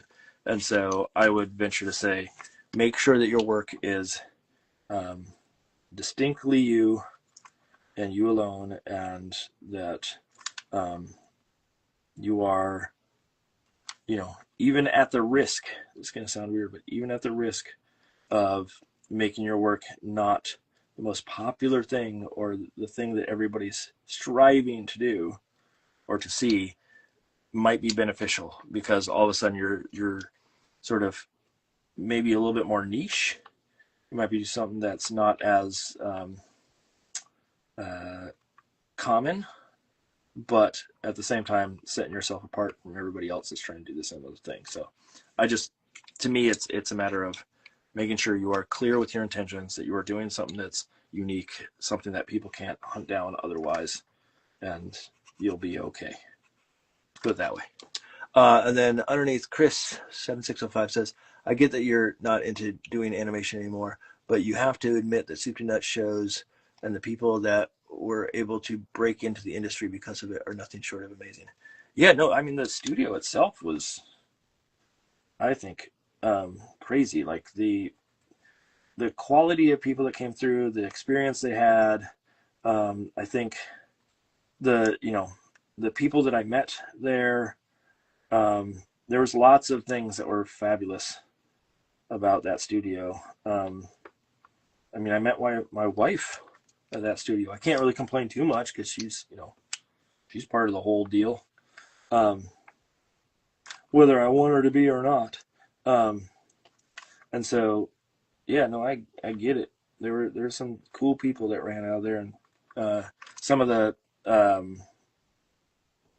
artists, some of the folks that went on to other shows, like doing voice acting and whatnot, that came out of there. It's pretty darn cool. I will admit that for sure. I personally, got. Guess what? The last feed ended, and I'm gonna have to pull it from the archives because I forgot to post it right then and there, and so it saved it, but I just got to get it up later. But I'm on part 2. I just need to finish this. I should also mention, while I'm working on this, the point of making this piece is it's about lending a helping hand. And why do I mention that? Well, because coming up this summer, yeah, you heard me right, this summer I'm going to be doing mentorships again. And so this is the piece I'll post that says, hey, you want to do a mentorship? Guess what? I'm doing them. And so if you are looking for a chance to have a one-on-one with me, either in a single session or up to 4 sessions, and we talk shop and we talk about what's working in your portfolio, what's working in your style, all that kind of stuff. If you want to get into all that with someone, I'm happy to do that. And this will be the piece that advertises it. But anyways, so if you're interested, just let me know. And I'm happy to work on, what was that? Oh, there's a little piece of wood down there. I'm happy to work on trying to relay some of that information to you so you can sign up and chat with little old me. I'm just gonna. And next week, Emmy Kastner is gonna be on Thursday at 8 o'clock, I believe. So join us for that. But in the meantime, you can throw questions in the comments, and I'm happy to answer to the best of my ability.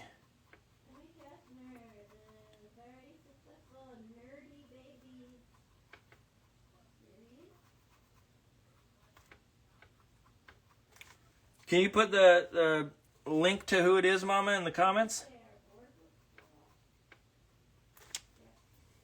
You know what I mean? Just as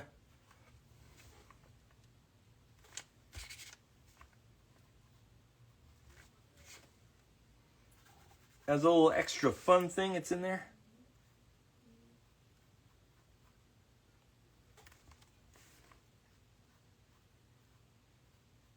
And tonight on part 1, we had a conversation with Monica Arnaldo, and she was very, very funny. And a hoot, they say, a hoot.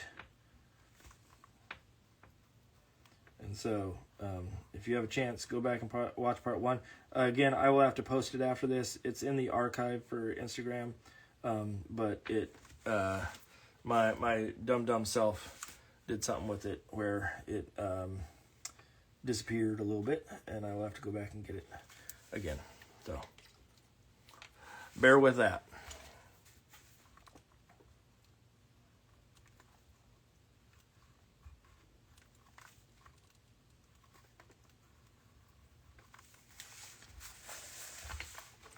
I'm gonna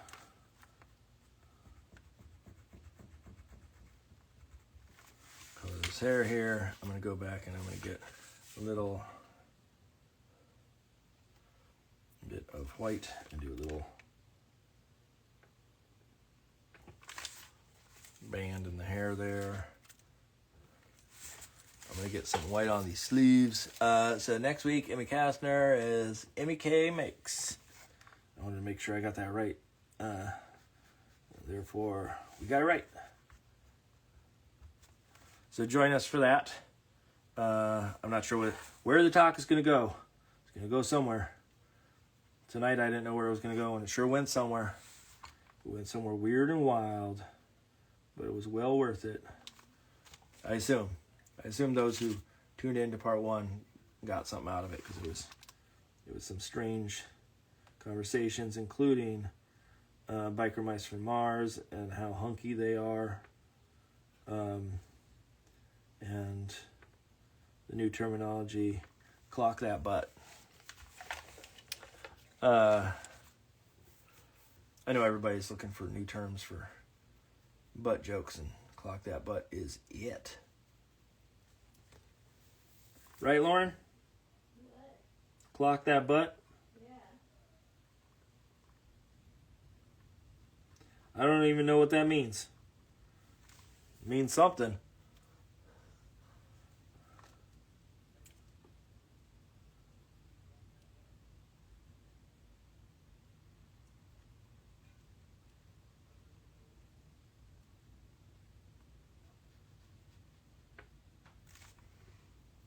Okay, let me see. What's in here? A little more rich black in there. Okay. We're getting there.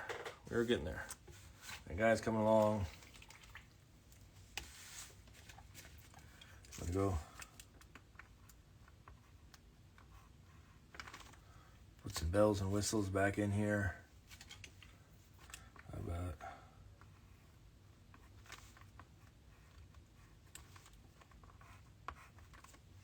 trying to make it feel engine-esque. Engine number 9 on the New York Transit line. The names of Emmy Kastner's books are A Very Big Fall, While You're Asleep, and Outside In and the Inside Out. A story about Arnold, such a glare, Arnold Lobel. Oh, there's even more. Yeah, Nerdy Babies and So Tortoise Doug. And so Emmy Kastner is going to be on next week, starting at 8 o'clock on Thursday. Join us for that. It should be a hootin', hollerin' good time. And if it's not, don't blame me. Actually, you got to blame me, because I'm the one who's sort of in charge of it all. I mean, if you're going to blame me, just be nice about it. That's all I ask. You don't have to be, like... Don't be a jerk about it is all I'm saying. If you're a jerk about it, then, that'd be rude.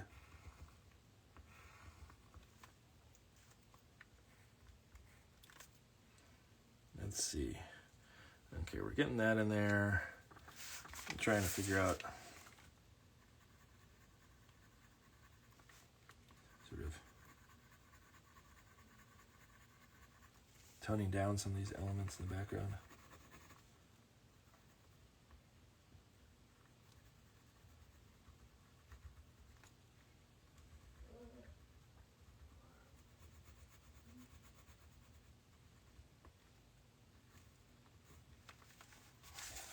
Feels engine-esque. And again, engine number 9 on the New York Transit line. What? Monica Arnaldo was very silly. Thoroughly so, enjoyable. I had a wonderful time. What? A blast in the glass? Like... Oh, yeah. But she was a blast in the glass, as Snooki would say. Yes, that's a reference to a show from way long ago.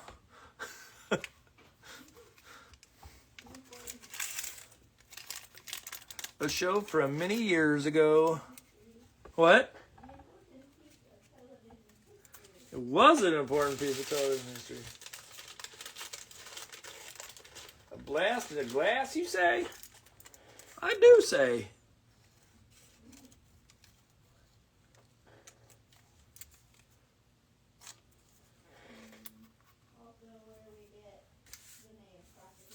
Crocodile. What was crocodile in it?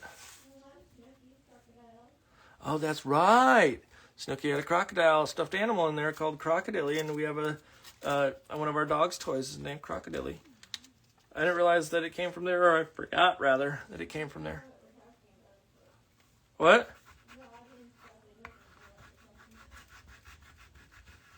About Crocodile? Why would they not know about Crocodile? Oh, you're saying that the audience may not know about Jersey Shore? Yeah, well, they know now. They'd be a fool to not know about Jersey Shore. You mean the classic early 2000s Gorilla Juice Head? I'm trying to think of all the terms they used. DTF. Yeah. No, DTF. Gym Tan Laundry was what? GTL? I don't know if they abbreviated it. Well, I did.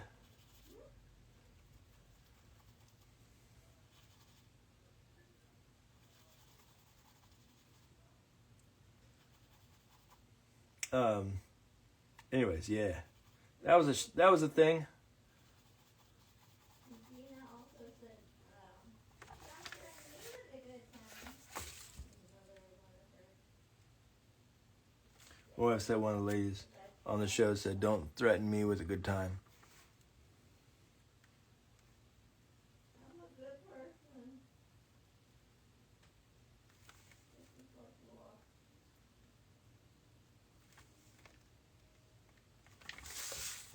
I'll put some other junk in here like this. Okay, let's get some of these other little, like, while I have this color, where is this color? Where is I mixing this color? Oh, right there. I'm going to do this. I'm going to put these tools in.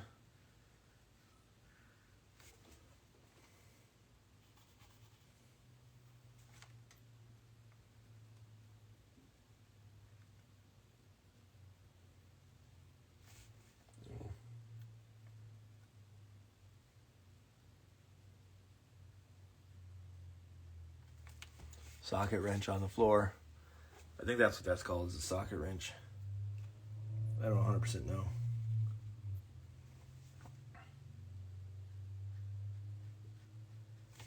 But I'm going to chalk it up to that. Chalk it up.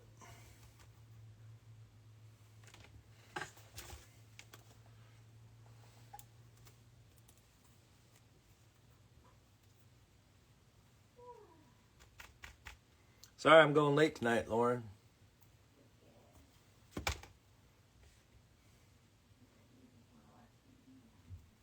You can tune out and watch TV.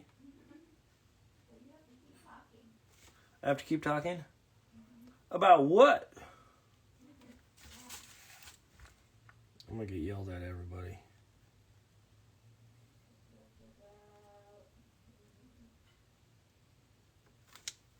You want me to talk about life after lock or love after lockup? I don't know enough about it. I don't know their names. So that's not the most effective thing for me to talk about. I mean, I can. I can go in on it and have a party and talk about it, but We could talk about Sunny Night, or what else are we watching? Love on the Spectrum. oh yeah, we watched a show called Sunny Nights. That was fun. It was Will Forte and Darcy Carden, and it's set in Australia, and it has some like I don't know, some odds and ends that were about what do I want to call it? Like extortion, black market loans, etc. It was very good. We got through, I think it's only one season so far, but it was good, and we got through that season. And then I'm trying to think if there's other What's that one called? Bad Something? bad something. The one with Dan Willy. Oh, Big Mistakes. That we still need to watch more of that, right? Yeah. I mean, we don't have to, but No, we do. we have to. No, I had plans. Are you sure?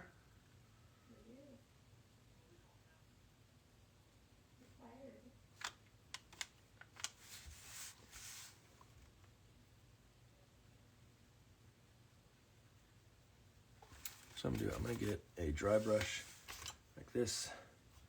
Where was that color that I had there? This one. I'm gonna. Oh yeah, Taskmaster new season with Kumail Nanjiani on it. What? He's cool.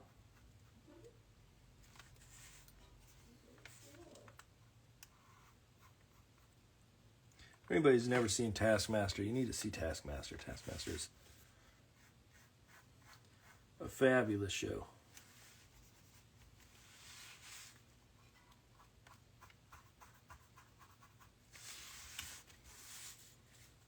And what else are we watching? What else?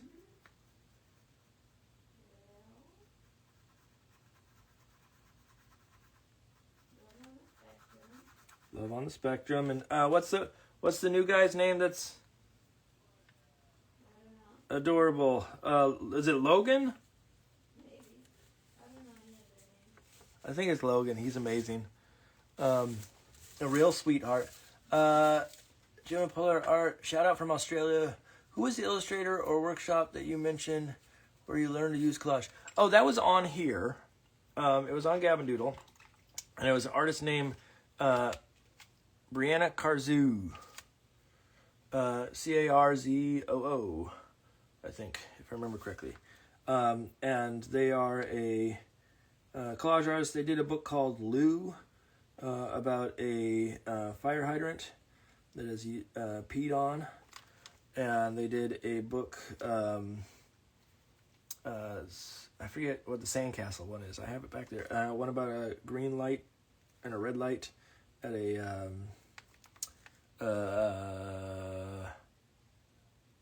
intersection. They have a bunch of really fun ones. But Lou is their sort of big hit that started the whole thing. And so Brianna Carzoo, if you go back, I believe I don't think it's new. There was a point where I switched to putting stuff up on YouTube after the fact too, and I don't think that happened before that. So you'd have to watch it on Instagram, I think, in order to see it. And so if you go back in my feed, which is probably stupid long at this point, you'd have to go back quite a ways, but you will eventually find it. But yeah, Brianna Carzoo.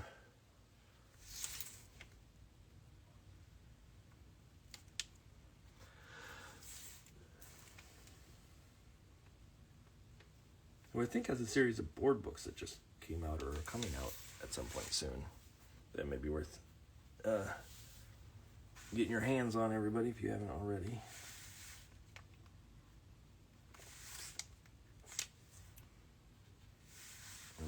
few little like. It was in 2022, so.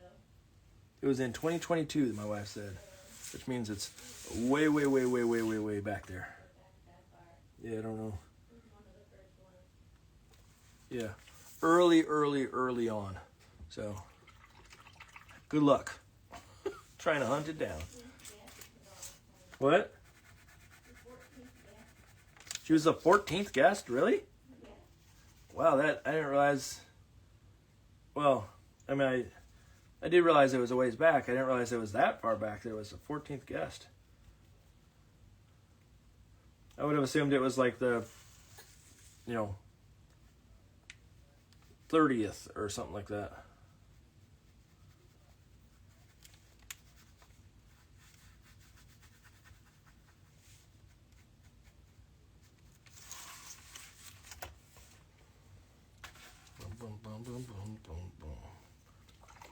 Okay, now I'm going to go in and... What? I think you may not have done them every week at the beginning. I'm pretty sure well, not for like the first like couple, but I think soon after we switched to every week. And I don't think you went, but you just stuck with collage right away from No, but it was pretty soon after. Zoom, yeah. I don't know why you're trying to make me look bad, but I'm just trying to remember.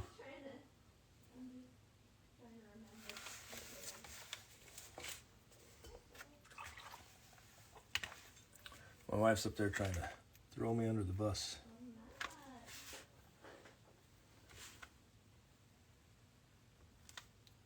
She said she's not, but we all know better.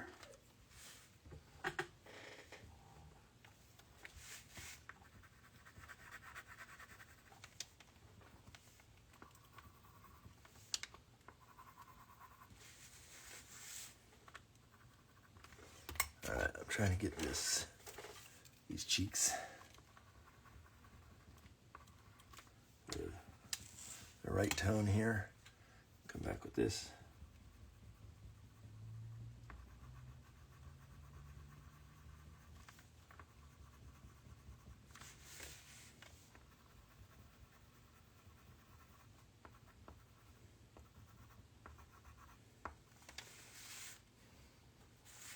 Oh, I also need to do this.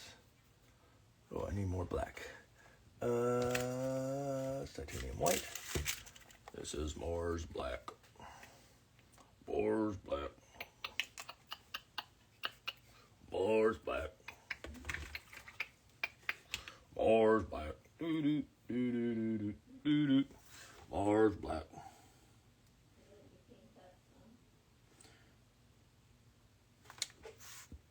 King Tut. Big butt. King Tut. Big butt. A lot of butt talk on tonight, huh?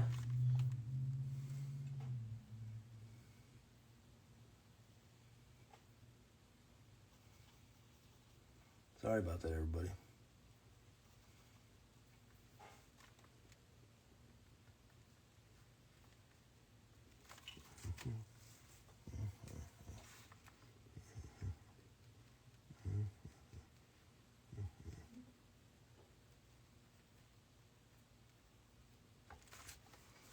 Okay, let's see.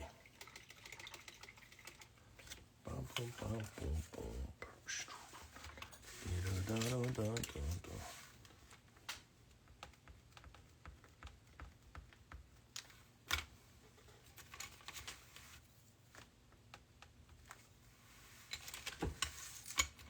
Okay, let me do a cord that runs. I'll use this color. Should work okay. This one needs to go like this, around like that, and then out into here. I've never heard of biker mice from Mars. My wife said she's never heard of biker mice from Mars, but you know. Have you?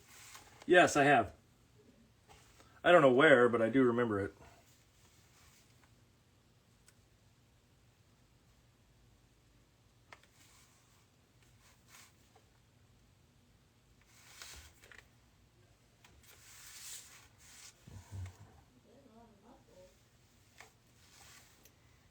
Yeah, they're hunks. They are hunks, Lauren.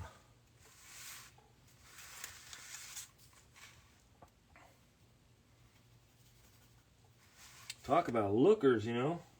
Ooh, boy. I thought it was like fan art or something that I was looking at with like how like muscly they were. It just seems like it couldn't be real. It was kind of gross. But no, that's it.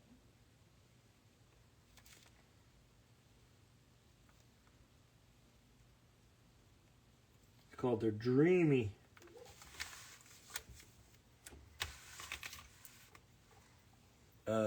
Pencil sharpener.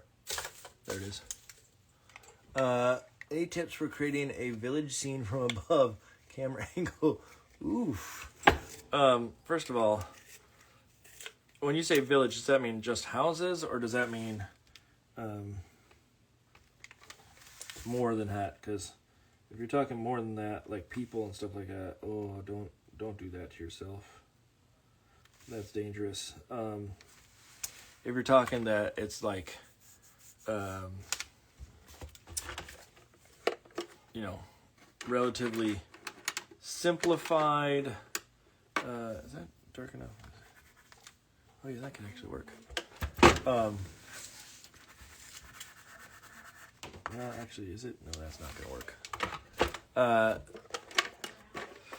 One of the best things I could say is get yourself a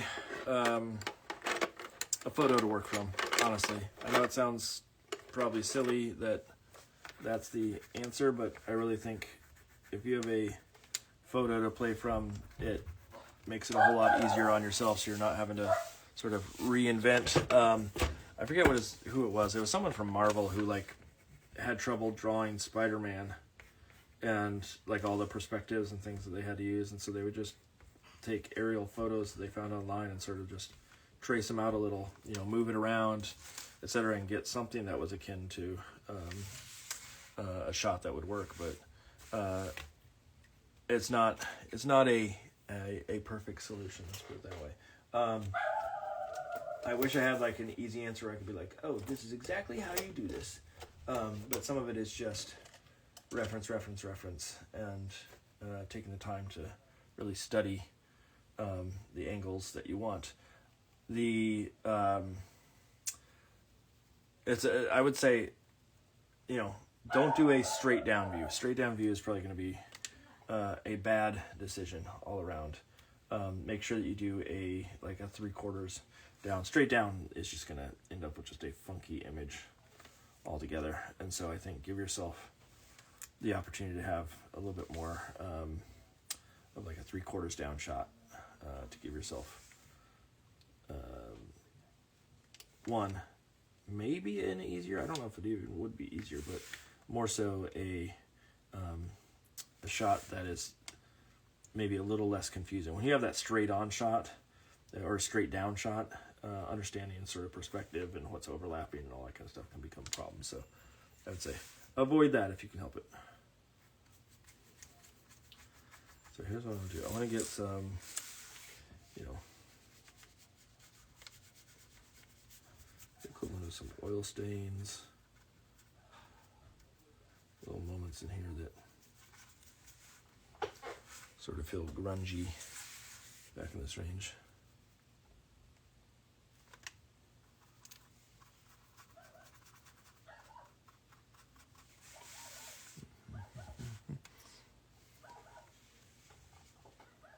Suburb scene, heading to bus.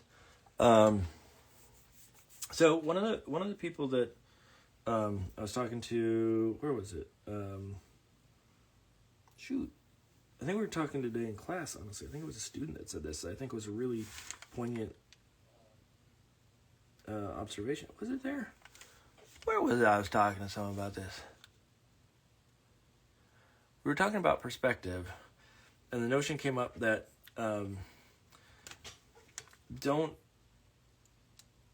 maybe it was tonight on here, I don't remember, but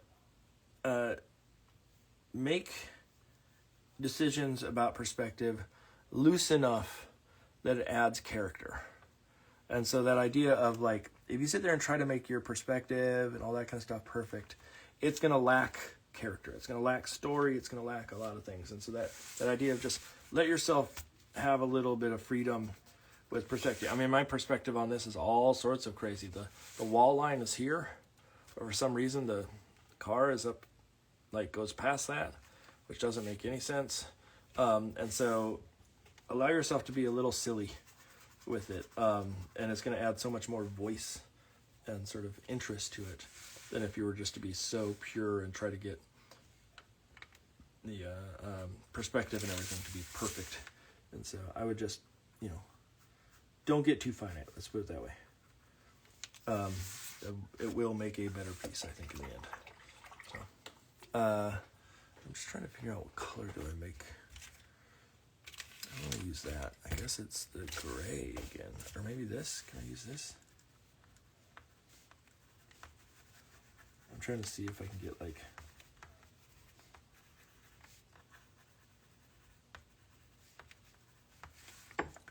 some interesting sort of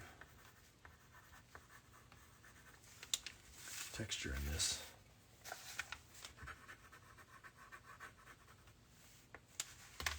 Without having to do a ton of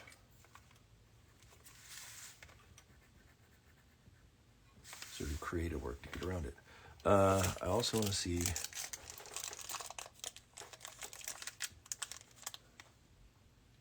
thank you. Yeah, just don't fret over perfection. Perfection is not the way to go. That's all I'm going to say. You can take of that what you will, but I think it will ruin a piece very quickly if you get too tight. And so let the piece have a little breathing room. Let it be a little funky. Funk makes it cool. That's my opinion. Funk makes it cool. Actually, that's not what I wanted. I wanted this one over here. I cut from the wrong swatch. Here we go. Here's the good tire.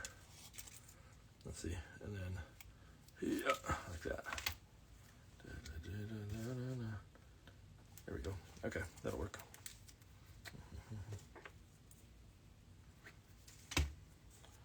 Getting close. Maybe another 10 minutes max. Somewhere in that range. And then we'll be done.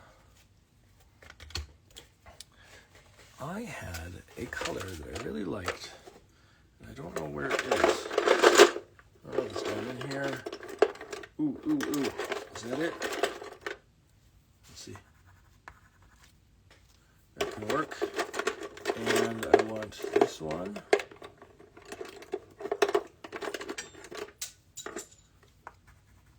And that one. Perfect. Okay. Here's what I'll do. I'm trying to find things to add variety of color to both shadow under the car, but also like little bits and bops on the floor. I also need to do some schmutz on them.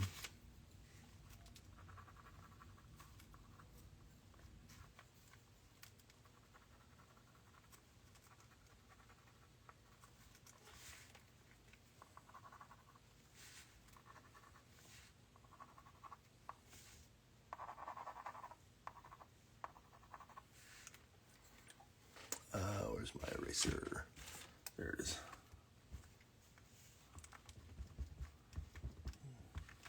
Just turn some of these down a little bit. But let's get back in here and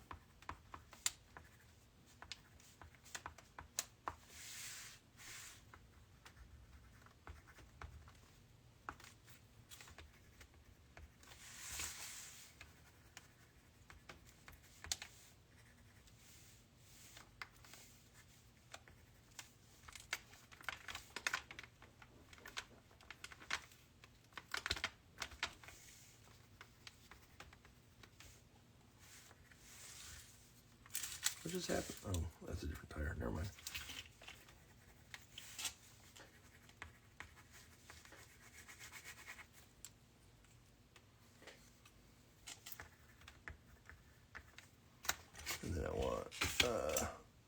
Where is that gray one? Oh, right there. It's in front of me.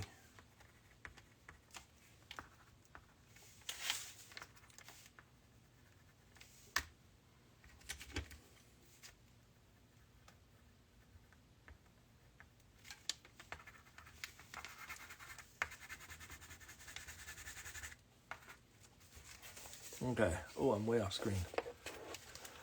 Let's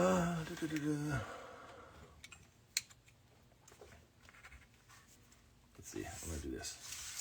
This is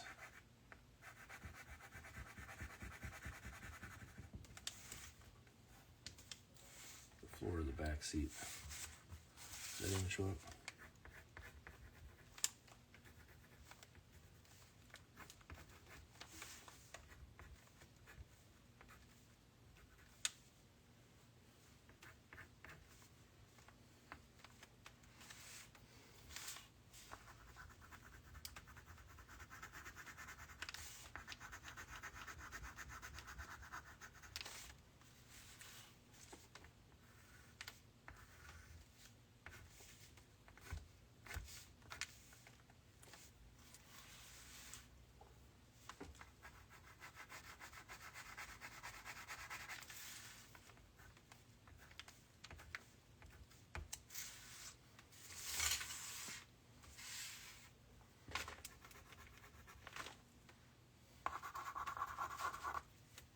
Okay. Here with this.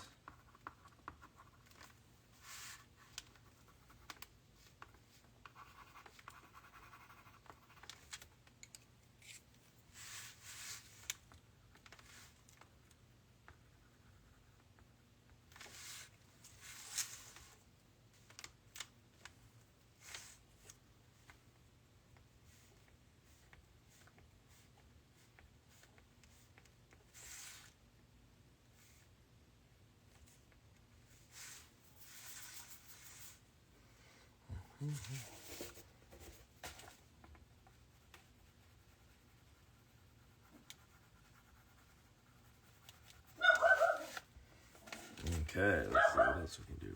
I want to lighten up those pants.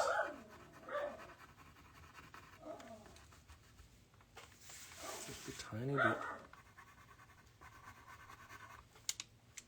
Right along the edge. Let's get some.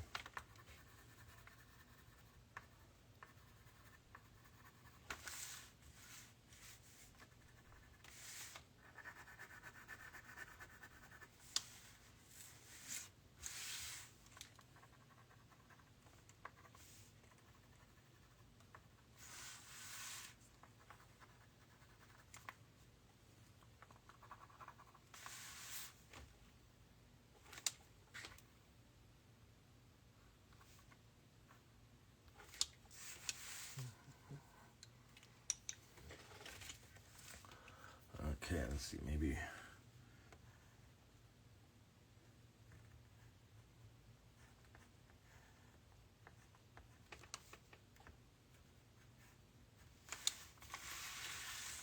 A couple of little.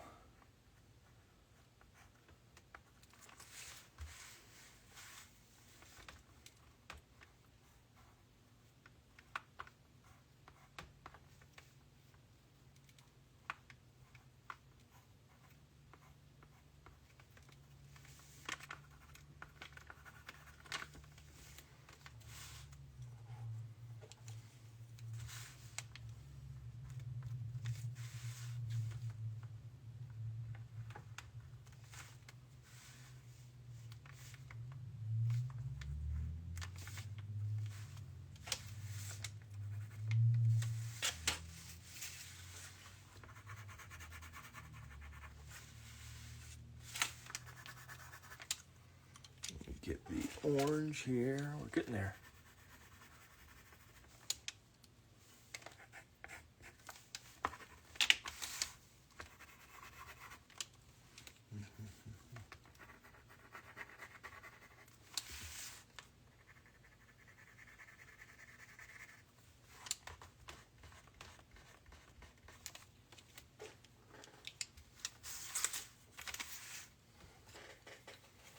Okay, I think we are nearing the end.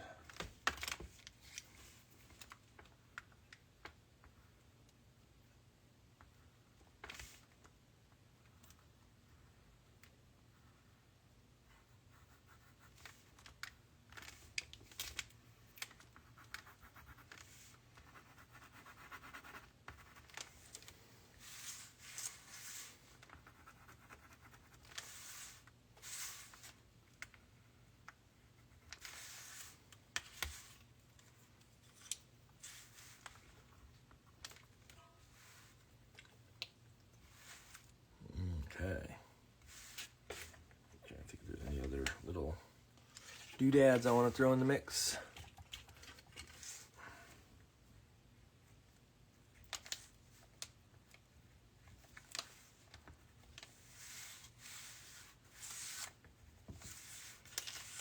What I might do is one last little touch.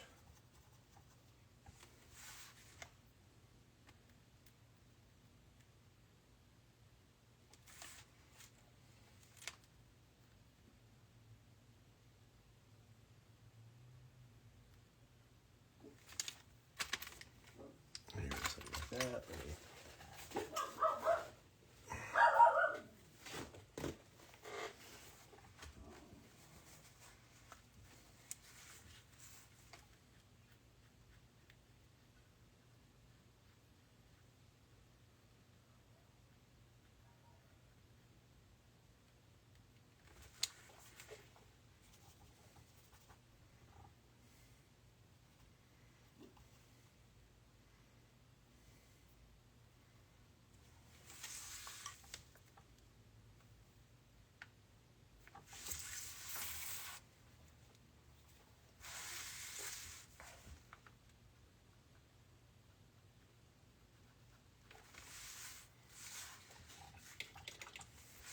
Okay. We have to get some little wires sticking out of that. Little something like that, and then coming back with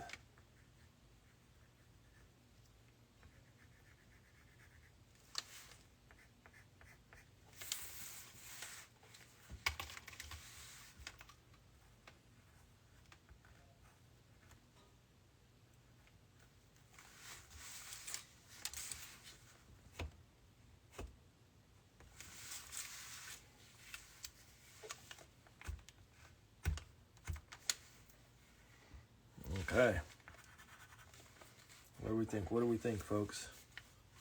I think we may be done.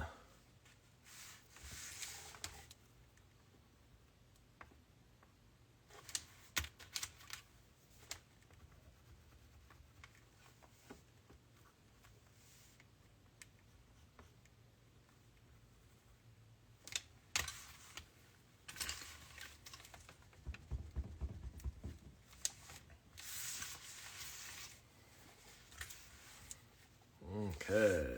Ooh. See one of those thing I want to tweak. We can do it.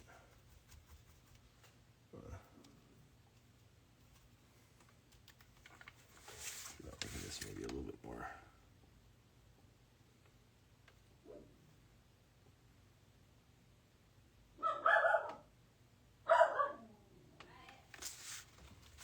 Hood ornament there.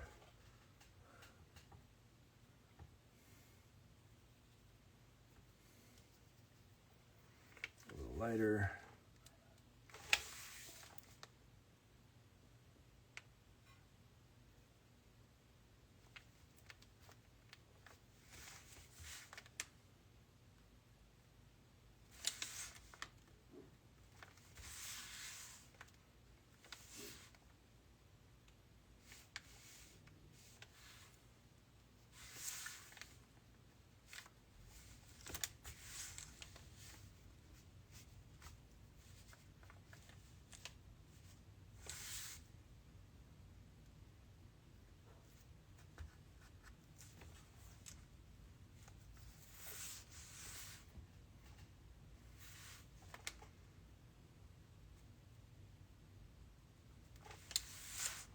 Okay.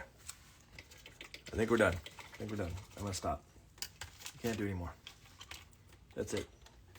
That's it for the evening. I'm gonna do is clean up my space. Try to make this look beautiful for you.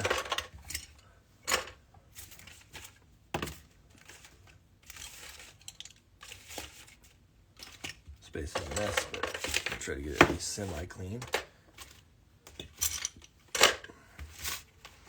All these paints out of the way. But throw them on the floor by accident. This can go up there, and that can go over there. This goes up and over here. That swings that way, that swings that way. Okay.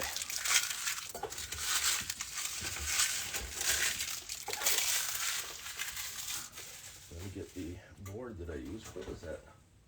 Oh, I took it upstairs. Dang it. Okay. Well, here, I'll do this instead. Let's see. Do I have another scrap that I can use? Maybe I can use cardboard. Let me see.